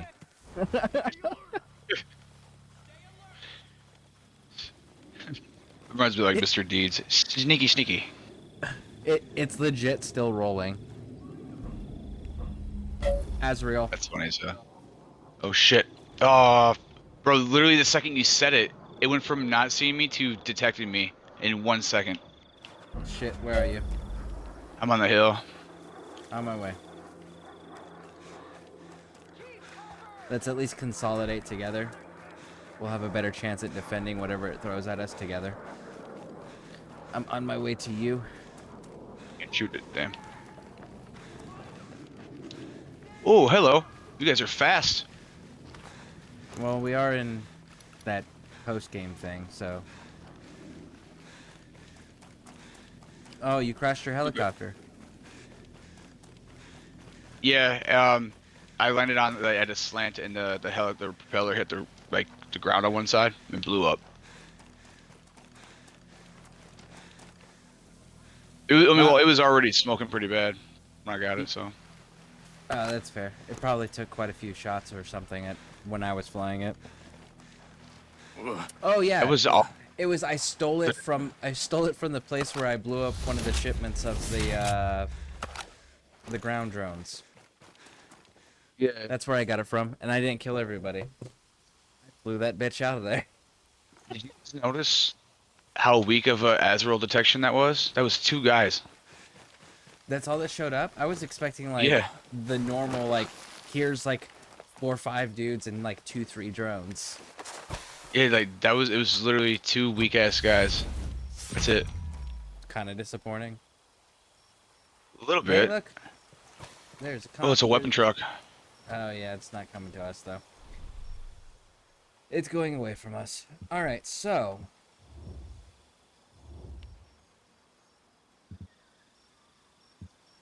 escorting the VIPs, which will give us rebel support. Removes Bodark from the material deposits, huh?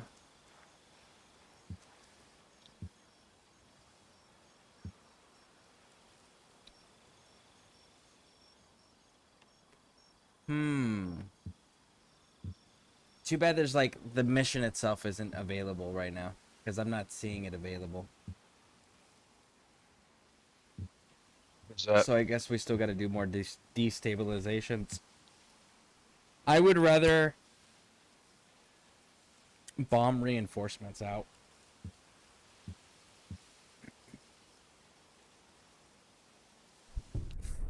I would rather destroy their reinforcements than have terrorists backing us up. If I have to choose one. Fair. Because if you and I have limited numbers to deal with, we're far more effective than NPCs.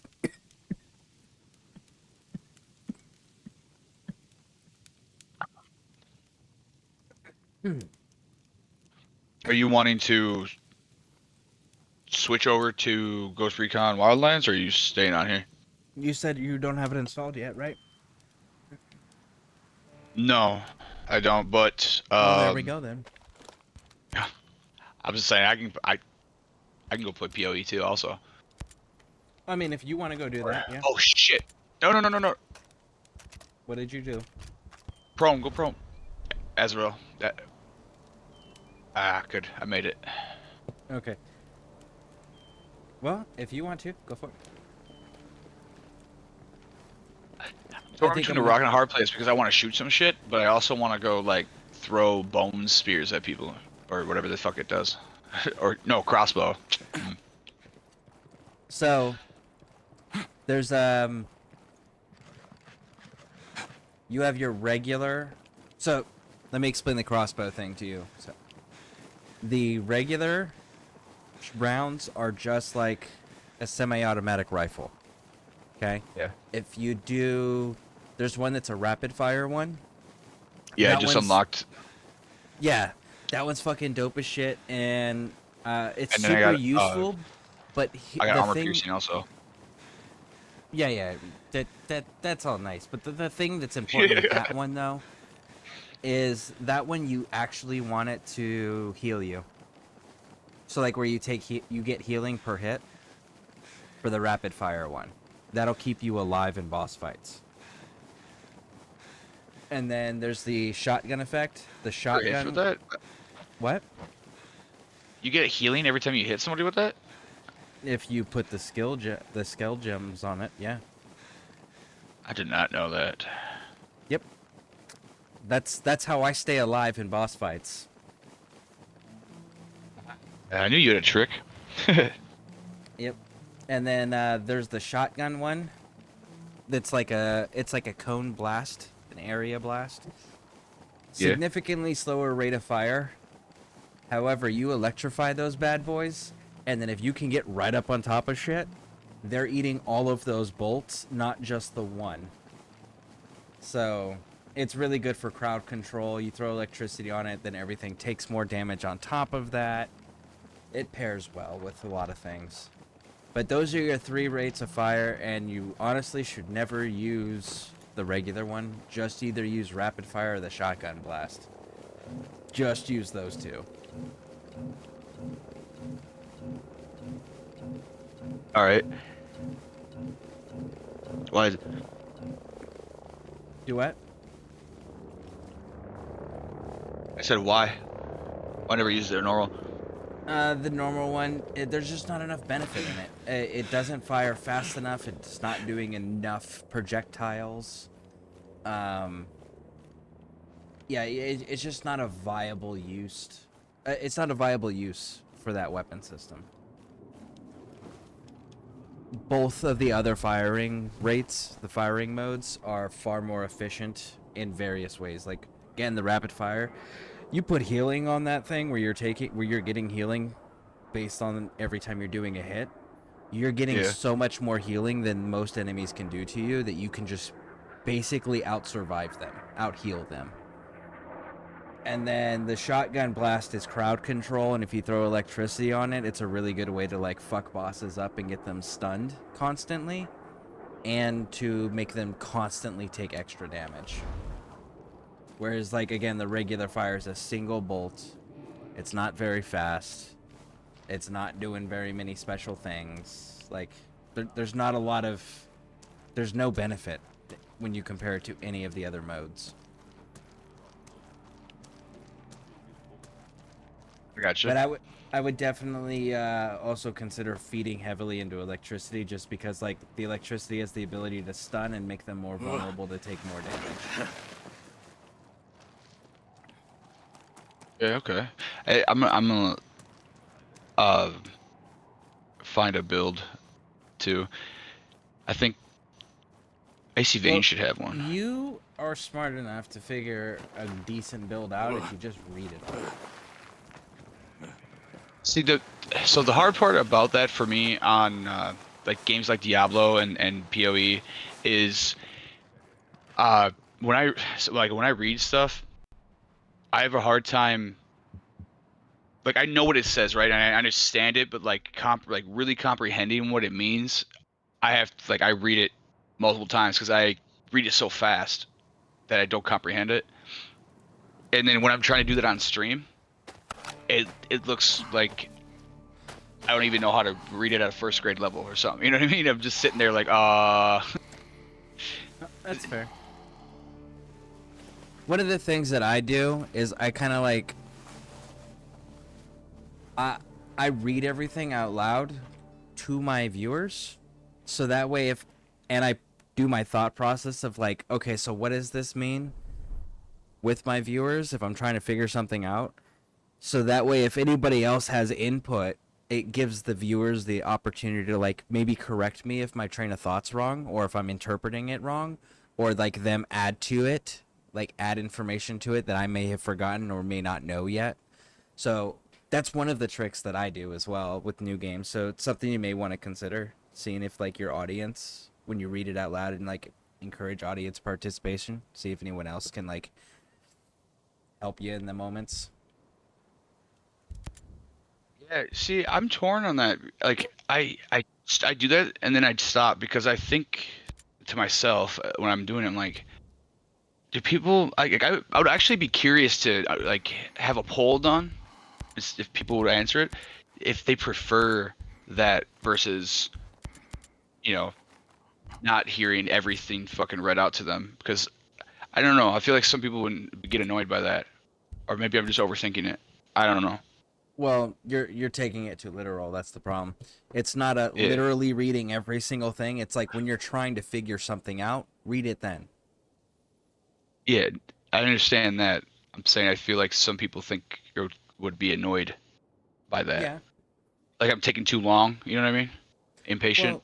Well, the whole thing is are you wanting to build a community of people that are just wanting to see constant hardcore gameplay, or are you wanting to build a community that like is genuinely a community that works together, talks together, hangs out, knows each other, you know, like, you want to build a community or do you want to build a fan base? Build a cult. I want to build a cult.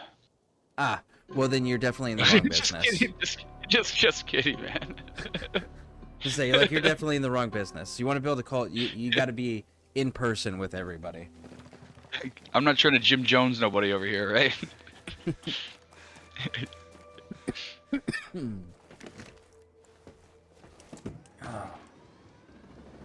But yeah, so like, you gotta ask yourself, what kind of community is it that you're trying to build? Because like, if you're just trying to build a community of a fan base rather than a community. I grew. He was saying he went. What? No, I went. Oh, just kidding. Okay, I read and comprehend like that too. Ah, yeah. I think we all have our moments like that.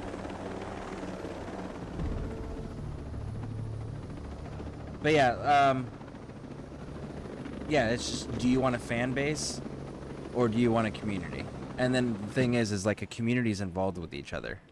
So like, that's why I have people, I'll ask everybody information or for tips and advice, or I'll play with people, or I'll have people make recommendations for me, and then I'll go check those things out, because like it's a community.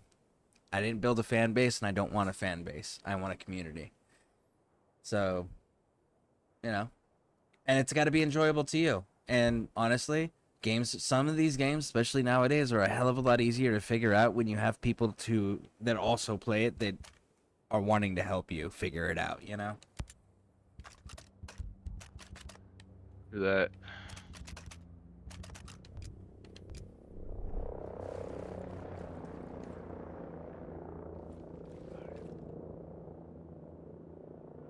The Bodarks got to them before they could finish their operation. It's running like this right now. I need to arm the bombs before the convoy arrives. Oh shit. That's not good. What do you do? I have to rearm some bombs now, and I just got a 2-minute timer. Better go drop some bombs. I gotta rearm them. Oh, well. And they're damn. almost a click away. And I've got an attack Wait. helicopter sitting right here. How far away from each other are they? I have no idea. It's only giving me one.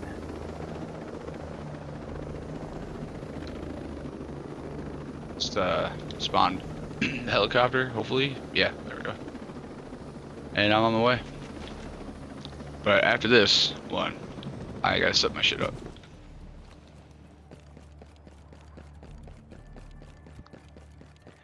Okay, And go change my laundry, because I gotta leave in like, what the fuck time is it? 10:30? 11, 12. Like 4 hours they want to leave? Fuck me. The helicopter flew away, so we're still good. 4 hours, huh? So, yeah, they want to leave at 3 a.m. To 5 hours without any stops. Bombs are armed. I need to reach the drive home. detonator. The convoy's heading this way. Shit. Oh, I'm so screwed. I can't make this. I'm not making this.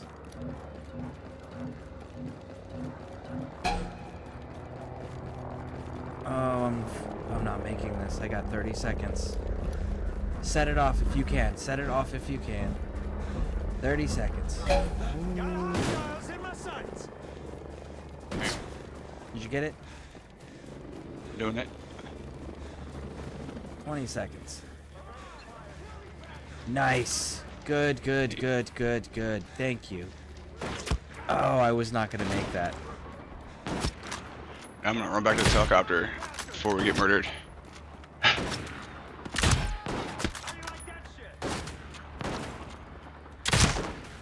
Oh, it's gonna... Damn it! It had landed on a tree, and as soon as it was about to take off, it just couldn't handle that last hit of the propeller. Well, good news. Everyone's dead. Good, because I'm gonna take this intel and box. By the way, I will probably have to delete this game to reinstall Wildlands, just so you know. That's right, because you have Call of Duty on there. It's like the size of 6 games. No, my Call of Duty is only 123 gigs. Okay, that's actually not bad for a game. Yeah, because once you like start up the game, once you are at the first screen, you press start and go to manage files, and you can choose to have like Warzone installed or not, or the multiplayer or campaign installed, all separately. Now I don't have to worry about any reinforcements at the storage facility. That's probably the one smart thing that they've done with that whole stupid ass setup they did with the HQ hub now.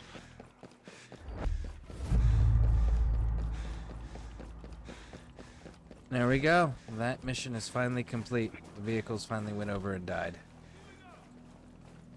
Alright. Fight, apparently. Okay. Who am I supposedly in a fight with? The 3 dudes down below the bridge, they got alerted when the convoy blew up.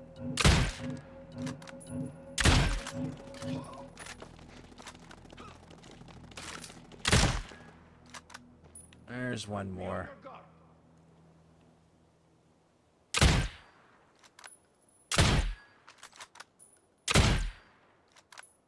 Fuck.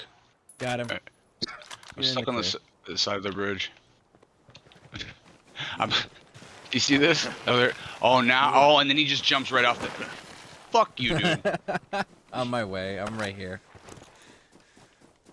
Dude wouldn't go over his snowbank that whole time, and then as soon as he gets unstuck, he's just like fucking marathon right off the edge. Yeah, I just saw your guy just drop. If I was playing by myself right now, I'd be so irritated. I'd probably quit.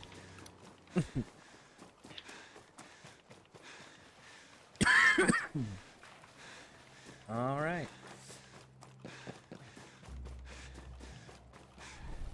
The community will be more loyal. Lady Pixie says the community will be more loyal than a fan base that can get distracted by a shiny new version of you. That's a valid point.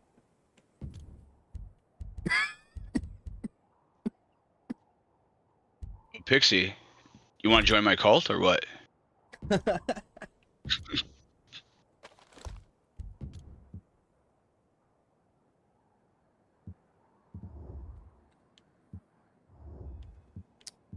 Ooh.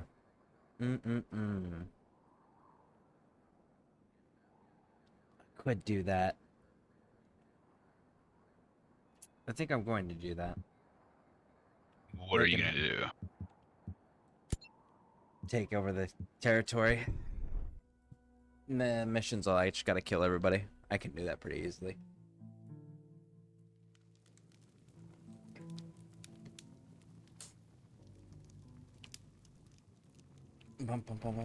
Thought you were gonna go and do your laundry and do your Path of Exile thing. Trying to get rid of me, bro? Fucking No. wow. No. I was fucking kidding. You were the one. You were the one saying how you had to go. I'm setting up my my OBS right now, trying to tweak some shit, but it's not going well. So, what? Okay, I'm trying to think here. Like, you said you had a Series X, right? Yes, sir. What about it? Do they have other sizes than the 1 terabyte one? Yeah, they just came out, I believe, with a 2 terabyte one, but and it's all digital, no disk drive. However, on the back of the Series S and the X, there's like this weird kind of like wide mouth slot, like memory card slot, basically, and that's where they decided this time around that they're going back to memory cards. That's essentially what they are, in their internal like the SD memory cards? expansions. Yeah, they're proprietary, and they're only, well, at first they were only able to be made by Seagate. Now WD Black can make them too. So there's no, it's basically like a monopoly. So 1 terabyte expansion is like $150 fucking dollars, dude. Wow. Which is ridiculous. Absolutely. They might have gone down a little bit now that WD Black is competing with Seagate, because it was only them for the first 2 years. Yeah. Whereas before, like on the last generation, you could just get a regular ass hard drive, like a 3 terabyte for like $90. Yeah, just plug it into the USB drive. Yeah, which you can still technically do, but if it's an XS game, you cannot play it off of that external hard drive. You can only store it there. Huh, it has to be the new high speed memory.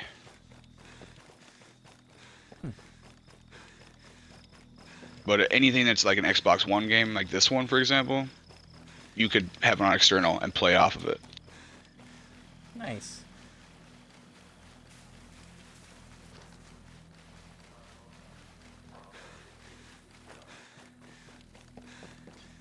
So the only thing I didn't do for destabilization was add the terrorist reinforcements to help us. I figure I don't fucking need it. What do we fucking need terrorists for? I know, I'm still mad they're making Nomad work with a terrorist group. Maybe Nomad is secretly one. No, if he was, he would have sided with Walker. Breakpoint Part 2. Oh, you're gonna be so pissed, bro. Yeah, Nomad's the new protagonist, the new enemy. He's the new Walker. I'm gonna be like, I told you so. Oh man, I just look forward to those streams already. I'm gonna email Ubisoft, make this happen. You may want to email Tencent. Yeah, fair enough. Right, my congressman, please don't ban this game. Yeah, no kidding. I genuinely hope that Tencent does not buy out the board. Like, I genuinely hope that the EU lawsuits win. Because that'll stop the buyout. What? From what I heard, they're not actually buying them out. That was just like a idea of that, or a rumor. It was more so that the theory is that like the family that's founded it, still the Guillermo family controls. Yeah, they've been purposely tanking the stocks because they want to buy back all the stocks, or most of the stocks at least, to have full control over the company and the value. Yeah, there's an EU lawsuit about that though. And that's Is there? That I said that's an EU lawsuit pending for that one. Yeah. But the All clear out here. hold on I one. only saw a few nocturnal. I can't pause this. Let me get somewhere safe because I kind of just like bum rushed this place. Okay, so there is things that Hostiles infiltrated the Tencent has been told no about with their video games from Ubisoft, from the Guillermo family. And Tencent wants to make the video games it wants to make that relies stupidly heavily on microtransactions, and they don't give a fuck about anything else. And the Guillermo family has voting control right now. They were absolutely considering selling out and letting Tencent buy their company under the agreement that they get to maintain voting control. So like that was something that was actively being discussed between the two prior to the EU lawsuit kicking off. Yeah. Now that the EU lawsuit's in play, nobody can do anything until that's resolved. And with the US government doing the whole, well, we're gonna ban anything made in China, including video games, now they have to reconsider whether or not they're actually gonna let Tencent buy them out, because then that would be kind of like the death of their company. Focus on that real quick. So, the video games and TikTok are bad, but the fact that there are enemies so much so that we let them make all of our fucking medical and medicine, that's crazy. That is actually crazy. That's economy thing. That doesn't influence the people, and that's what the hang-up is. That's our The medicine. argument is what? That's our medicine. I mean, okay, I understand what you're saying, right? That's the information and all that influence, okay. But if they're truly our enemies, how they're affecting us is irrelevant when it comes to it, though. You're not like the medicine thing. They make our communications equipment. They make our military equipment. They make our food. Exactly. They have land. Exactly. And none of that matters. Exactly. Because none of They that's should. a threat. You have to understand, if they fuck with those things, the rest of the world turns on them. They're I'm not telling you going to fuck with that's not the you. point I'm making. I'm just telling you that if you have an enemy, doesn't matter who the fuck it is, you should not allow your enemy to do any of those things that is just common sense. You're right, you shouldn't. However, when you put your enemy in a position where they have to work nicely with you, or the rest of the world will burn them, that's even better. because then that opens lines of communication and maintains those lines of communication to the degree where, hey, maybe one day we might not be enemies. But if How long has that ever worked in history? Japan. What about Japan? You realize that they didn't like anybody, refused to talk to anybody, so we showed up with a gunship and went and bombarded their port and said, fuck you, talk to us. Gave them weapons to wipe out their samurai, and then once all of that was done and said, hold on a second. This motherfucker just will not goddamn die. I just put 50 rounds into this piece of shit.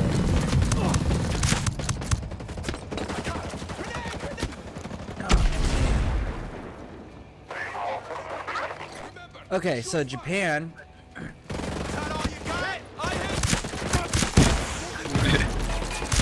There are so many people. And we stopped the extra reinforcements. I'm going to annihilate them. Okay, so Japan continued to work with us because we were providing them oil, we were providing them weapons. They went and had the war with the Russians. They beat the Russians, and then we negotiated their peace treaty between the two countries. And what did we do? We took all the land that they conquered and gave it back to Russia, and then we took land that they started with in the beginning of the conflict and gave that to Russia too. And then they supported us in World War I, even though that we were their enemy, because we just royally screwed them over and cost them more than they should have lost, considering they won the conflict. Hold on a second. And then they decided to attack our assets in China during World War II, after we cut them out of reparations in World War I, which they supported us during. So they decided to start attacking China and started attacking our assets, and we told them, no, don't do that. They refused to listen, so we cut off the one thing that they required us for, which was oil. The moment that happened, Pearl Harbor after that. That was the direct final straw that caused Pearl Harbor to take place. Now, all of that said, after we blew the hell out of Japan and reoccupied Japan again, we have now turned around and had technology deals. So this nation, who we literally took their living god and made him acknowledge the fact that he was a human, shamed their entire culture, annihilated 2 fucking cities, and left a horror scape of a clusterfuck of a landscape to deal with. Facility secured. We forced them to rely on our military protection, and we are forced to rely on their advanced technology because they have no military development, because they're not allowed to have military development. So that forced 2 enemies that have literally fucked each other over repeatedly throughout history to have a open dialogue, because we created trade tariffs between each other. We created dependencies on each other. And now we're the best of friends. In fact, we just helped them get a helicopter aircraft carrier. Like, that's pretty fucking dope. Like, it's an aircraft carrier that lands on that has helicopters, because they're not allowed to have aircraft carriers. So, like, that's something that's happened. We now, like a lot of our technology. Yourself like that. You conduct yourself like that, though.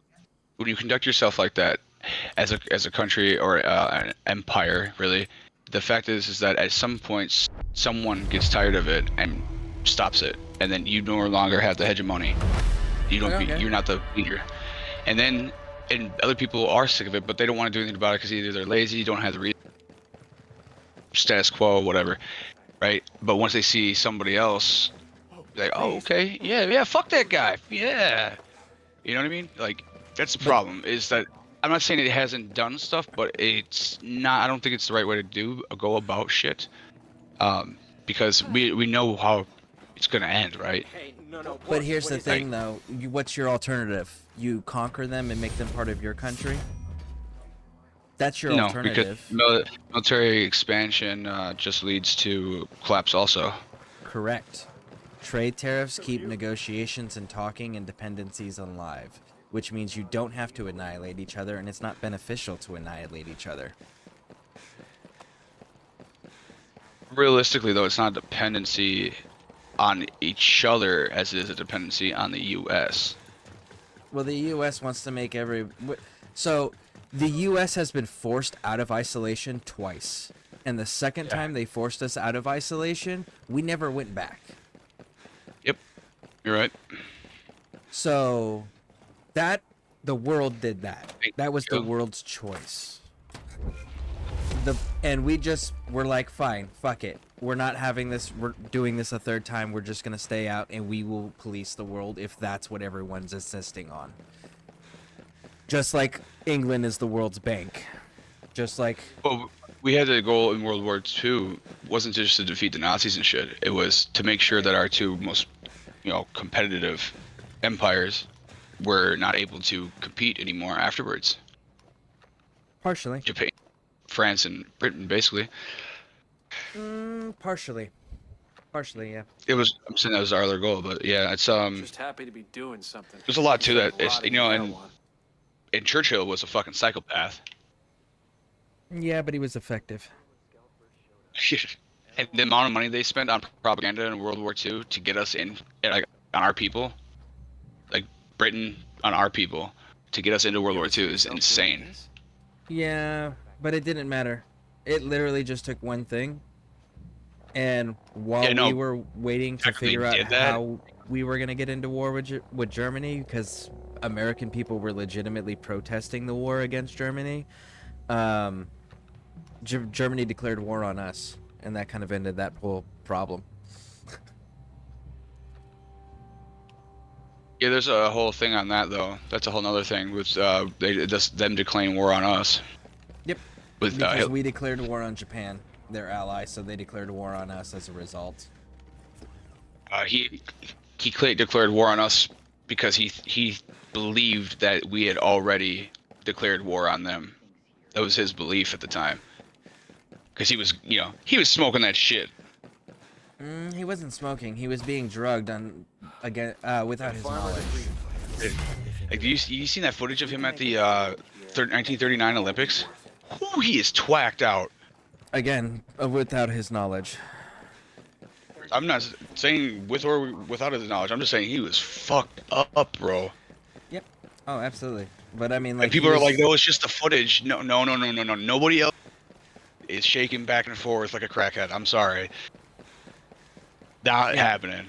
Yeah, no, he legitimately was being drugged. He was heavily What are you doing here? Methamphetamines. It was a pill. There was a fucking pill that he would get with his breakfast food. But, like, you have to do so much fucking deep diving to find out why he was being drugged. And the reason... Yeah. If I remember correctly, the reason he was being drugged was because his bowels had they weren't formed correctly. And he was embarrassed about that fact, and it was one of, like, the most tightly held secrets, and he had a personal physician that was treating him with narcotics. And there was a really big Nazi doctor that ended up stealing the pills at one point and testing them in a lab to figure out what the fuck they were made of, and then he was later executed for doing that on orders of his Hitler's personal physician, the one that was drugging him. He was the one that ordered the execution of that doctor, who figured out that it was narcotics. Well, they know that they were giving him. Him and a lot of other people at that time were taking and being prescribed, or all around the world actually, but methamphetamines methamphetamines and then amphetamines, the lab version, because it was prescribed for what was it? Asthma was one. Well, he had breathing issues and and that shit helped you and breathe. eyesight issues from being gassed in World War I, which he also developed a morphine addiction during. Yep. And when you're taking that much, I mean, I can tell you that if you're taking that much, just that one drug that I mentioned right there, daily for that long time. Oh, and Yeah. he was also on some sort of narcotic that you take via eye drop. Oh, I'm sure he was. Because there's eye drop. Yeah, like a there's LSD. There was so the attempted bombing against him that failed for Operation Valkyrie. Afterwards, he was exhausted, hardly moving, super depressed, but he had a meeting with Mussolini afterwards. And his physician came in and gave him eye drops, put eye drops in each of his eyes, and then all of a sudden he was super energetic and full of energy and life and was ready for the meeting and was talking 100 miles an hour and like, yeah. Yeah, that's that's like LSD and some other shit like crank in there or something. That's And that's like one of those documented moments where it's like he was clearly drugged right then and there. Wouldn't surprise me. How about the Russian sleep experiments? Remember, you hear about those? Remember that? Oh yeah, those are exciting.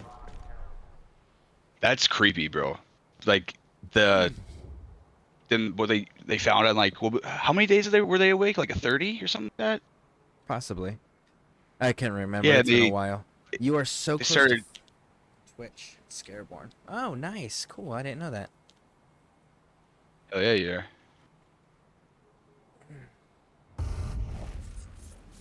I think I don't know. You guys have something to do with it, I think, but I managed. Not trying to brag or anything. I just think it's really awesome. I managed to get 8 more people to, for some reason, follow me at my last stream this morning, which is amazing to me. Nice. It's probably one of my highest amount in one stream. Very cool. Very cool. 1 second. I am going to be getting a briefing from Karen Bowman. That's cool.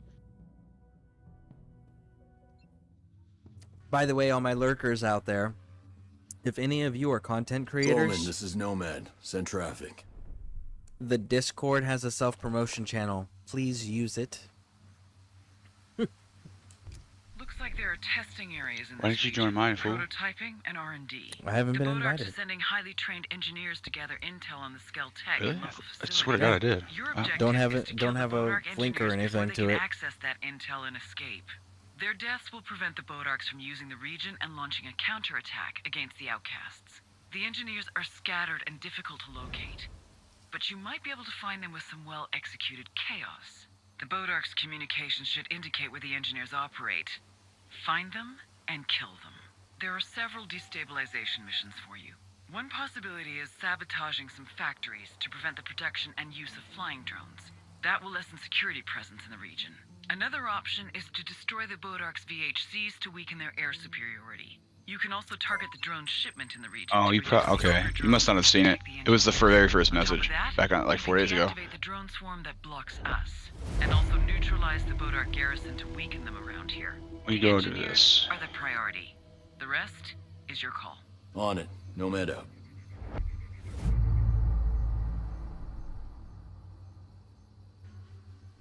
So I have to do 4 of the 5.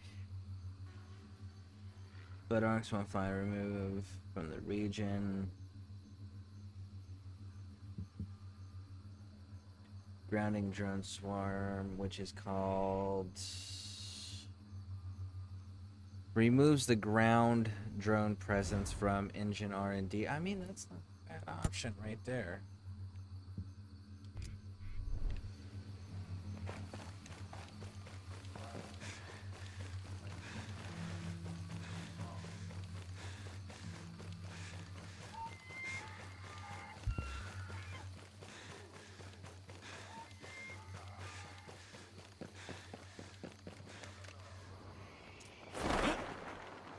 Ooh, man. Oh no, oh no, oh no. There it is.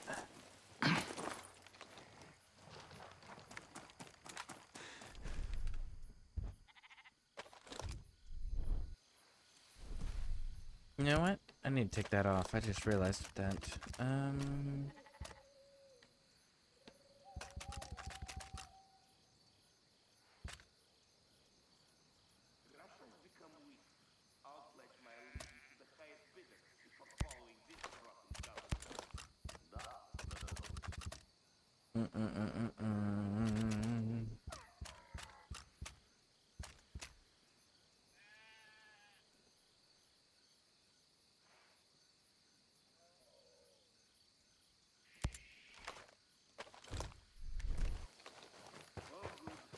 Okay, let's go.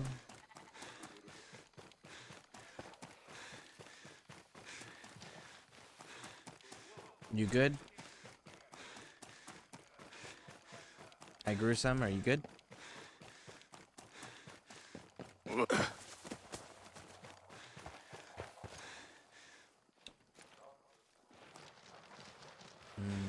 He must be busy.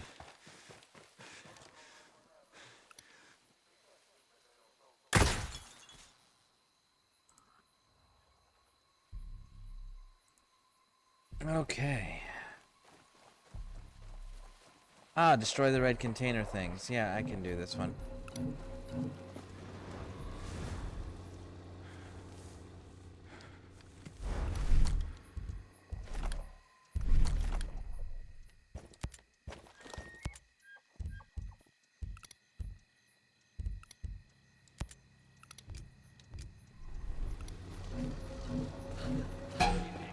Hostiles in the area!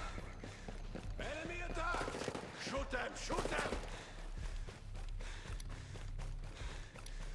Go, go, go, go, go.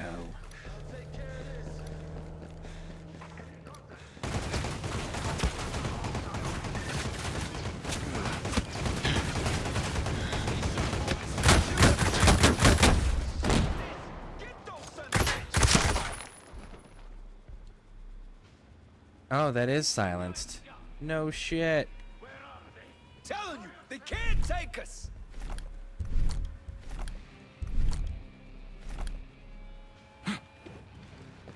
This ain't gonna take long. Yeah, move it in. Wonder when the engineers will realize they have no backup. Don't let your guard down. I'm moving on the enemy. It's confirmed.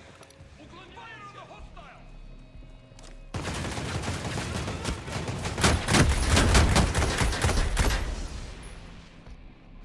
Okay, okay. Fire on them. Leaving my mark. Guard the perimeter. It's confirmed.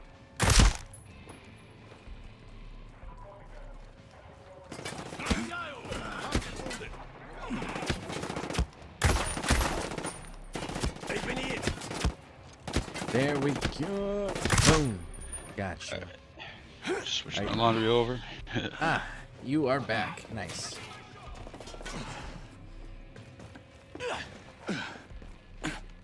Woo.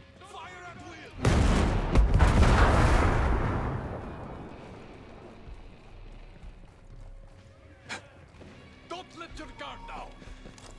You lost!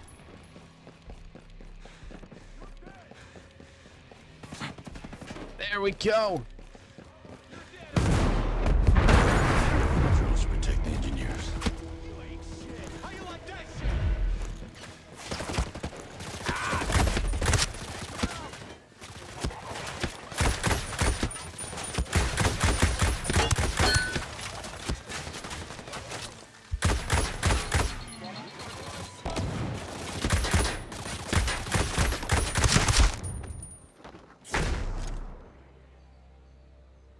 Who's coming next? Really? That's it?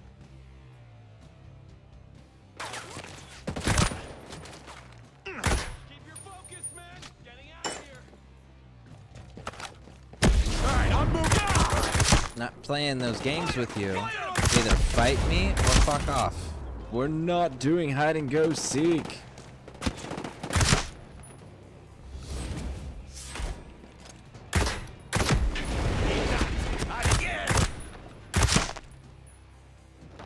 There we go.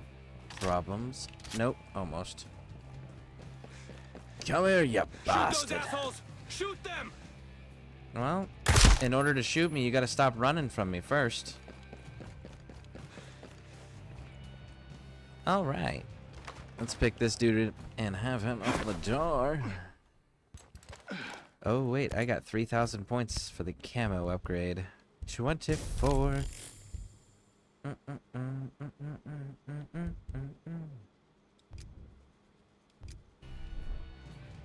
only got 2 battery upgrades left.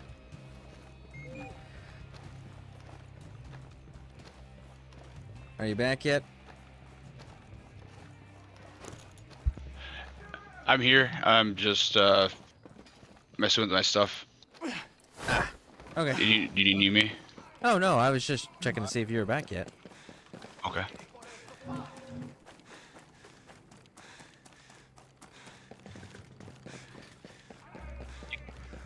What's yours and anybody else's opinion? If chat doesn't mind answering this, I would really love to actually get people's opinions. When you watch a stream, does it matter to you if they have a camera on or off? And if so, or if it does matter to have a camera, why?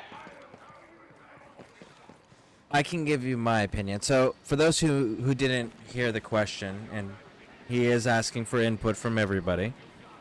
When you watch a streamer, do you prefer a camera on or do you prefer a camera off? And either way, why? Which is it you prefer and why? Now, for me, more likely to not watch, or if he doesn't have a camera. I can say I prefer a camera. You do? Okay. And the reason I prefer a camera is because the psychology behind it. Right? If someone likes a particular video you do, then it's cool. That's a cool video. It's not necessarily you though. It's just that video. Whereas like if you have a camera, then I get used to seeing you and I know you and I associate you with the content that I enjoyed. So then I'm more likely to follow the individual and hang out with the individual because I'm associating them with their content instead of it just being their content alone. There's that human connection and that it makes me as a viewer feel more connected to the content if I can see and put a face to the person making it and an identity to them, you know, like a person who doesn't use a camera doesn't make that. Oh shit. Hold on. I just ran up on a team that decided to stop and investigate this place. Where are they? Shut up! It's very impersonal when people don't use a camera, and it's less likely to have retention because people stay with things that make them feel comfortable and give them a connection to it, make them feel like they're part of and invested or immersed in. And person to person is far easier to get connected with than random video game content that you could probably find a version you could pause on YouTube that would be more specific and controllable to you as the viewer than someone's stream, right? Whereas like if there's a person there and you can see the person, it makes you feel like you can talk to them, get their thoughts on it, and it's a real person. It's not just some random fucking bot doing all of this and making this content. Same with like VTubers and YouTuber, or the people that use the avatars instead of themselves. I feel the same way about them. It's like that's not who you are. You are putting on a show. You are pretending, and you're being generic with it. Whereas like there's only one. A lot of followers though. Yeah, well they do because they also, if you watch their content, first of all, most of them are female. The VTubers. The character is at least.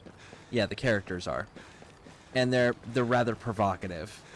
So we can already see where that one's going. That one's the obvious one. And then the ones that are not, if you look at the actual, like, look at the really popular streamers. Look at the most popular ones. Every single one of them use a camera. Every single one of them make the person-to-person connection with their viewers by making themselves physically available. And the other thing is like, we as viewers, body language and facial expressions are just as communicative and expressive as words, if not more so.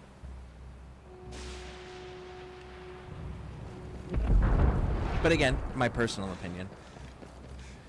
And that's just me. Appreciate it. And I don't see anybody else's input on my side of the house.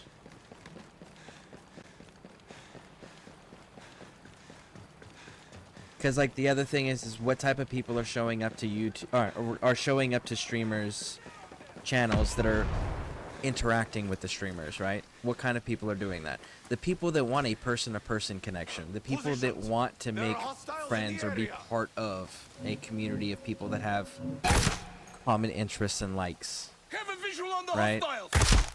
Well, when they can put a face to that community or put a face to someone, it makes them more likely to want to invest and want to get, like, when I say invest, I mean like their time, their energy, their effort, get to know them, maybe let them get to know something about themselves, and it fulfills that social need that all humans have. And then there are those that, you know, they just don't want to be alone. They don't necessarily want to be around people. They don't necessarily want to talk to anybody.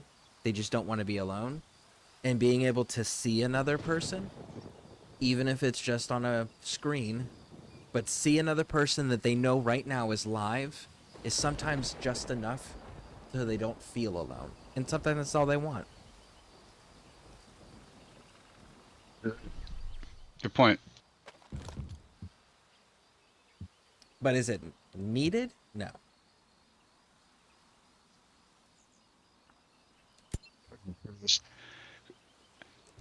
Let's see here. Lady Pixie says, 1000% agree. Agree with body language. Late to the chat, are we voting on him adding a camera? He is asking, if you watch a streamer, would you prefer, like, if you're looking through streamers and you found a streamer, would you be more likely to watch them or stay if they had a camera or if they didn't have a camera? And if so, why? Like, whichever one you choose, why is that? That's what he was asking. He was wanting input. Bishop says, prefer a camera on because you can see reactions to the game they're playing and you can put a face to a certain stream and connect with them. So, Bishop votes for the camera. Did you catch all that? I agree with some? I agree. Yep, and I agree. Okay, and then Lady Pixie says, yes, it's super hard for me to stay without a camera. The reason I asked is because I completely agree with each one of you that answered. Seems like at least who answered was in favor of the camera. I am too. But as far as like what I've noticed on my stream, right? Maybe I'm just god fucking ugly. I don't know. I'm just kidding. But the fact is like I feel like I've done better or had better stats or interactions or whatever when I haven't had my camera on. But I guess I haven't necessarily recorded, gone over the data like that, but just it seemed like it. So I was kind of curious as what people thought. I've been wondering that for a long time. So I appreciate the answers. We got some more information. Let's see here. It says the Bishop says the only streamer I know that gets a lot of views that doesn't use a camera is Lyric, L-I-R-I-K. That is the only one who gets a lot of views that doesn't use a camera. The Bishop knows. And then Lady Pixie says, I go to streams to connect. Even when I have gone to streams to learn or help, I feel so much more loyal and connected when I can see them. True so that.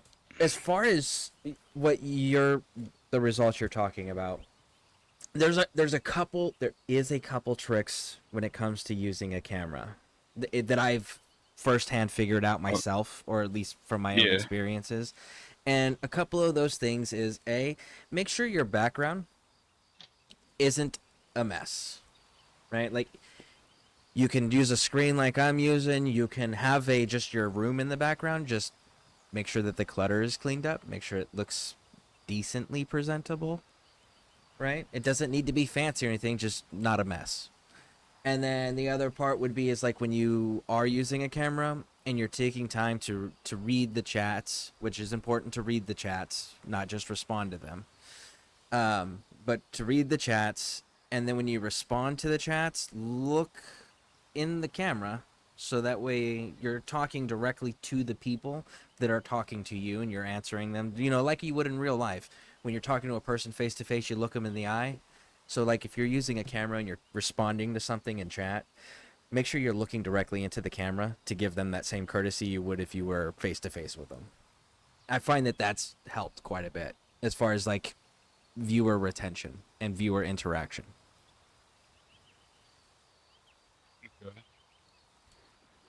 See, my biggest problem when I do use a camera, not always, but most of the time I felt, is I could never, ever, like, get the damn lighting right.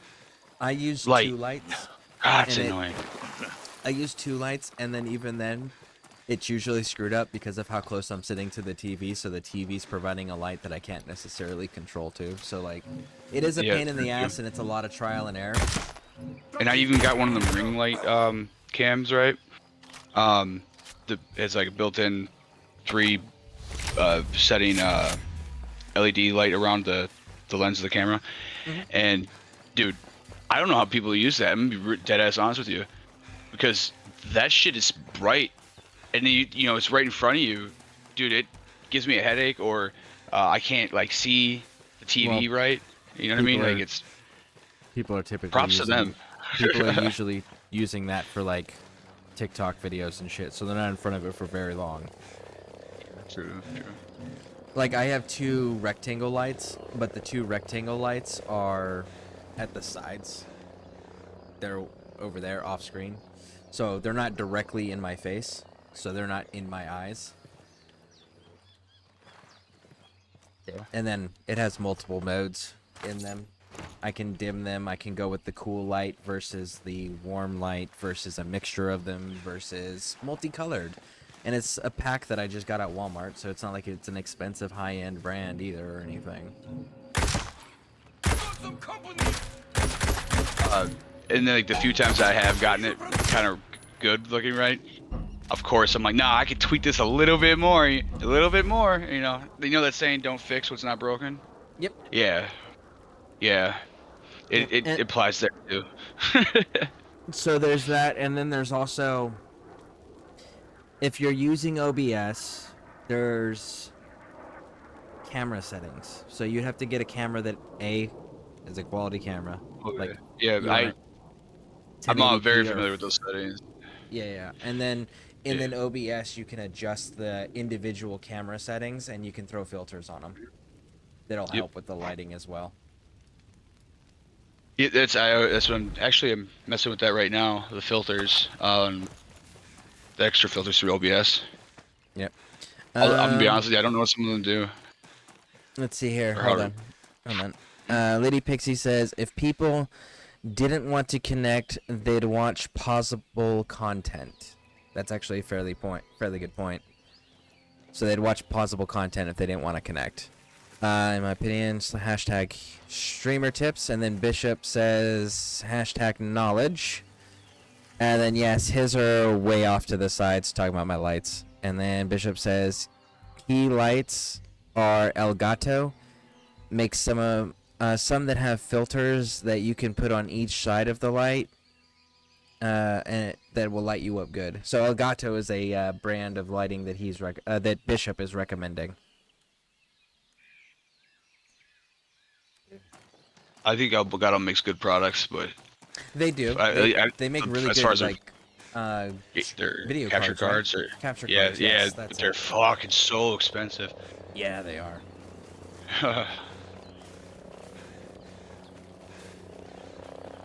By the way, you guys, thank you for participating in the conversation here. I appreciate I very much appreciate that also. You have no idea how many times I've asked stuff like that. It never gotten a response from people. That's fair.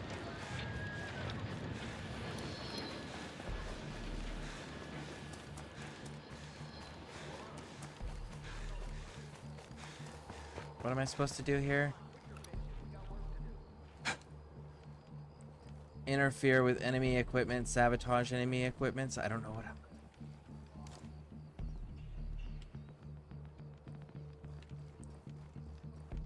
You ever think we'd end up here? If we find a better world here, then it'll all be worth it.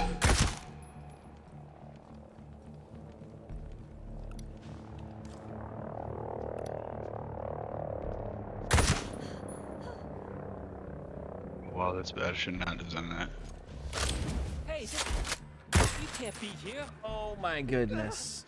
Okay, that's so nice. I just tagged one of those invisible dudes before he went invisible while he was just wandering around patrolling. And I went into this blind, so it's kind of nice. I got that proximity thing where, like, if I get too close to someone, it auto marks them. Oh yeah, I forgot. Dude, I always forget that there's perks that you can change out on here like that.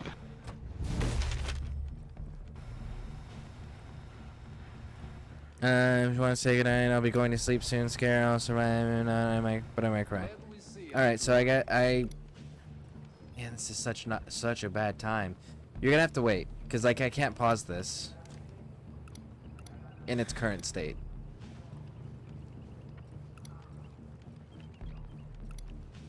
Wait, alright.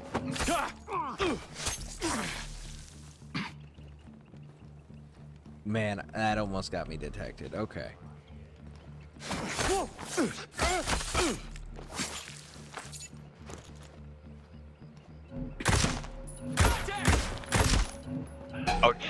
if I could bother y'all for one other opinion, overlays, like design, you know, around the video, or just video and camera, which one is better? So I know some people say like they like the professional or, you know, production level. You'd like, have to elaborate more on overlays, because okay, kind of like what you have, right? Like overlay, like over. Well, like you have like the on the left side underneath your video, you know, kind of consider like an overlay, like design over the video, right? Where, you know, like some streamers have like an outline, like an animated outline or whatever around the border, and then they've got one kind of like over there, like around there where the camera is, a little square, and then at the bottom they have like the animated bar. It'll say like scrolling across, it'll say most recent donator, or, you know, shit like that, like all those types of designs.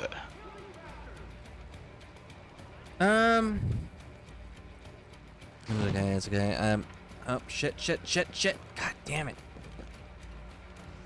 Yeah, hold on a second. I've got explosives that I am dealing with. There.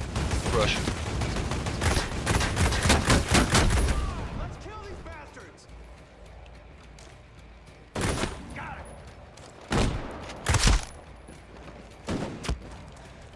I'm ready to fire. Got him. Oh man, will you all just stop shooting at me? It's not like you guys are gonna win.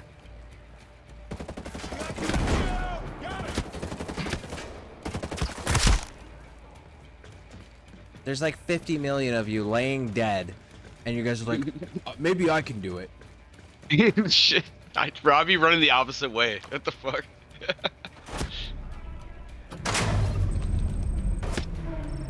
It'll be a while before they repair those machines.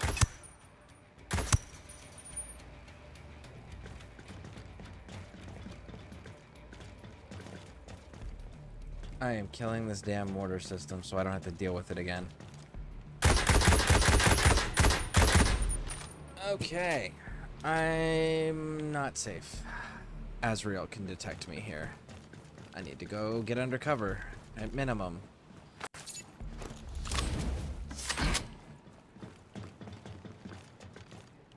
Okay.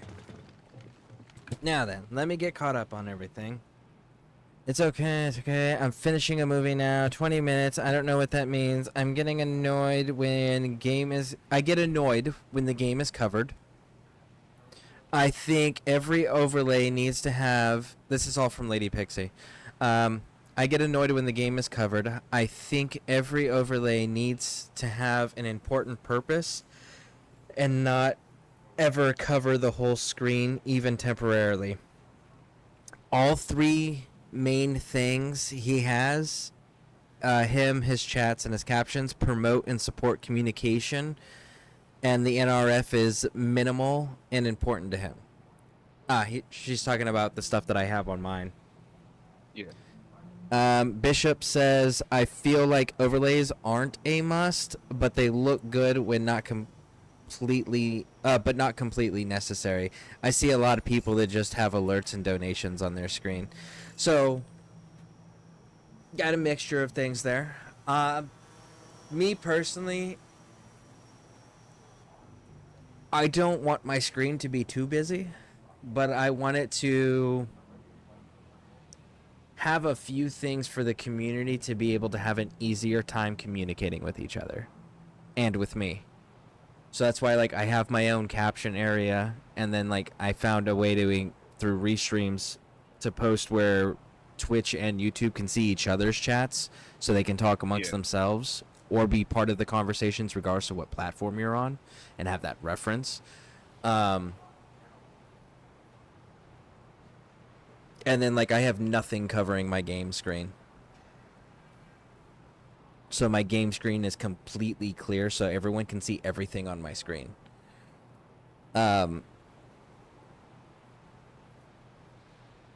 So yeah, they look nice when they're done right.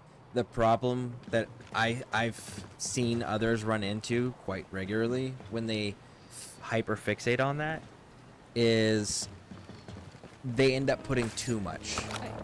It becomes too cluttered.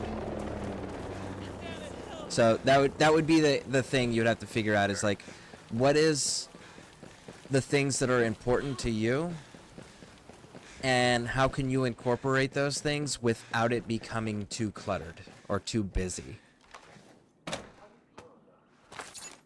And then the other thing to take into account is, like, well, what kind of audience are you getting? Like, for example, the reason that I have captions on mine is because I actually had a viewer come in one time when I was playing Dragon Age and tell me that the most wonderful gaming experience that she had ever had in her entire life was when her dad read and then signed everything that was stated to her in Dragon Age while she played the game because she was deaf. And they didn't have captions for everything, so her dad would sign stuff for her. And from that point forward, it was just like, okay, I'm putting captions on mine, and it's just gonna stay there. That's a cool experience to be able to say that someone had. And then it's like, if I can promote that, like, that accessibility, I totally want to do that. That's so, a good like, point. Yeah, so that's why I have the captions. And then again, the communication between the two different platforms that I'm streaming on, that's why I have the chat box there. So, and my little water logo thing, that's because I fought with those men and I served with those men and I trained those men, and they only are asking for one thing, and that's for our government to stop sending fucking $80 million a week to the Taliban. That's all they're asking. $50 million worth of condoms to fucking Palestine. Did you hear about that recently? I heard something about it. I hadn't looked into it yet to get all the details, but I had heard something about it. Yeah. Apparently, Doge, Elon or whatever, they fucking went through the shit and they found, among many other weird shit, that apparently the last administration had a shipment worth of $50 million of condoms going to Gaza Strip, and it was just about to like go when they found it. They're like, whoa, whoa, whoa, whoa, cut that off. When I mean, I don't know how accurate the news coverage on that is, but whatever, that story is fucking hilarious to me. Like, Yeah, that is pretty funny.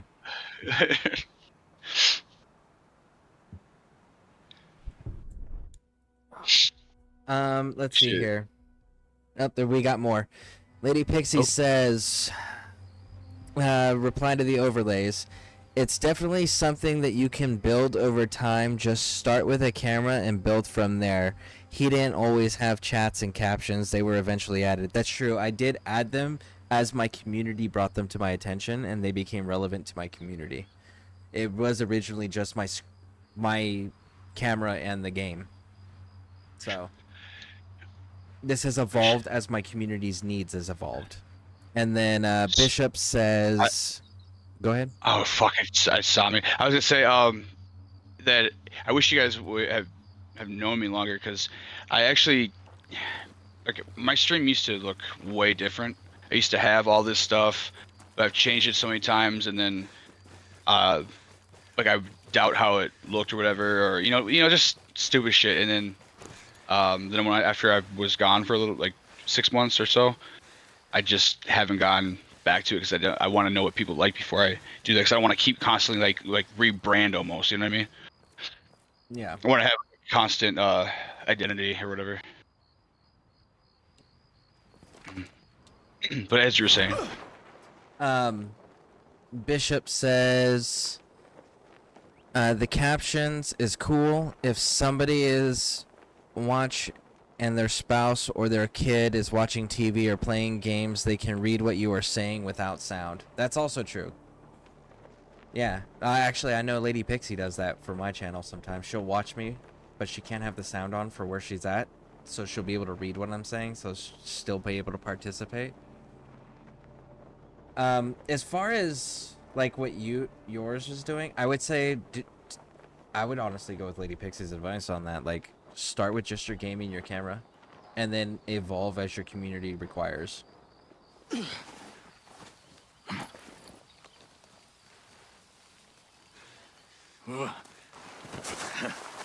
That's how I would do it, at least. It's like, start with the two basic things, and then figure out what your community is asking for, because your community is going to shift, because I know you said you wanted to get away from being pigeonholed into just being a Call of Duty streamer. yeah, which I think I don't know. I guess I don't know, but I feel like I have a little bit, but still some like residual side effects of that, right? Because like a lot of people don't like Call of Duty or sick of it or think of it as in a certain way. So when I do stream Call of Duty, because I still like to play it for some reason, I feel like it turns them off, you know? Yeah. Which is understandable. And then vice versa. Like sometimes it feels like you gotta find like one game and just stream that and all the time to have anything.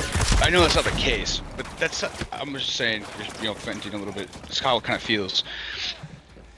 Well, yeah, that's why... I just don't know. That comes down to...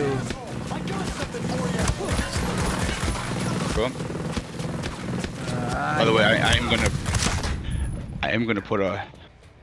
when I go live, my camera is gonna be on, but it is not my correct normal setup, so it's gonna look a little discolored, but not terrible. You can wait until you're like in your normal setup and actually get it set the way you want it. You can do that. No, I've been trying to get this going for a while. I've been here actually, and if I keep putting it off, I'm just gonna never like pull the trigger on it. You know what I mean? Like, that's how type of person I am. I gotta do it now, or I'm never gonna do it. That's fair.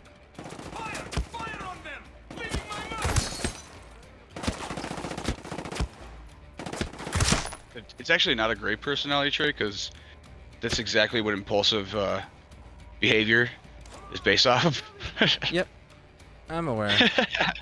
Yeah. That's what the therapist told me.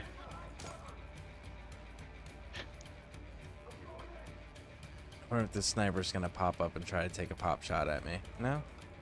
Changing his Take mind? him out, man. I'm kind of Out of hiding the two of us, inside because I almost died standing out there. Well, out of the two of us, you're supposed to be the sniper. I know, but I've kind of like pinned down with multiple miniguns and turrets right now on different levels. Okay, what are you what are you trying to do right now? Because I'm trying to sabotage equipment, but what ended up happening was a couple vehicles drove by and decided to get involved in the fight from behind me on top of an elevated hill position. not good. Alright, those are clear. I think I got this. I think I'm almost cleared out this stuff. Ooh. Shoot him!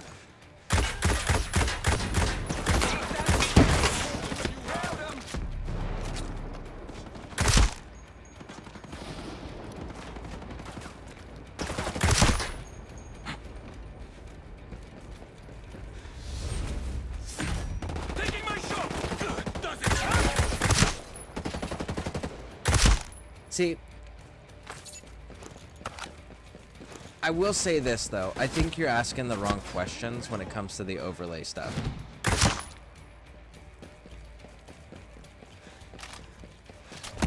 I think the correct answer. I think the correct question to be asking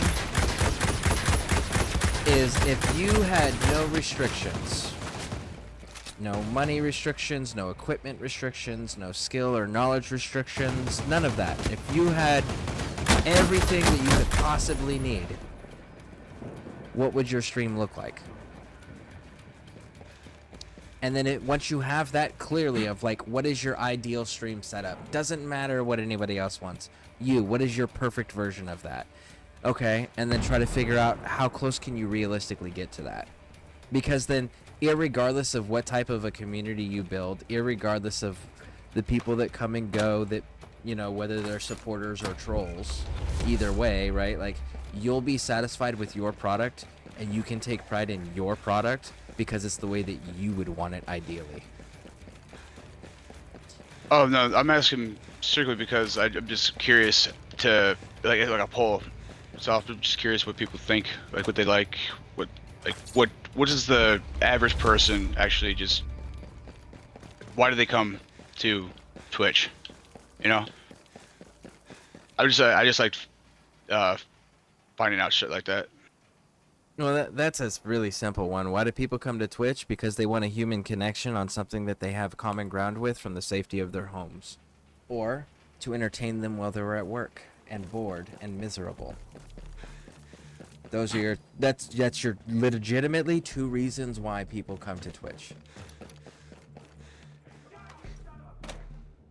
Every now and then, like, because like realistically, somebody well, that's why they end up staying, because they end up liking who they end up finding in those moments, and then they make a connection with them, and then that makes them want to come back and want to keep onto those platforms. But the initial reason why everyone goes is for those reasons right there.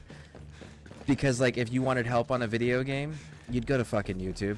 Why? Because you can find the exact content you need, go to the exact spot in the content you need it, and pause it and replay it as many times as you need, as slow or fast as you need, with captions. What do you want?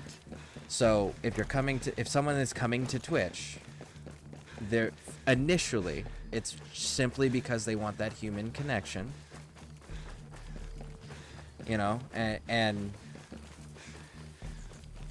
they end up staying because they find people that they enjoy spending their time with, that make them feel good, that make them feel like they belong and that they're part of this. And it's something that people can do safely, well, relatively safely, because they can do it from the comfort of their homes. And then because they find comfort and joy and pleasure in being around these people that they've met on Twitch, when they're in their most miserable moments of life, when they're in their struggle bus moments, right? Whether it's at school, relationship failure, something happening with work, something happening with family, friends, whatever, right? Where do they go? They go to their favorite communities that they feel most comfortable in because it's safe. And then they vent to them, and their community helps them and rallies behind them, and it makes them feel great. And again, these are the things that keep the viewer retention and the community retention. But that initial reason is that human connection.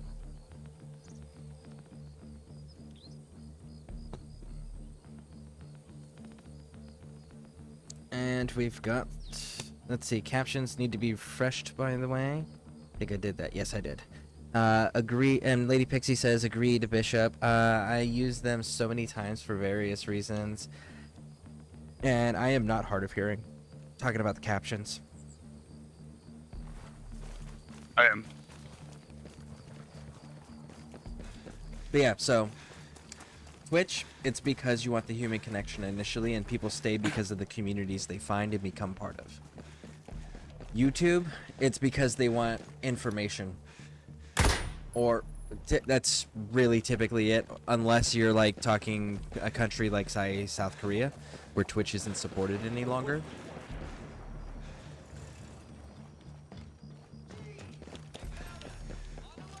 Ooh, you just went invisible, you little prick. Where'd you go?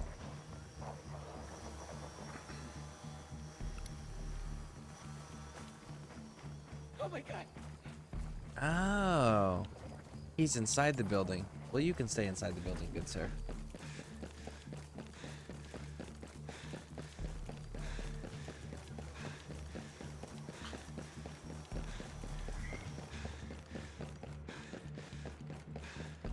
There is a downstairs in here? I did not realize there was a downstairs in here.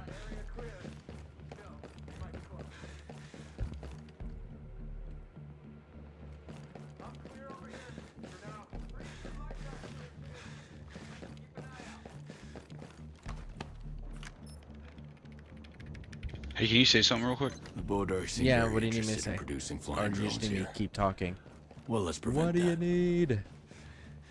So there I was. No shit. That's how every good military story should start. So, let me know when when you need me to stop talking. Is it coming in clear? Hopefully If you it can keep is. talking for a couple more minutes, I got an echo to take care of. Okay. I will just keep making random sounds and noises.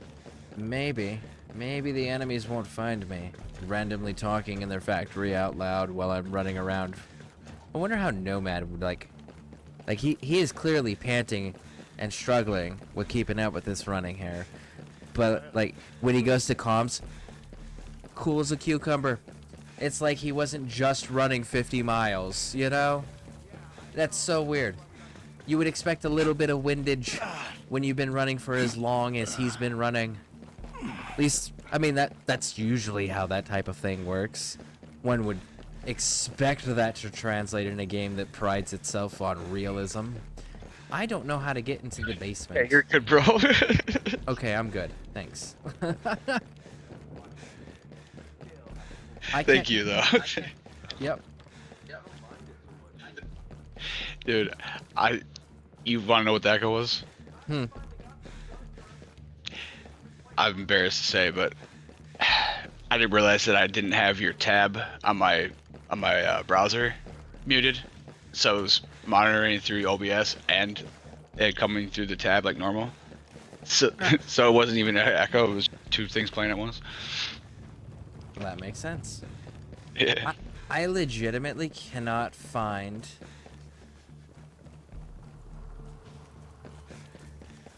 how to get underground.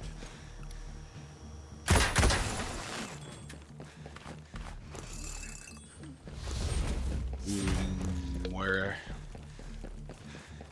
At this building that I'm at. It's called Electric Engine Factory. There's a inlet in the waterway right there by the docks. There's an wait, never mind. That's not a place. Oh, wait.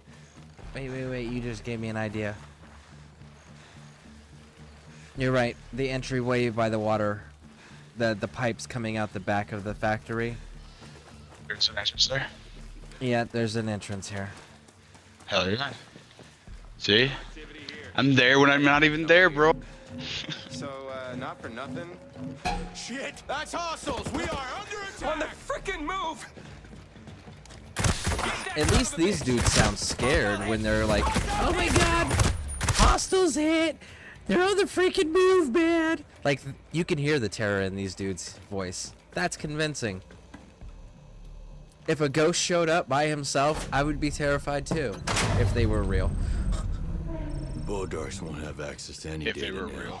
They won't be able to reboot. Yeah, the like if factories a or unit like Bruce's this flying actually home. existed, I'd be fucking terrified. If one dude just rolled in like he owned the place, it'd be like, either you're that badass, either you are him, or you have a bunch of your buddies hidden that I just can't fucking see. Either way, I'm not winning this. Fair.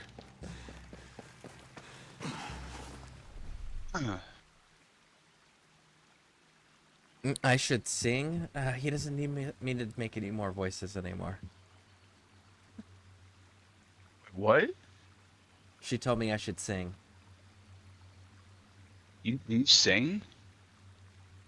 When I get really bored and no one's talking because everyone's just lurking, because I have a large portion of my viewership are lurkers where they just want to hang out, they don't want to interact, they just want to be here and be present, and I'm cool with that. And then, you know, some Yeah. people use me to go to sleep and some people use me to entertain themselves at work or whatever. But yeah, if nobody else is there and like I run out of shit to talk about, I'll just randomly start singing whatever words are in my head. So yeah, you hang out Yeah, long I've done enough, you'll that, find but, that. when I play music, I when I'm gaming or whatever, I can't help but even if I haven't heard the song in 10 plus years, it all of a sudden just comes back to me, and I can't help but not to sing it or rap it or whatever the fuck. And I mean, if anybody was in the room with me, I probably would never do that and be hella embarrassed. But for some reason, I'm okay with it being on the internet forever, you know? Well, it's because there's that subconscious protection of Nobody's here. Nobody's here to see anything, say it or see it, right? Yeah, and like if I don't right. like what they say about it, I can always delete the comment, right? Yeah. But yeah, now me, I'm one of those, like, I will do certain embarrassing shit or things that people would find normally embarrassing and not care. But there are certain, like, I'm a weird person. There's things like crude humor that a lot of people really enjoy, like that overly sexualized humor stuff that people really enjoy and indulge in. I find it obnoxious most of the time, so like people find that annoying about me, and it's just like, but then the things that I find funny are like super dark gallows humor, but then like look at the line of work I did. You know? So like I stopped caring so much. It's just like, am I enjoying myself? Okay, then that's what we're doing. I'm enjoying myself. And I found that if I'm genuinely enjoying myself, those that are watching me tend to find just as much enjoyment from watching me enjoy myself as I am having fun.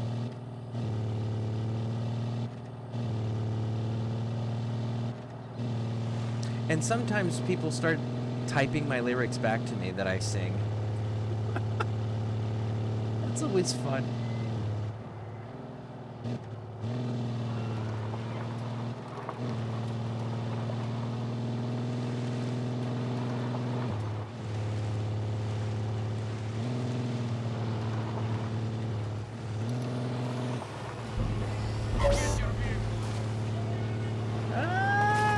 shit, this drone is fucking fast.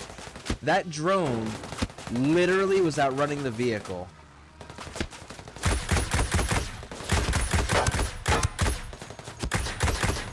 Holy shit. Fuck you, drone.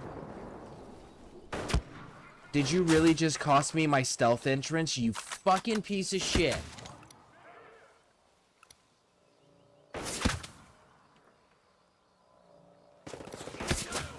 I got them.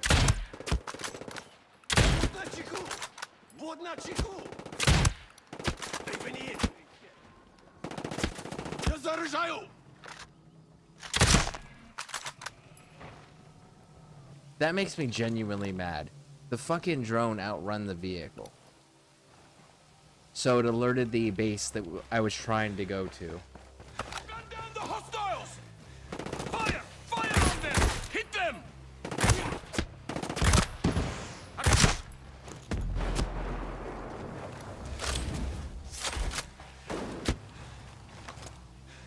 Firing on target.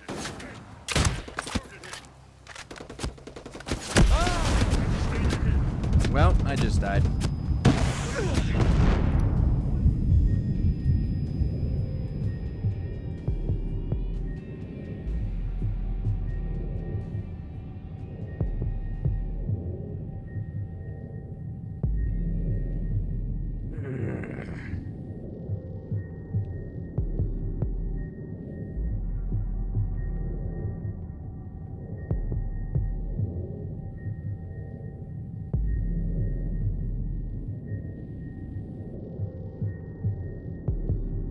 Well, that's exciting.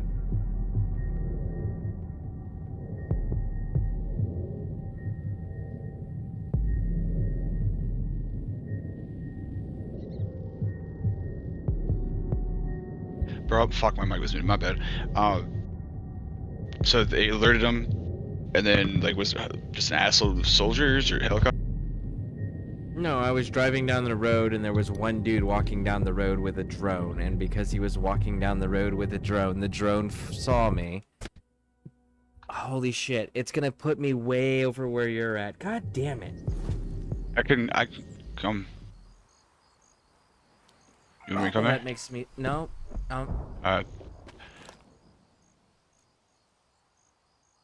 The drone was faster than the vehicle that I was driving, so it alerted the base because it was missing its fucking shots and firing into the base.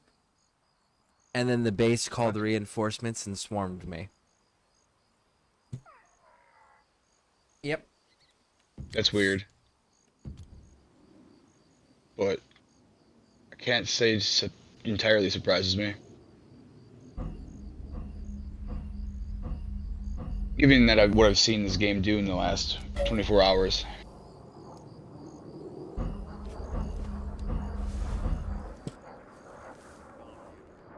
God damn it, I gotta fight my way through that fucking base again now.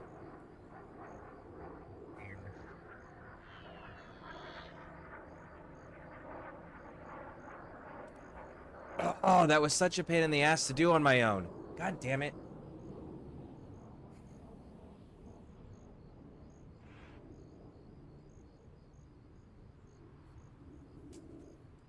Nothing to report. Same. If I don't see action soon, I might start it myself.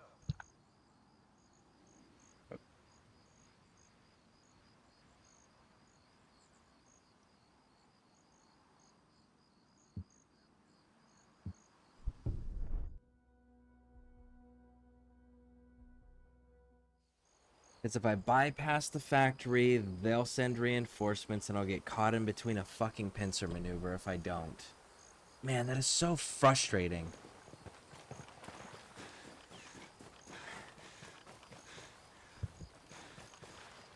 Alright.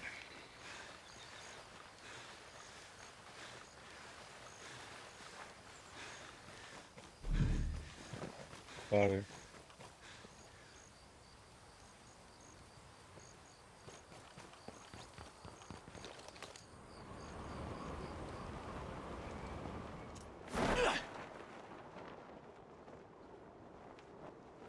Do.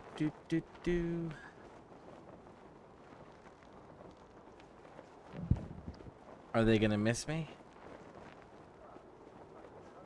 Oh man, I might be able to parachute past it. I might get lucky and parachute past them. Unless their Overwatch sees me. And their Overwatch was not paying attention. They were on the other side of the roof. Okay, I got lucky on that one. Oh no. Almost in the water. You know, that's like the most dangerous thing for a paratrooper to do is land in the fucking water. Holy shit.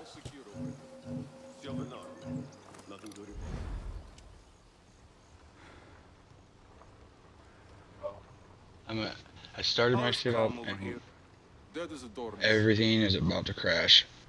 I don't know what the problem is the last 2 days.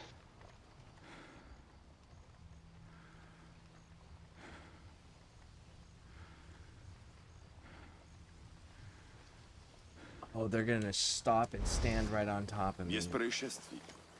Area's calm over here. Same. Nothing to report. Oh, got a visual on the enemy. Target spotted. Holding a new round. Your cover. Get on it. Adding extra. Enemy contact. Copy. Got to the hostiles. Yes, sir.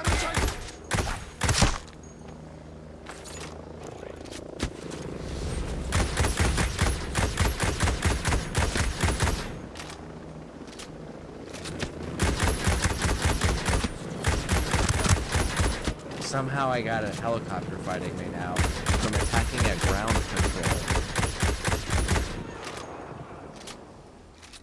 Holy shit. I don't think I've ever had a helicopter show up in response to me attacking a ground patrol before. That was a first. The tall Canadian! Need a break, lol, I can try to join you tomorrow, I'm scared if it'd help. You're not high enough level. I'm in the post-game portion of, post-game area.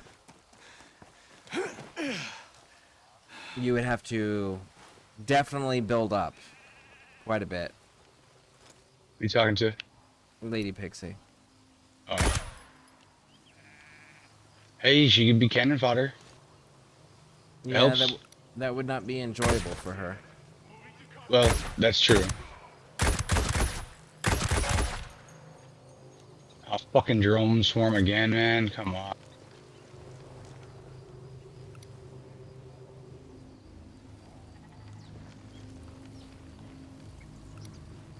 Wow, that is...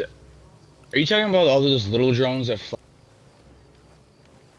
I've dealt with some of those, but no, I'm talking about the super big, fast, crazy one. That takes like stupid amounts of damage. I literally can't even get in a helicopter. The moment I get 10 shots at the ground, a swarm comes out of fucking nowhere and just barely taps the helicopter. Instantly.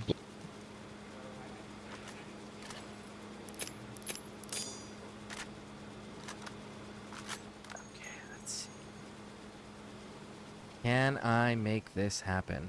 Let's find out. Oh, I'm not confident about doing this. Got one. No more fuel for their choppers.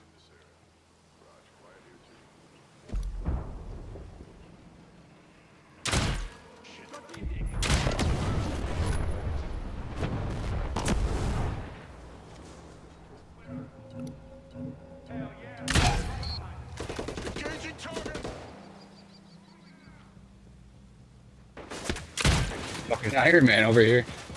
There we go.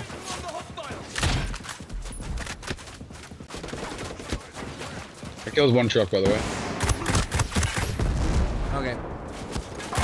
In the middle of a massive firefight between wolves and these Bodark guys and Sentinel. I got all three factions here. Yeah, I got a lot of too. And I'm getting mortared or rocket launched or something. I don't know what's going on here.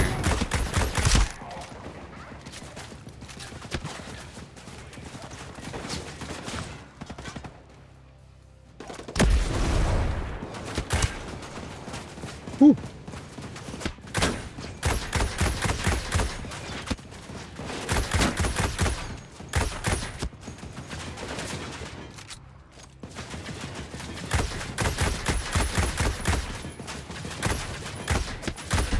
There it is. It, How? Let's see. Talk Canadian. How have you been? And just remind. God damn.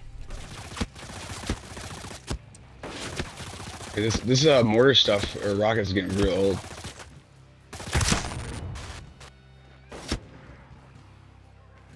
Man, I gotta get caught up on chat, but I can't pause to do so.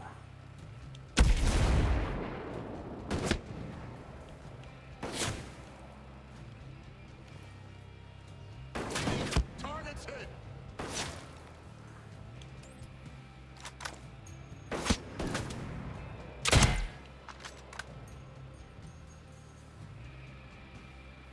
Hit on threat.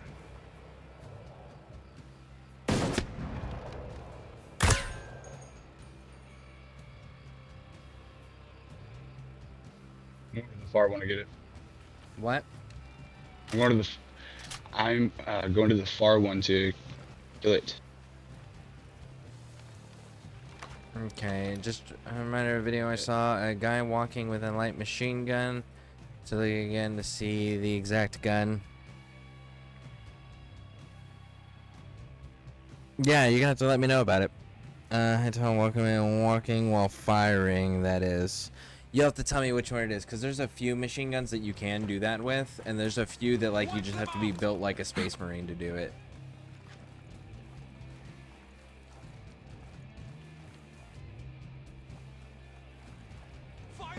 She could be a distraction for you while you sneak into a base.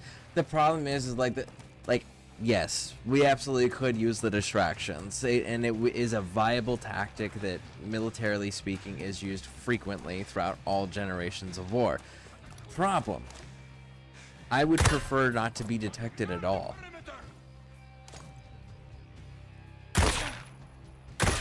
He is so messed up right now. Dude, I cannot hit. I couldn't hit the center of a target if I fucking trained for it right now. Firing!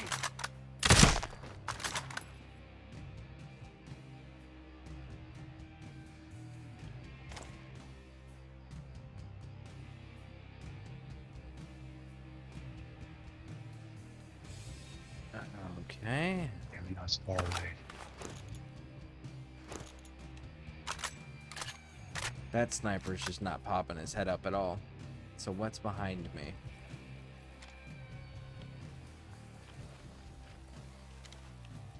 Oh well, my stream is looking terrible right now. What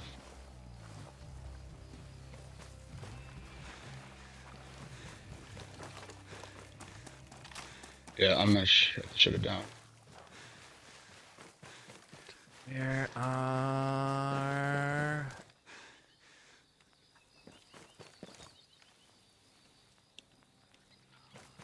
Maneuvering. Guess we're stabbing this dude.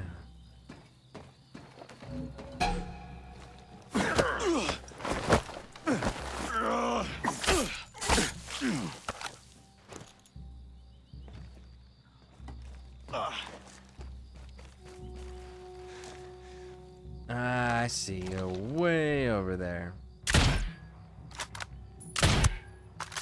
Got him.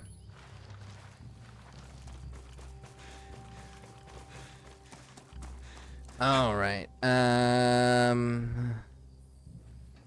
That's what I figured. Be a body more than anything else.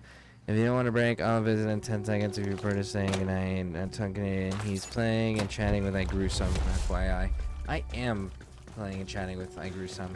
No, give me a second. I can't pause. When this game is co-op, when you're doing it in a co-op mode like this, it's not pausable. So just, I'm not in a safe area. So you gotta give me a moment. The Outcast should have an easier time with less enemy presence in the region.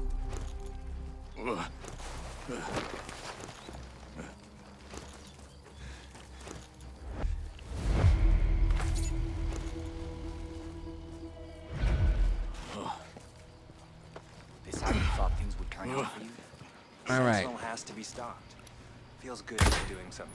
I completed one of the bases that we had to neutralize, so that one's knocked out.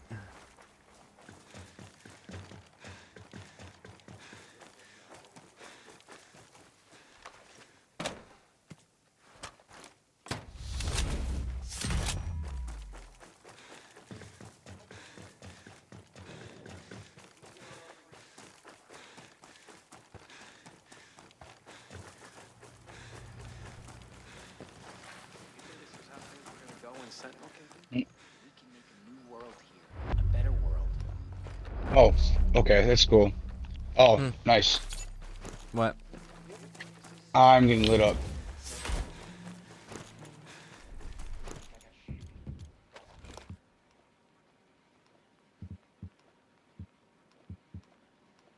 Thank God for that rocket launcher.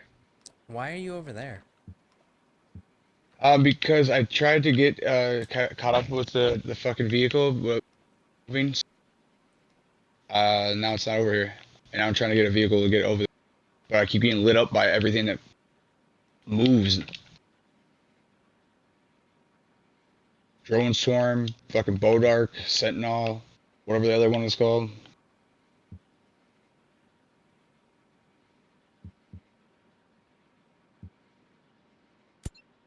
Well, this blinding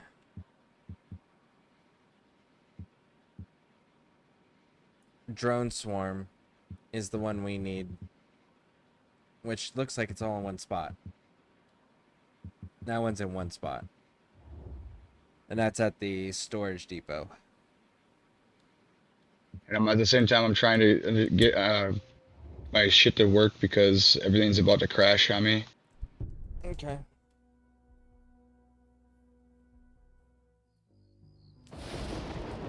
Oh my god. All right, listen, I'll be right back. Yeah, you're good. All right, guys, I'll be right back, everyone. All right. Thank you for all your time and helpful feedback and opinions. I appreciate it a lot. Oh, yeah, you are outstanding, and you are welcome.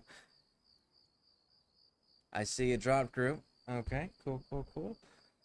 That tracks. I don't know What'd if you say? I read your message, and then I said... This last part, what'd you say? You seen what? I did what? I see that you dropped group. Drop. Is that... Like you're What do not you in mean? the... It doesn't show you in the group? In the game? Yeah, hold on a second. It could be because I was in the bivouac. I was gonna say, it still says I'm yep. still on my side. There you go. Yeah, it was because I was in the bivouac. It just freaked me out because I was actually wondering the same thing earlier.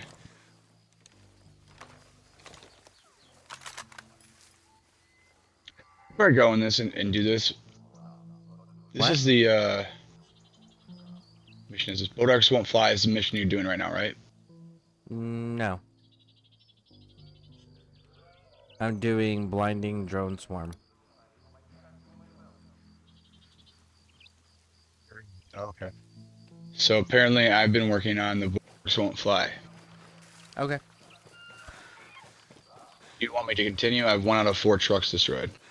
That is entirely up to you. The mission I'm doing is going to allow us to be able to fly helicopters. And then... Ready? And then the, once I complete this, or once either one of us complete what we're doing, the main base becomes available.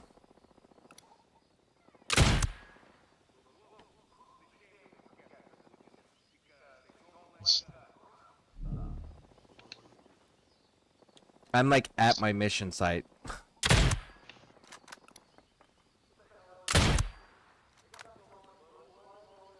There's so much like blinking yellow icon map right now. I feel like they may have overloaded. Like, it's just so much. All right, I'm right behind you now. We're good to go. Well, other than I don't have any ammo. Well, Let's do it. I got 50 shots. Let's do it. I have been. I've been picking off stragglers. That's what I'm currently doing. I have not scouted the place. Oh, there you are. That dude's gonna see it.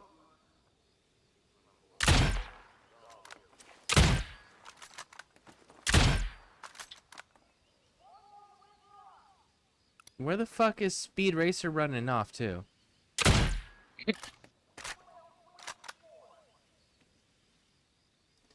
Homie, you wearing heavy armor. You're not running that fast. I'm sorry. Yeah, I've just seen that, dude. He started hustling.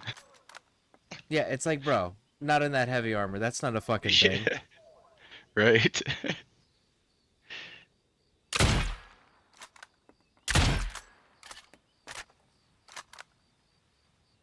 Targets. Alright, antennas, okay.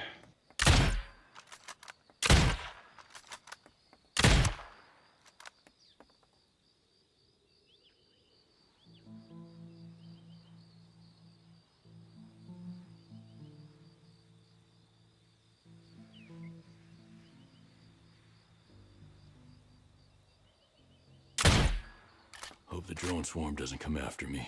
You shooting me? Drone swarm should be inactive. It'll be easier to fly in this region. Woo! That's it. I just come all the way over here, and you just sniped the fucking antennas the whole time? Yep. I did not realize I could do that. They haven't let me do it anytime else I've tried. Oh, we're gonna have a talk later, sir.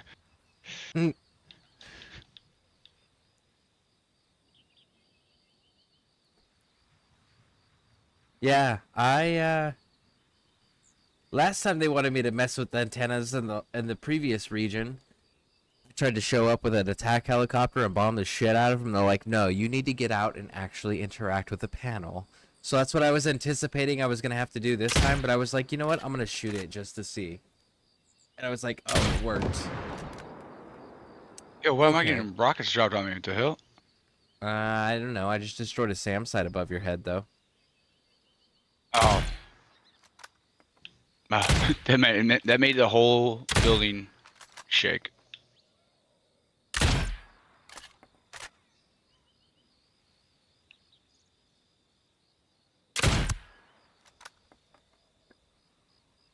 I've got one more dude. Two more dudes.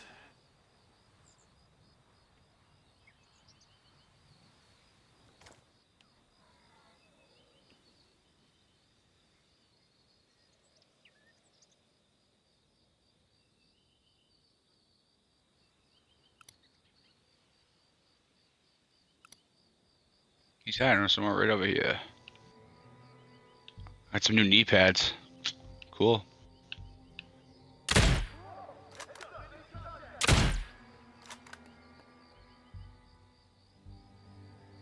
Oh, okay. I see him now. Shot him through the floor.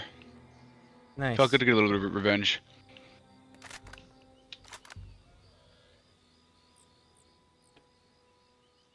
There's one more dude. I see him. Okay.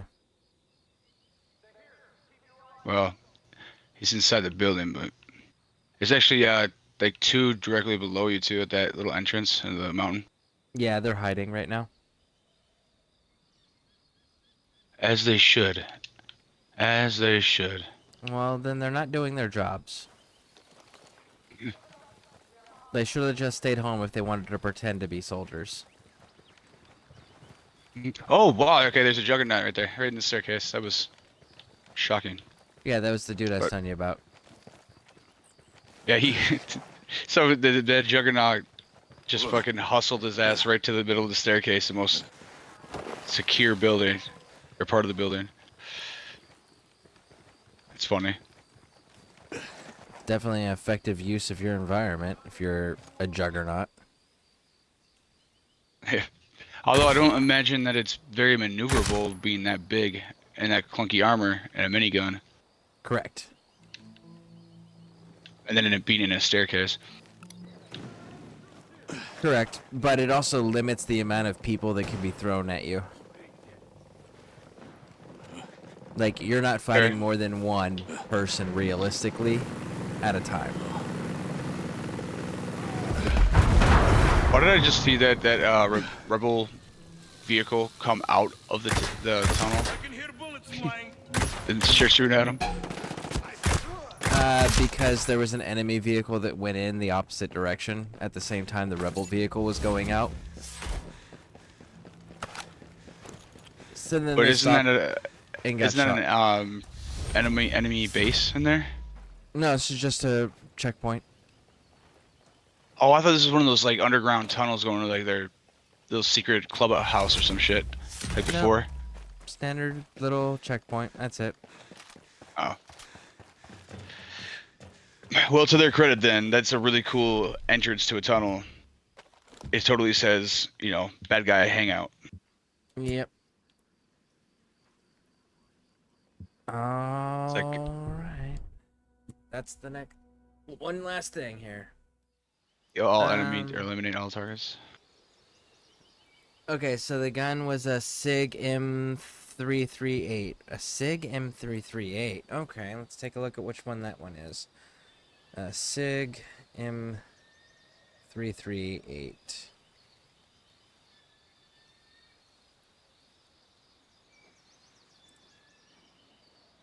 Oh shit. What up? SIG M338 shoots a 338 Norma Magnum round as a belt-fed machine gun.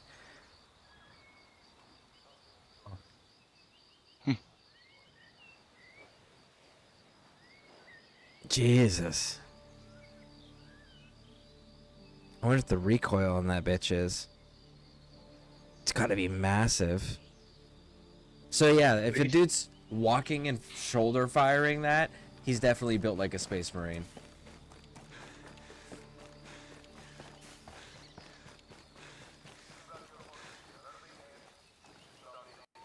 Alright. See the bivouac I'm at? I don't know if you're joining me or not.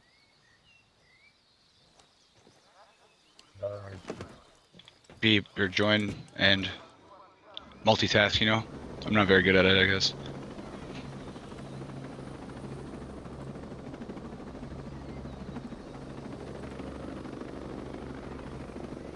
Yeah, it's all Canadian. That dude had to have been built like a Space Marine. Where are you going? Talking about? What are you talking about? You, where are you going? Run up the road? As I'm honestly just one-handing the controller right now because I'm trying to fix my shit. Ah. Okay. Yeah. I didn't want to stand there. I heard a helicopter or something went overhead. Yeah, it's my helicopter. I was waiting on you at the bivouac. Oh, my. How many times do you come out with a helicopter, man? I didn't know that. Well, I Here, just I'm coming cleared with our the bivouac ability right there. I literally just cleared it so that we could fly. We weren't able to fly in this region prior to this.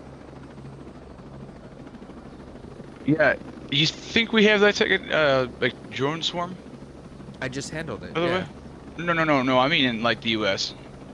Oh no, not yet. The only people that Think are they're working working on no. Well, yes, but no. So yes, we're working on a drone swarm. No, it's not the drone swarm style that this is. The drone swarm style that this is more of like what China's developing. What we are working on. Hold on a second. Yeah, what we are working on is ocean drone swarms.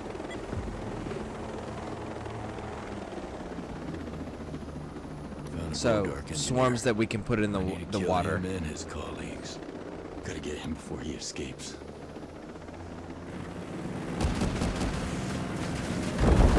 Got him. One less engineer where to go.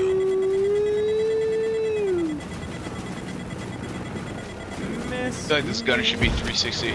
Shit, we're going down. We're going down. Yep, we're dead. All right, get out, get out, get out. Oh. Get out, run away. I can't believe you run actually away. landed it. Run away! That bitch is gonna explode, but we got... We got one of them. We got one of our targets. Fuck. Why do both my guns have to reload?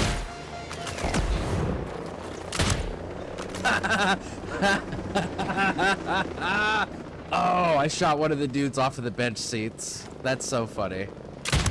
Oh, there's the second one.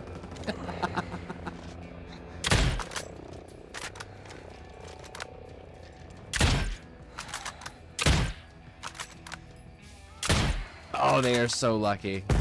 So fucking lucky. Alright, let's go. Let's run. We don't have to fight there. We can just run away. There's 3 scientists at the next location. We just gotta kill them all. Oh shit, I'm injured somehow. I have injuries turned off. Why am I getting injured with a heavy injury of all things? That's weird, actually. Right? Because I actually have that setting off. Hey man, I told you I've been taking a lot more damage than normal. I don't know, something's up. Maybe it's the DLC.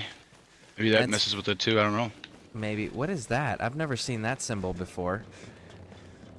Oh, that's the gas mask station I was saying about. Oh, a gas filter. Weird. Which, by the way, where is that amber sky? It's not included. I thought it was going to be. Maybe it's like further in, because we're still in the beginning areas of this quest. Like, there's still we still got to finish the perimeter, do the centerpiece, and then Golem Island's got another one up there too. So maybe it gets released later.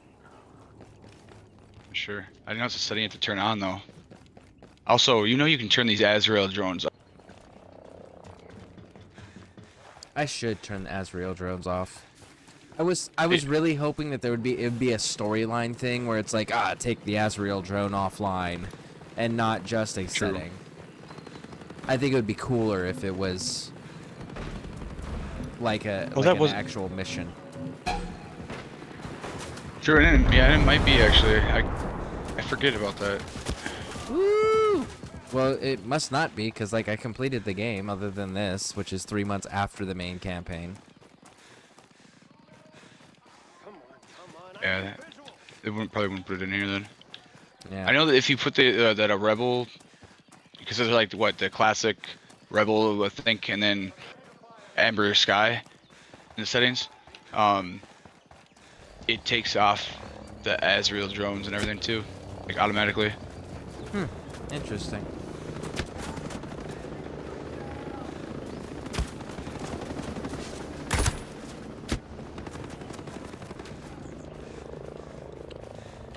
You know, I don't think this helicopter understands the fight it's picking.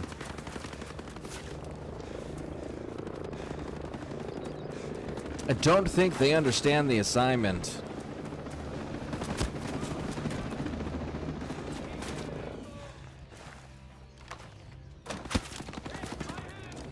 Oh, go ahead and stand right there and let me shoot you. Please do. Watch how that works out for you, stupid ass helicopter. All right. Go, go, go, go, go. Oh man, we are so close. Well, at least I am. I don't know where you're at. You're 148 meters behind you. Yep, yep, yep.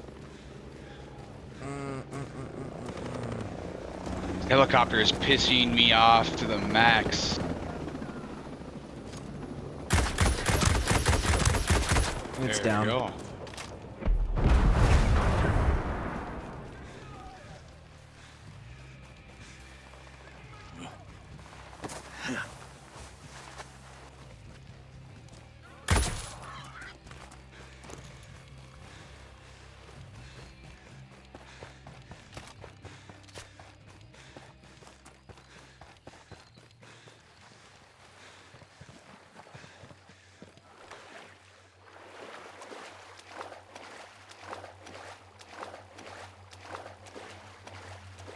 Let's see here. So there's 3 targets here that are military scientists. Okay, and eliminate all.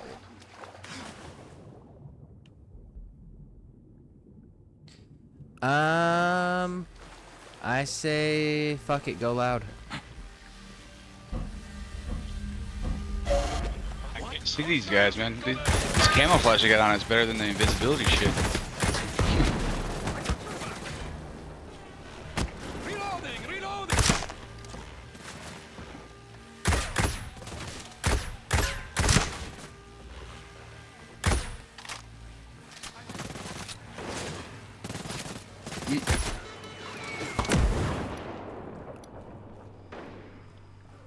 Holy crap.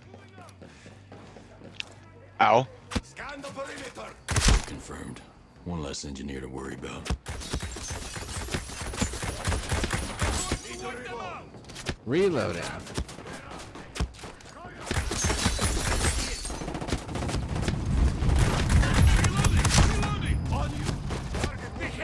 Son of a bitch.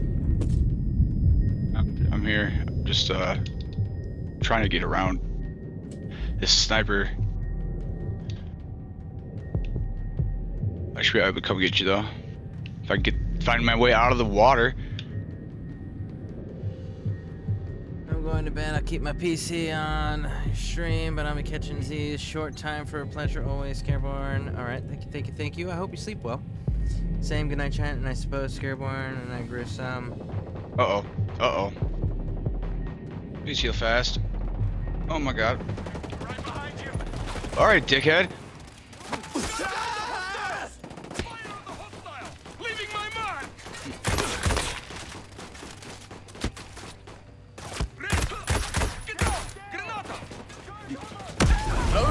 Missed.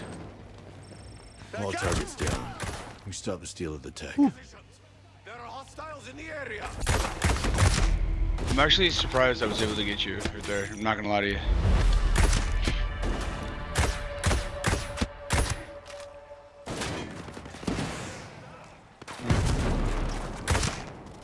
Okay, hold on. Who the fuck else is still shooting? Bowman. Drone over here somewhere. It's Nomad. Yep. The engineers I'm getting been neutralized. nuked. Studying and looting all the tech in the area. We were really prepared for this operation. The Outcast mission succeeded thanks to your actions, Nomad. With your help, we've taken over the region. We know that the Bodark... The invisible guy over there or something. Several factories and research centers. It's that infamous Bodark scorched earth policy. It supersedes the value of the tech here, which is confirmation that the Bodarks aren't interested in occupying the area. They're just taking what they want. I've identified the engineers. They were hackers and tech analysts. Private sector.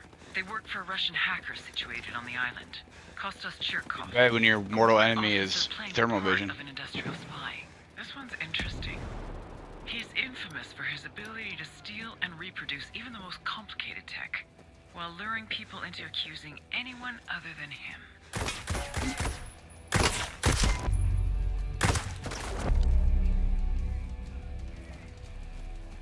Where is whatever it is we're missing?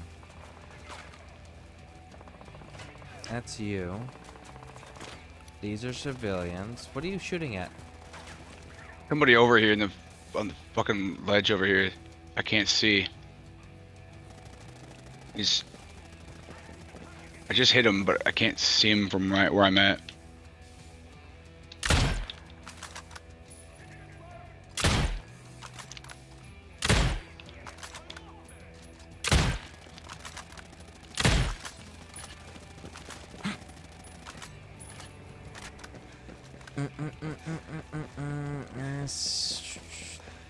Well, if he won't come out, then we'll go to him. Who disappeared? We didn't fucking disappear, you cowardly piece of shit. Sending up false reports like that, motherfucker. Alright, clear. Oh, skull curtains up here too. Chest.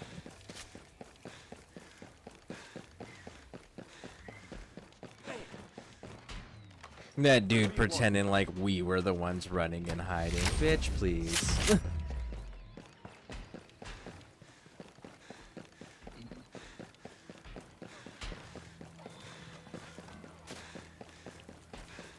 Could you imagine trying to sell that to your bosses if you worked for like Sentinel or something like that? Yeah, the ghosts, they just ran away. They were hiding. They were cowardly the entire time we fought them. Imagine trying to sell that shit. Right, though. So you, by yourself, after they killed everybody at the entire facility, made them run away in fear, huh? Survived.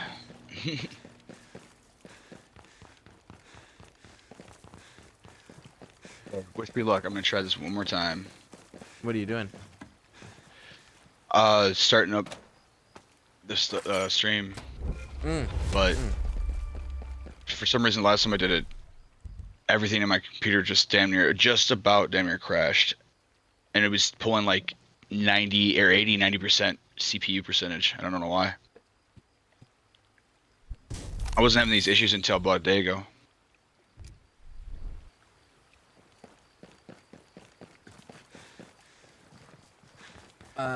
Yeah, I got nothing. I'm not tech savvy enough to be able to be of assistance.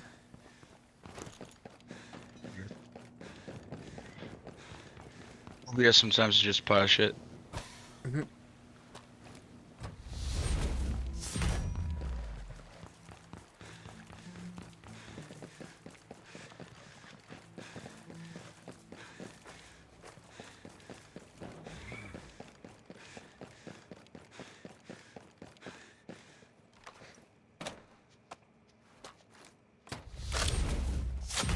Why are you here?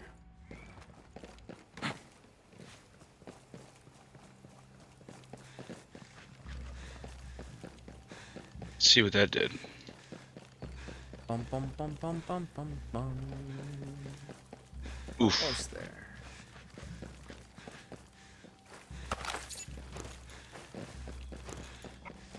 Oh, I fucked that up.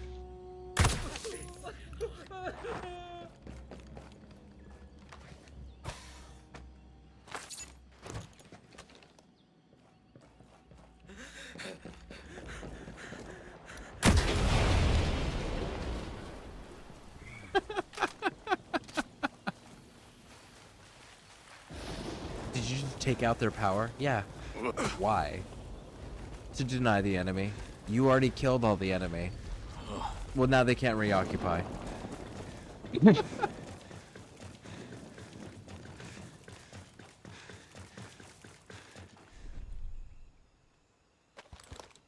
see here. We're good on all of those. Shoes. Some new shoes. Helmets.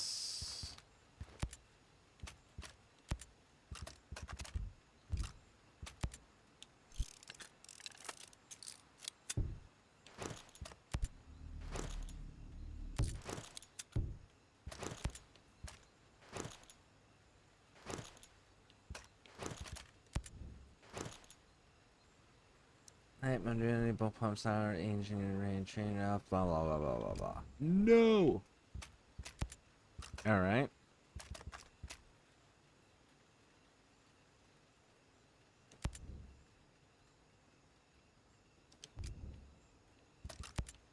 Wow. Like, sniper rifles are failing to compare.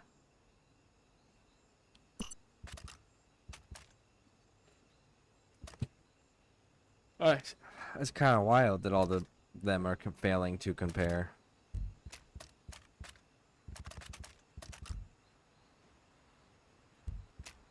Failure to compare. The TAC 50 is like beating them hands down, like not even fucking close in every regard. Literally every stat the TAC 50 is better in, and then on top of that, the TAC 50 does more damage than all of them. It's like, that's kind of wild. Mildly surprised by that.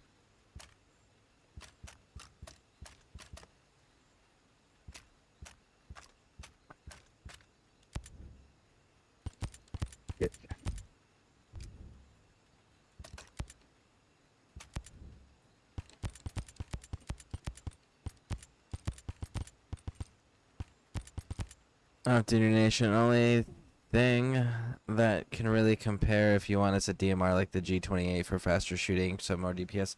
That's actually what my loadout is the TAC 50 as my secondary, and then the G28 Scout variant for my primary.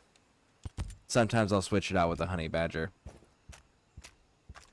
Yeah, see, look, G28 and the TAC 50. And then I have... Where is it at?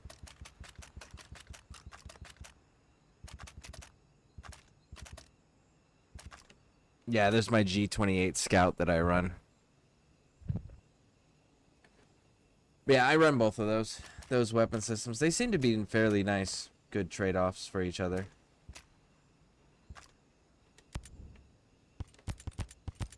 Wait. Alright. I think I got it going good. I hope I didn't just jinx it. Well, now that you said something. Yeah, no, as soon as I was saying it, bro, I thought that, and I was, fuck, too late.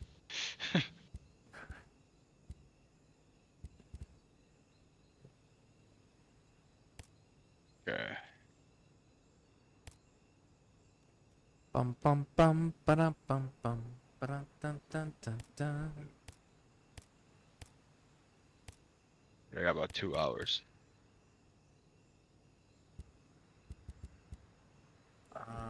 A74 MDR.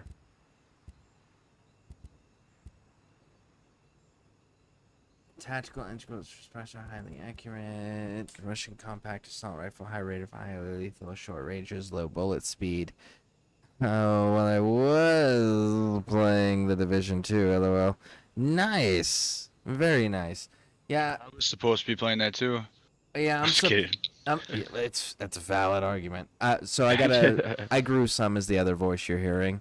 He's another Twitch streamer. He's part of the Legion broadcasting team.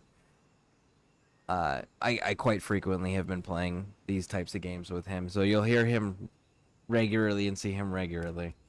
Me and him were supposed to be doing that afterwards, but I'm really kind of upset with myself about the whole doing the 50% completion over on Wildlands. So I'm thinking, like, as soon as I finish Operation Motherland on this, or Conquest, or whatever they call it, that I'm probably going to go back to Wildlands just to smash through all of that at 100%, because I have a deadline.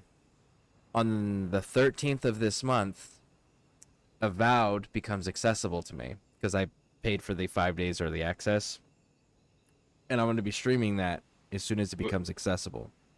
You could always just come back to the game, like, later, or play 2 games at once.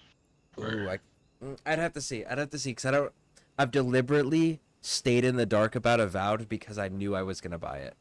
So I don't know very much about it on purpose. That's fair. I 100% Wildlands. I'm about 80% with Breakpoint. I'll be sad when it's over. That's understandable. What I did is I went and I knocked out all of the security wing, and I knocked out all of the smuggling wing, and then El Sueño became available, and I immediately went after him. And I'm realizing now that Division I'm playing 3 next year.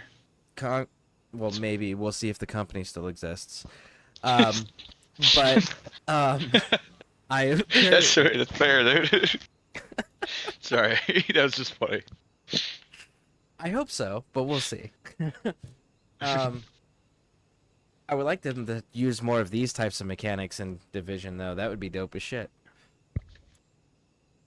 True. But you know, to me, it's always funny, like, when they own different studios like that, making the same kind of games, kind of.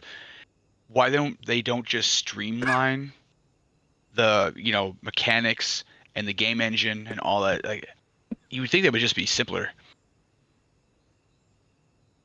You would think, but then, yeah. I mean, this is the same company that made one of the greatest pirate games known to the gaming universe, Assassin's Creed Black Flag. Oh my god, that was such a shit game, bro. That was an amazing game. I'll fight on it. I'll fight over this, bro.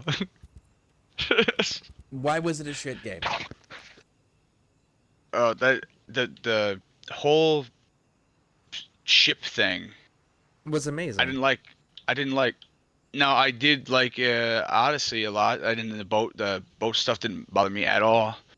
But yeah, I did not like Black Flag. I got it at the midnight launch along with my day one edition Xbox One I love that. and Like, Battlefield 4. I love that game, and that ship combat was peak ship combat. But then they also made Skull and Bones. Yeah. Yep, they did. Yep. And I was looking forward to that game too. I played the beta, and then I was like, nah. Yeah. Let's see. Division is so Off Duty Nation says Division is RPG heavy. The Ghost Recon community will be up in arms over it. If they're mad, they should play Arma. Ghost Recon is about to bury itself because they already announced that they're turning it into a first-person game. And by the way, Division is not like an RPG. It's an MMO RPG. No, I wouldn't even claim that Well, you're because it's not role-playing- massive multiplayer.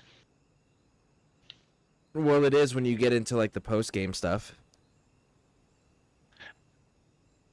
Okay, so what separates a game from being multiplayer, like Call of Duty, to massive multiplayer, like an MMO is supposed to be, right? Because Call of Duty doesn't have where you can run around with from a hub, you know, like cities and stuff like that. Like you can't run around in Call of Duty from a city and go out and do missions together. You start in a hub and then you get placed in battle royale matches, or you co-op a campaign together. You can't do PvE as multiplayer. So that's why it's got a battle royale setting, and then it's got the campaign. An MMO is literally just a online played by a very large number of people simultaneously. Arguably, yes. But there's certain things that separate it from, like, a battle royale. One of those major features is the PvE aspect. There is no PvE aspect in Call of Duty. No, my only point was the size, right? Obviously, Call of Duty is not an MMO, or has PvE. Well, I guess if you count zombies, they do have PvE, but that's about it. Yeah, but that's I wouldn't a even count separate that mode. though. That's a separate Yeah, mode I altogether. wouldn't count that. But like I said, my point was just the size-wise on that. Yeah. It's the Let's first see. name that came in mind. Off Duty Nation says, with everything being live service and multiplayer, the term MMO is watered down and everything is massive and everything is multiplayer. MMO used to mean EverQuest and WoW. Yeah, exactly. Yeah. That's fair. Like That the is fact that they fair. call Fallout 76 MMO has always bothered me because it's only 24 people per server at most, and I mean, Call of Duty literally has that. But it's not your lobby. but You know what I mean? But the whole thing is it's not a private world. Right? Yeah. Okay. Well, take any game. Just scratch Call of Duty off that. Like just like in one lobby on one server, right? 24 Well, people. There isn't any game that does one lobby on one server, period. Like, look at, like, Neverwinter, for example. If you played Neverwinter, which is a free game that's been around for fucking ever, Yep. that everyone agrees is an MMO. Okay, so... Yeah. Look at Neverwinter. There is, in some places, there's an 18-person limit cap for the server. And how you can tell is because they create instances. All the instances are individual servers. You just don't see it as the player most of the time unless you're actively looking for it. So you don't notice the fact that there are separate servers going on simultaneously.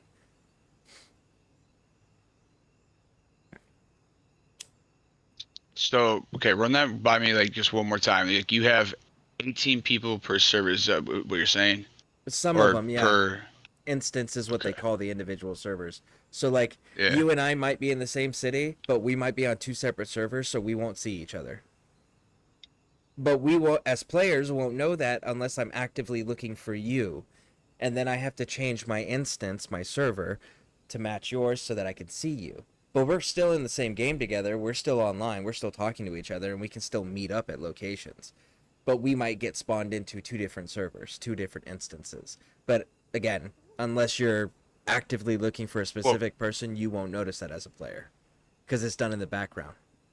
So it does exist. One thing just about as that in is the that background. you're correct. You're correct as far as everything, except for the fact that instances are not servers. They're all on the same server. It's it's just a different load. Hold on. Off Duty Nation says if you don't see people in an open world always on game, it's not an MMO. That's actually a valid point. That's a pretty valid point. There's nothing wrong with just being multiplayer game. They tack on MMO title for some reason for clout. Yeah, okay, I can agree with that. Yeah, like that's a valid point. If you can see them in the open world, that's an MMO. Yeah, I 100% agree with that too. Yep. That's about right. Where the fuck are you? Me? There you are. Yeah, dude, I kept trying to fast travel to you, and then I just kept ending up, like, not by you.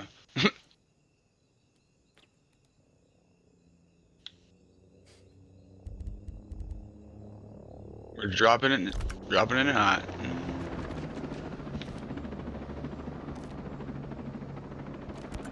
Did you need a taxi?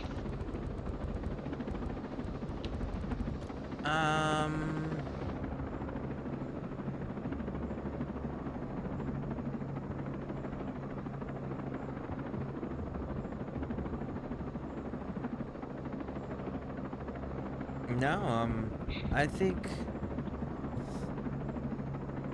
Oh. Hold on a second. Off Duty Nation says I was upset that taking part in taking a part of clothing for parts doesn't do anything. It's a part of Breakpoint that was never completed. I'm sure they wanted to use parts to be able to customize equipment and fixes. Yeah, that was something. Wait, hold up, it doesn't? Yeah, no, breaking down. That's why whenever you watch me, I always sell all the equipment. I only break down the weapons. Yo, damn, you guys just blew my mind. I'm not gonna lie, dude. Yeah, the equipment's incomplete part of the game. Like all of the components you get for breaking down the equipment, like your gear, it doesn't do anything. There's nothing to do with it. It just sits in your inventory. The weapons are the only thing that you need to break down so that you can upgrade everything. But gear, sell it. How do you look at your... Oh, it's in the inventory, right? So that... Yeah, okay, here it is. So you get to keep the high-end... Or the... What is it even called? The parts from breaking down the clothes. Do you know?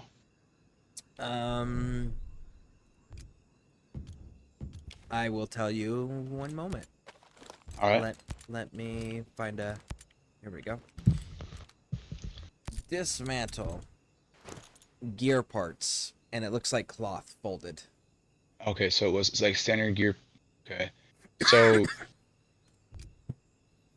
Well, you could sell it. Yep, you could, but you could also just sell the equipment. True. Well, I don't know, because, okay, so... Remember how we were looking at that, the high-end, like, what's it called? Well, weapon parts? I'm gonna go to a bivouac right now, because I have an elite gear part, and I have an elite item. So, do a price comparison. I was just gonna say that, because I remember the high-end weapon parts were, pretty valuable to sell. Like, I've got 151 of them, and I think they were going for like 50 or 100. Okay, so if I sell a helmet that's gold, it's $350. If I sell, let's see, where is it? Yeah.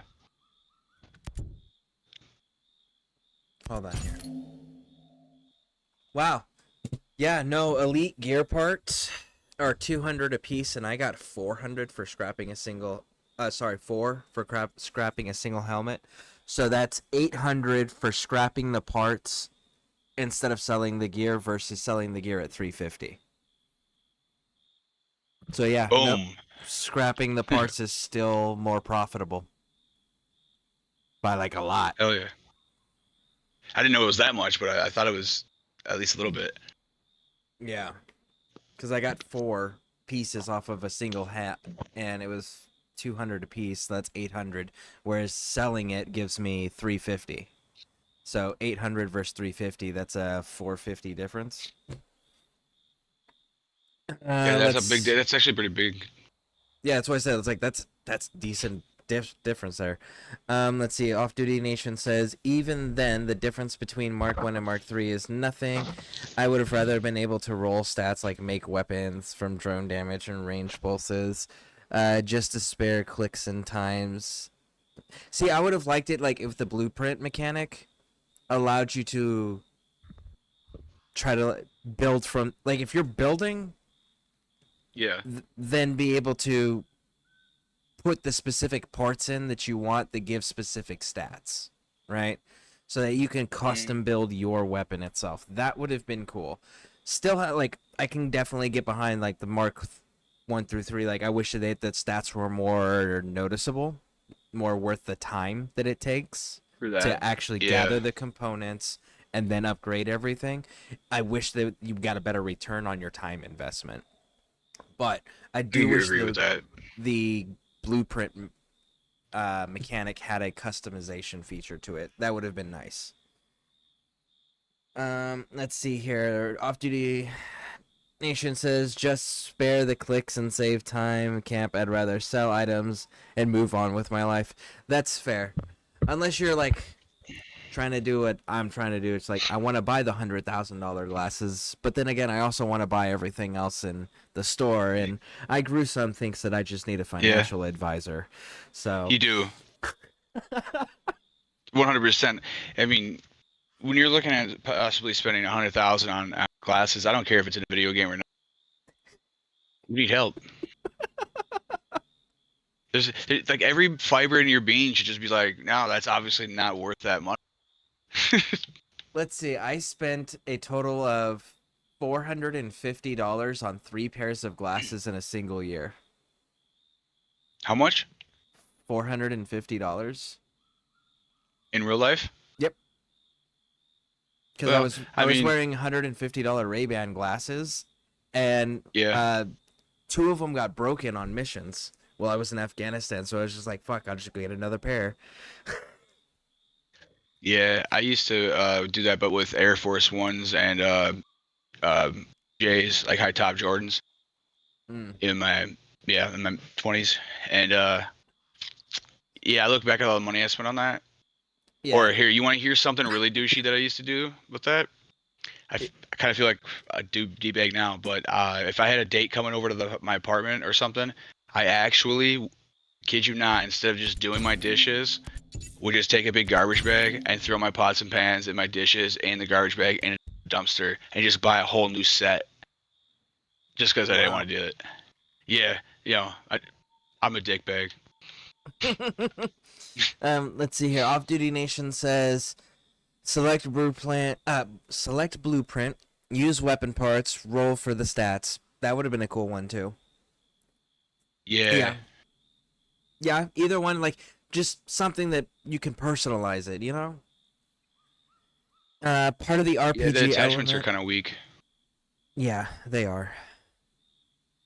Part of the RPG element would be random rolling on the blueprint, but that would make the milsim people mad. Well, I mean, they could easily keep it the way they but sorry, let me phrase. Do that, but keep the setting that they have where you can turn the gear score off and then go to completely,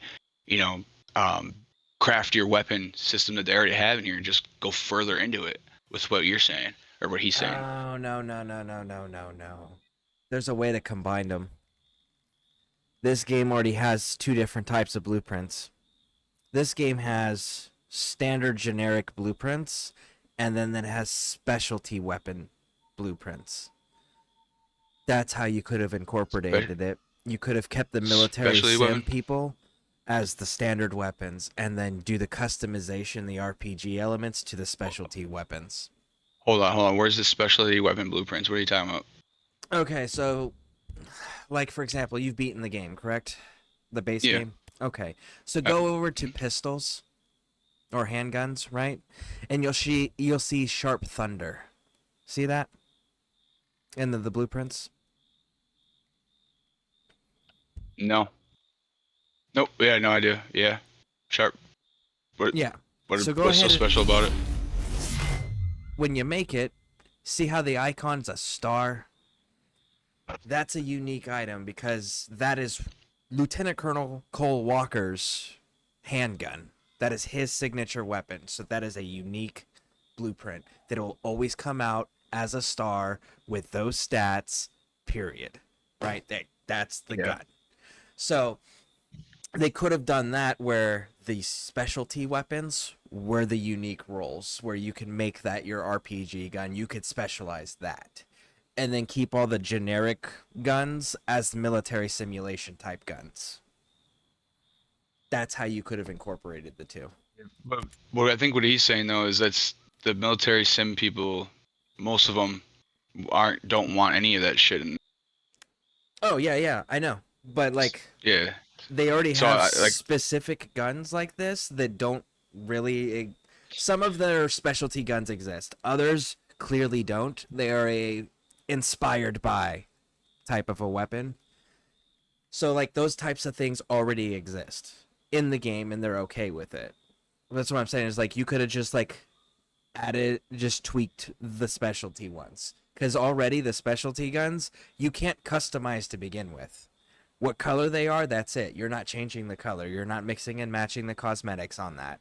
You can mix and match on some of them, the attachments, but only a few attachments, not the full array. So like that's a good way of that they could have incorporated that. Hey, real quick, slightly different topic here. How do you sell shit? Go to the shop or go to a bivouac and use the shop, I'm at and the then bivouac.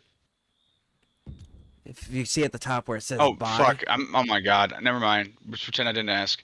Okay, let me get caught up here. Let me get caught up on here in chat. All right. Even when using money to buy weapon parts, if you're short on items, roll for gear, and you would have been a mechanic to use cash for your gear customizations.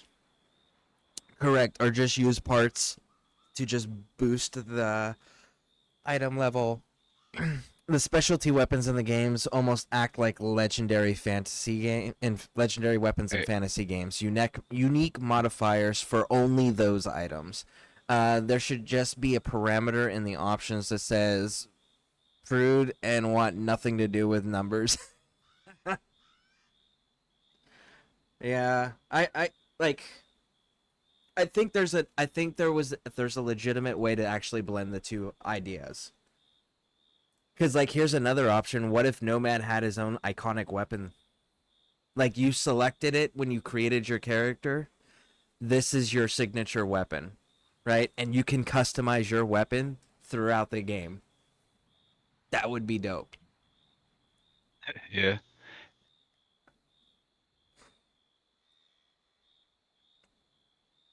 Can I let you... Oh, shoot. My bad. You're good. My bad. I don't think that should have been a system they implanted in this game where like I'm hostage or whoever's playing with, has to sit in there.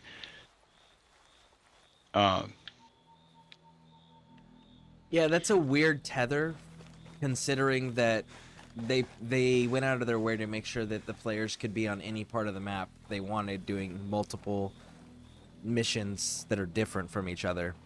Like, that was a point that they made when they developed the game. Yeah. And then not to mention, think about this. I can't leave unless you say it's okay. But if I'm working on like customizing my gun or something in there, right?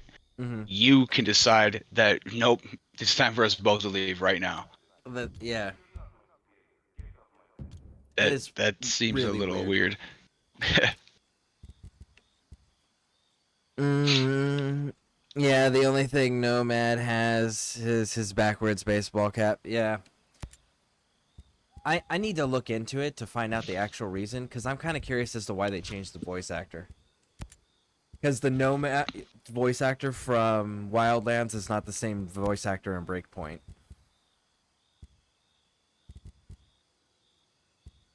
And I didn't know that. How do you know that? Because I played Wildlands and then immediately went into Breakpoint and realized that this dude's voice is gravelly and rough and deep, whereas Wildlands, his voice sounds like a normal dude. So, like, there is a very audible difference between the two voices. I should. Now that I think about it, I don't think I completed Wildlands. I don't know if I did. The man's been through a lot. Well, not between. Well, he's been through a lot at the point where he reaches Breakpoint, because he is a newly promoted lieutenant colonel, and this was supposed to be his last mission, and then he was going to retire. But between the time from Bolivia to Aurora, he didn't really go through a whole lot in between. He kind of like just had downtime between getting ready to get out and all of this, and then this big mission popped off. And he was like, fuck it, I'll eat it. Because he was looking at retirement up until this mission came up. So, like, he's been through a lot career-wise. But between Bolivia and between Aurora, that space, he didn't do anything other than get promoted. Because he was a major during Wildlands, and he's a lieutenant colonel in this one.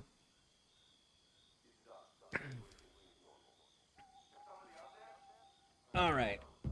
Let's see. What are my stats looking like now? It's been a little bit now. 47 hours solo play time. Co-op time, 23 hours.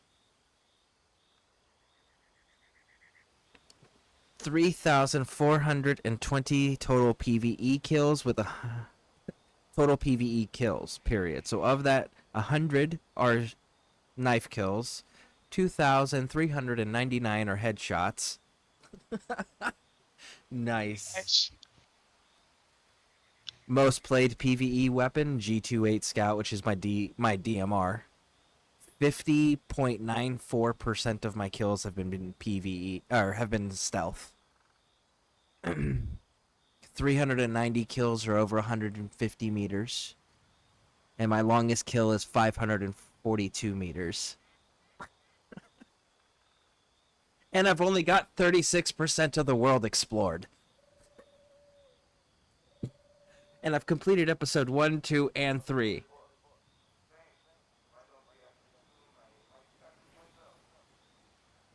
See that again? What? Where do you see those stats? When you go, okay, so if you push the 3 line button and it opens it up, it goes down. Yeah. Okay. Solo playtime, I got 30. I got 59 co-op. 610 weapons looted. Let's see, I have 3,388 total PvE kills, 133 CQC, 1,001 headshots.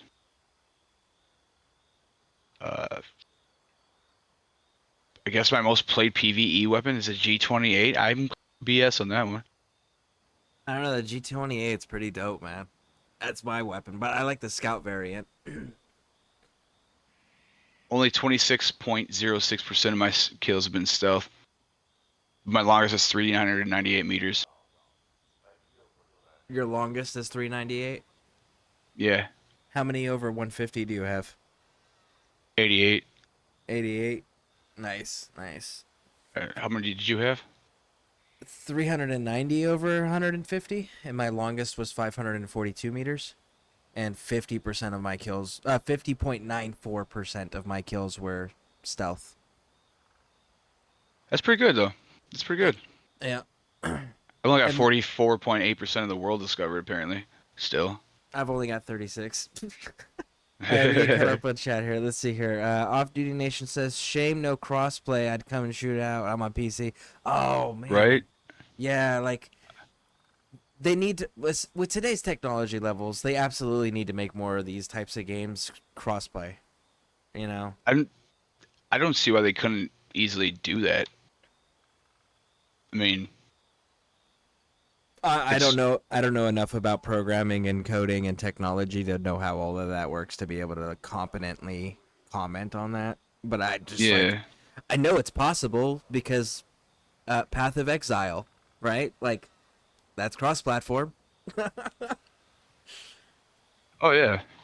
Yeah, like Space Marine 2, right? Space Marine 2, that's cross-platform. It's like, so there's no reason why they can't. They've proven they can. They have, you know. So it's like it'd be nice if they did that with more games. My Bring up this name only again, but Call of Duty was like the first franchise to like really be doing that. A few years back, and they did it so effortlessly, and they literally fuck everything else up that they ever put into a game. now, So, you know what I mean? yeah, yeah. I will say this though, as far as cross-platform play Mhm. goes, I really, I really think that cross-platform should be enabled for PC and consoles for PvE games, but I don't think PC should be allowed to be cross-platform with consoles for PvP. And the reason why is because of response times, mods, and add-ons that PC has. It gives it a very unfair, clear advantage where they will always be superior in PvP content, which is usually ranked, and um, those things end up going into like esports types games and shit. Like people actually make money doing that, and to give that level of an unfair advantage isn't right. Now, if we're talking just like PVE and co-op and shit like that, oh fuck yeah, all of them should be able to play together. But that's my Well, you should personal at least have the opinion. option to turn it off. There you go. Have the option to turn it Uh, off. That works too. Like now, you can actually do that on PlayStation and Xbox in the system settings. But I'll tell you right now, if you go on, like, I hate to say it again, but Call of Duty or any other game that does it, and you do that, you will spend fucking way, way too long looking for a match. Like it's unbearable. That's fair. Let's see here. Let me get. However, they did start putting ranked crossplay off options in games now. Oh, nice. Good, good, good. Let's see here. I think exploration is based on your collections and not the physical geography. Not sure. I think it was just not completed. They were not. They were gonna put crossplay after they finished the clothing parts.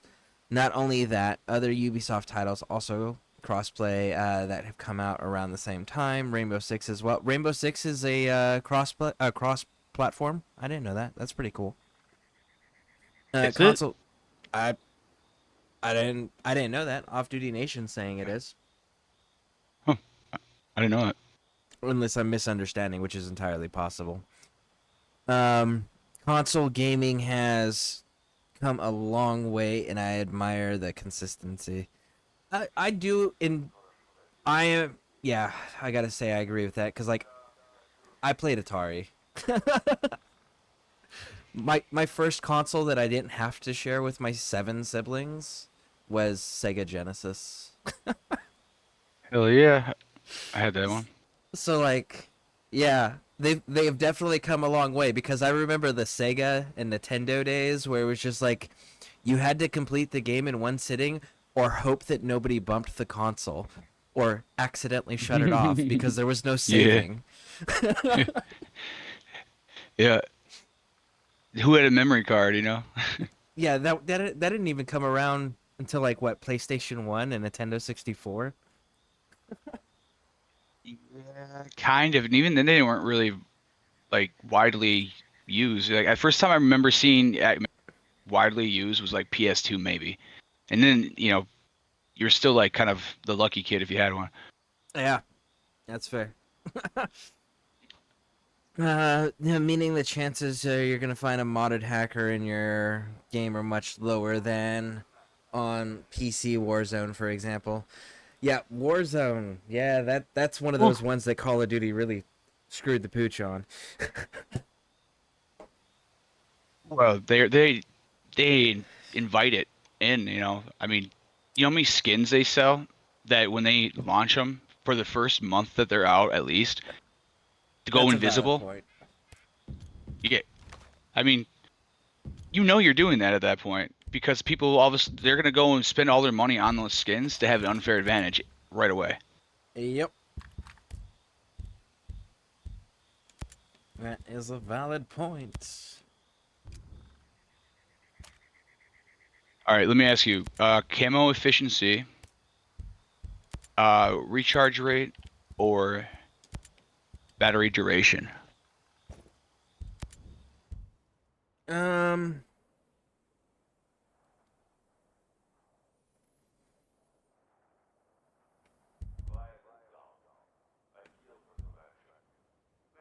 Okay, so let me actually read the battery thing here. So 30 seconds, 15. What's your next upgrade for the battery? Which number is it at? How many upgrades have you got for the battery? It's the duration upgrade 3. So it's like 15 seconds. Okay, so how much stealth are you actually doing? Or are you using it more as to get away? I'd say like 50-50. It's more so to actually go in. Actually, yeah, go in to the the base or whatever, so I can start shooting and killing them from within. So then you may want to actually look at action then.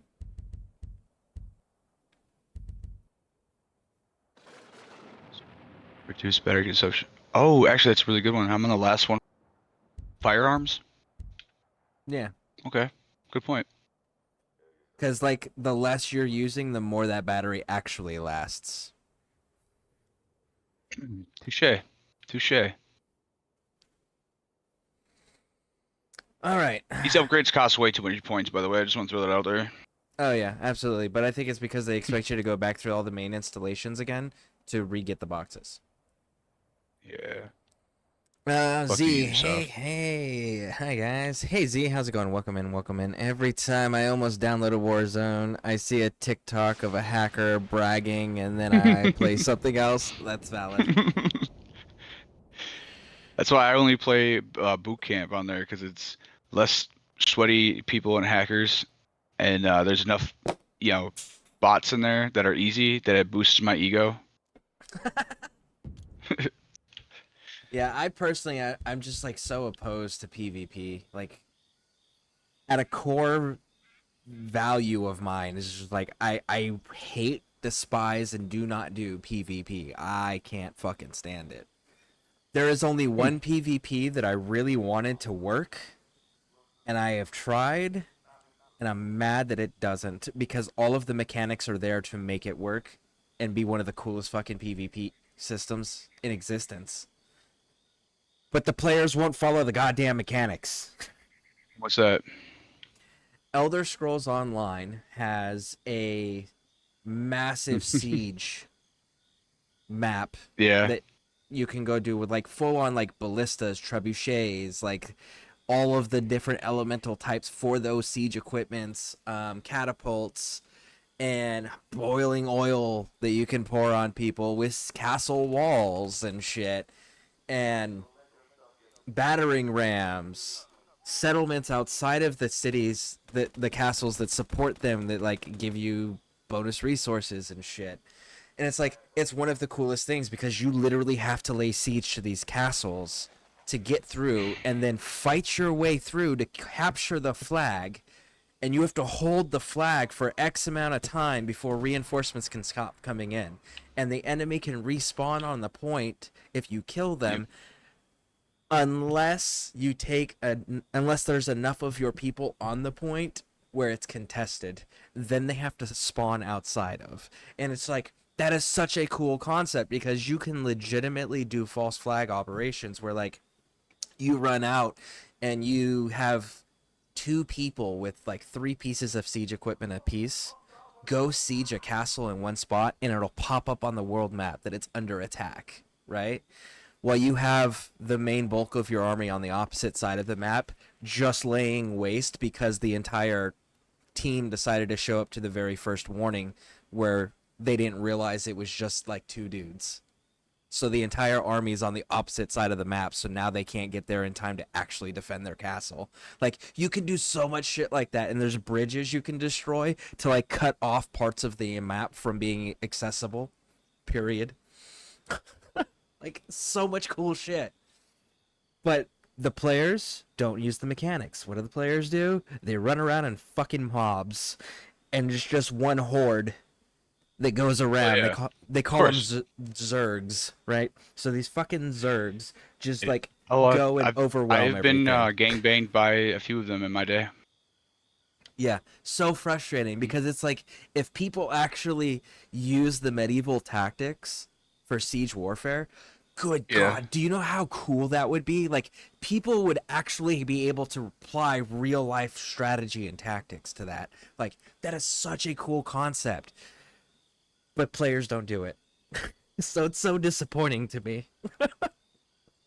Yeah, I like PvP stuff as far as like if you're gonna go like shooters, you know what I mean? But when it comes to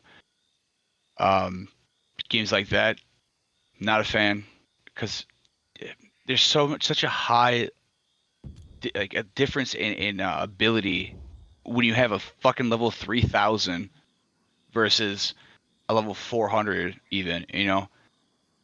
I mean, obviously that person has incredibly better gear and fucking abilities and all that stuff, right?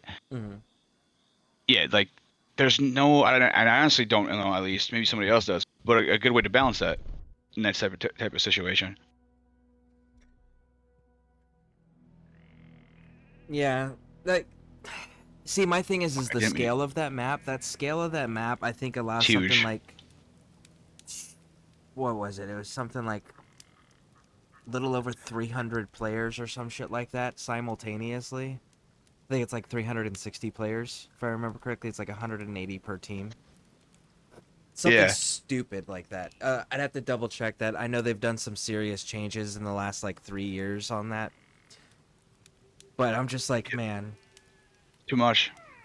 I genuinely, because they want you to feel like you're having large scale battles, right? But I genuinely, if I was gonna do PvP stuff, I would want to have to apply cooperative like battle tactics with other players that are on my team. Like, I would like to have to strategize, and that's how you're successful, and like the teams work together as a cohesive unit rather than just a random mob just throwing their shit everywhere that just is chaos, you know? Oh yeah, and see, that's kind of actually one of the problems that at least that I see with the latest Battlefields, especially in 2042. Well, there were other problems. Don't get me wrong, but for me, they got up to what like 130. I can't remember. It's some 120 or high per match, right? And you're broke. Obviously, you know you played it before. I'm sure you get the 4-person squad you're in, whatever. But there's no leadership or like hierarchy above that. Yeah. And it's honestly just every time I've gotten in a match, it's broken down on these big ass maps into little sections where it just turns into fucking Call of Duty. It's, you know what I mean? It's too many people on there. Yeah, totally agree. Oh, let me see something here. Where's... I can't find my parts. Oh, they're there. Alright, everyone. We are gonna go raid I Gruesome, because I need to get going. So I will see you all in the future. Thank you for hanging out. I appreciate it. That's so abrupt, my guy. Well, I realized what time it is. It's 2 in the morning here. Oh, you're East. It's okay. Yeah. Oh shit. Yeah, I got like an hour and a half myself. So, all right. So we're gonna be raiding I Gruesome. Thank you all for hanging out with me. He's doing this game, so he might change. Probably switch up though. Yeah. But thank you all for hanging out with me. I'll see you guys in the future. We're gonna finish out this conquest stuff because we started it. We're gonna finish it, and then we're gonna head on over to. We'll see what day it is. Let me ask you before you get off real quick, but are you gonna be on like tomorrow evening, afternoon time? I'll be on tomorrow at some point for 8 to 12 hours. Okay. All right. Well, have a good one.